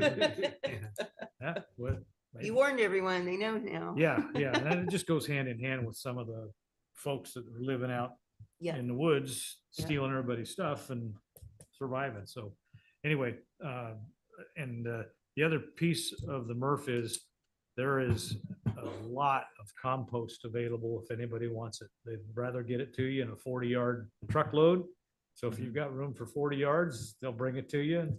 If not, they've got City of Placerville, they've got other various community groups that are taking it and distributing it, but it also is available for MRF as well by bulk. So, and it's really, really good stuff. Maybe we need to get a flyer put together to They're advertise that They're better. working on, there'll be more of that going on, yeah. Okay. We had a meeting, I guess this is sort of precipitous, with the USDA food broker out of the state of California. And now if you saw today's actions, that all food from the USDA is being cut off, or at least that's the tactic that's going on, or at least part of the federal government's review of all this food that's being distributed. We were meeting with them just to talk about El Dorado County and what maybe we could do to improve, as we had Mike Sproul here that one day, and we talked about different things, competing interests and so forth going on. We may have a much bigger issue if this continues and what they do than that. So anyway, really good contact. He's the food broker between the USDA and then all distributions throughout the state of California. So he's based out of Woodland. So we're a very knowledgeable person, and we'll be working with him and Steve or Mike and all of them to still try to meet the needs of our county, which now may be a little bit difficult, but we'll see. Ag department meeting, SACOG, we had a monthly meeting as well as a bus tour of Rockland. It was one of their out in the surrounding area meetings, and Rockland has some very neat things going on, but they're preserving quite a bit of open space too. So pretty good blend. And if you get the chance and want to go over to Rockland, get a hold of their mayor and she'll take you on a little tour. Yeah. Lots of good stuff. We had a city of Placerville, not official 2x2, but a discussion with the mayor and the ex-mayor about homelessness and county city collaboration. Tiffany's working on the MOU. And I think there was some good discussion to move forward and hopefully share the issue that we have and try to treat it properly. So they're very open to that. And otherwise, normal stuff with CEO, library, different department heads. Appreciate that. Yeah. Thank you, Chair. I have 4 brief items I just would like to catch my colleagues up on. Number 1 is we did confirm that we are going to be able to pull off a summer 2025 Emerald Bay pilot project. And in addition to that, Caltrans is going to do a road safety audit up there before we start the pilot project. So that's very exciting. Also, I'm sure everybody may have heard about Measure T, which is the elimination of vacation home rentals in the city of South Lake Tahoe in residential areas. It doesn't include the tourist core area. That has been overturned by an El Dorado County judge, Judge Schlossberg. It's been 5 years in litigation, and not sure what the city's going to do. They do have a 60-day appeal. I have a feeling they're probably talking about it today, but it really has kind of thrown everybody into a bit of a spin. We don't know what exactly that means or what it's going to look like. Also wanted to mention that I'm working closely with Arts and Culture and the Myers Advisory Committee Arts and Culture is helping the advisory committee look at some possible art for the roundabouts, the 2 roundabouts in Myers, in addition to a welcome sign. So that's exciting. And then finally, I just wanted to mention that El Dorado Disposal is getting ready to do their community cleanup day in Pollock Pines. And that'll be on May 17th. Location still to be determined, but the day will be firm. So that was my updates. Great. I attended El Dorado Hills APAC meeting a couple weeks ago, and Matt Smelter from DOT gave a presentation on the final improvements to the Latrobe Highway 50 interchange. And don't ask me when they're supposed to start. I'm drawing a blank on that, but it's in the near future. El Dorado Hills CSD approved the concept to explore the fiscal feasibility of cityhood at their last meeting. And then I sat on the Behavioral Health Commission meeting last week. It's a very hard concept to grasp, but one of the challenges that they're dealing with now is the result of the SB1. That was the Senate bill that Newsom was so aggressively promoting, and barely passed, but it's going to change the system from Mental Health Services Act to Behavioral Health Services Act, ultimately cutting money to us and possibly requiring more services. So Health and Human Services is trying to figure out how to manage that down the road, and I think that takes place July of 2026. So that's all I have. All right, thanks, Greg. Just going back, we had the water agency meetings and stuff, the regular meetings, and then also Lori and I went to Auburn for the cap to cap meeting that we have. We actually had a Zoom conference, then we went up there on the fire, and then we went up there for the water. So that was kind of unique, and meeting all the different people and stuff that's going to represent our area and stuff, especially back in Washington, DC. And then the budget functional meetings that we've had, the ad hoc meeting has been very, very, I can't say entertaining, but I can just say it's very much, we got a problem. We really do. So we're looking at all kinds of different ways to actually to support the county and make sure that we have enough revenue. And all the department heads and stuff like that are looking at their departments and looking at a way to cut costs too, to help support our county. So anyway, so that's a good thing. So, and then, like I say, a lot of meetings with the department heads. Actually, the 2x2 meeting that we have with Cameron Park CSD, I think it's going really well. I think they're discovering a lot of things, and they're deep diving into everything when it comes to the revenue and stuff. So I think that's good. They're on track now. So I think that's going to be a good thing. So anyway, that's it. So CEO. CAO's office is just deep in the budget process, as you know, and as you indicated. So I can't give your department heads enough credit. This is probably, I'm going to say, this is the most challenging budget we've seen in 20 years. It's not the result of anything that your department heads have done. You all routinely stay here, and I know you hear it behind the scenes, that it's a culmination of just kind of increased regulation and requirements without the funding. So the situation that we're in is difficult and contrary to previous situations where there was an economic downturn where where the work actually decreased. And so it was a little easier perhaps to navigate the decrease in revenue. We're not in that situation right now. The work is not going away. So we truly are asking our departments to do more, do the same, do more with less. And that's extremely stressful for them. They take their responsibilities seriously to deliver all of their internal and external services, and whether they're elected or appointed, they're all going through this. But the amount of collaboration and effort and still in a semblance of team and working together to solve this problem for the county is, I'm truly, I'm impressed. I mean, really, because things could be quite different. So I appreciate it. I hope you guys see it and acknowledge it, and let your department heads know that you appreciate all they're doing, because it's tough.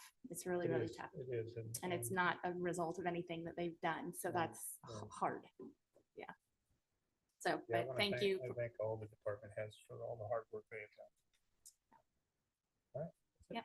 Chairman, we do have LAFCO tomorrow at a new time, 3:30 in the afternoon. 3:30, yeah. Here in the board chambers. Yeah, no more, yeah, 3:30. which is good. So anyway, so now no more late meetings and stuff, especially when it comes to, you know, when we have the problems with that. Zoom. So this is actually good. So I guess we resumed back to closed session for here, item 31.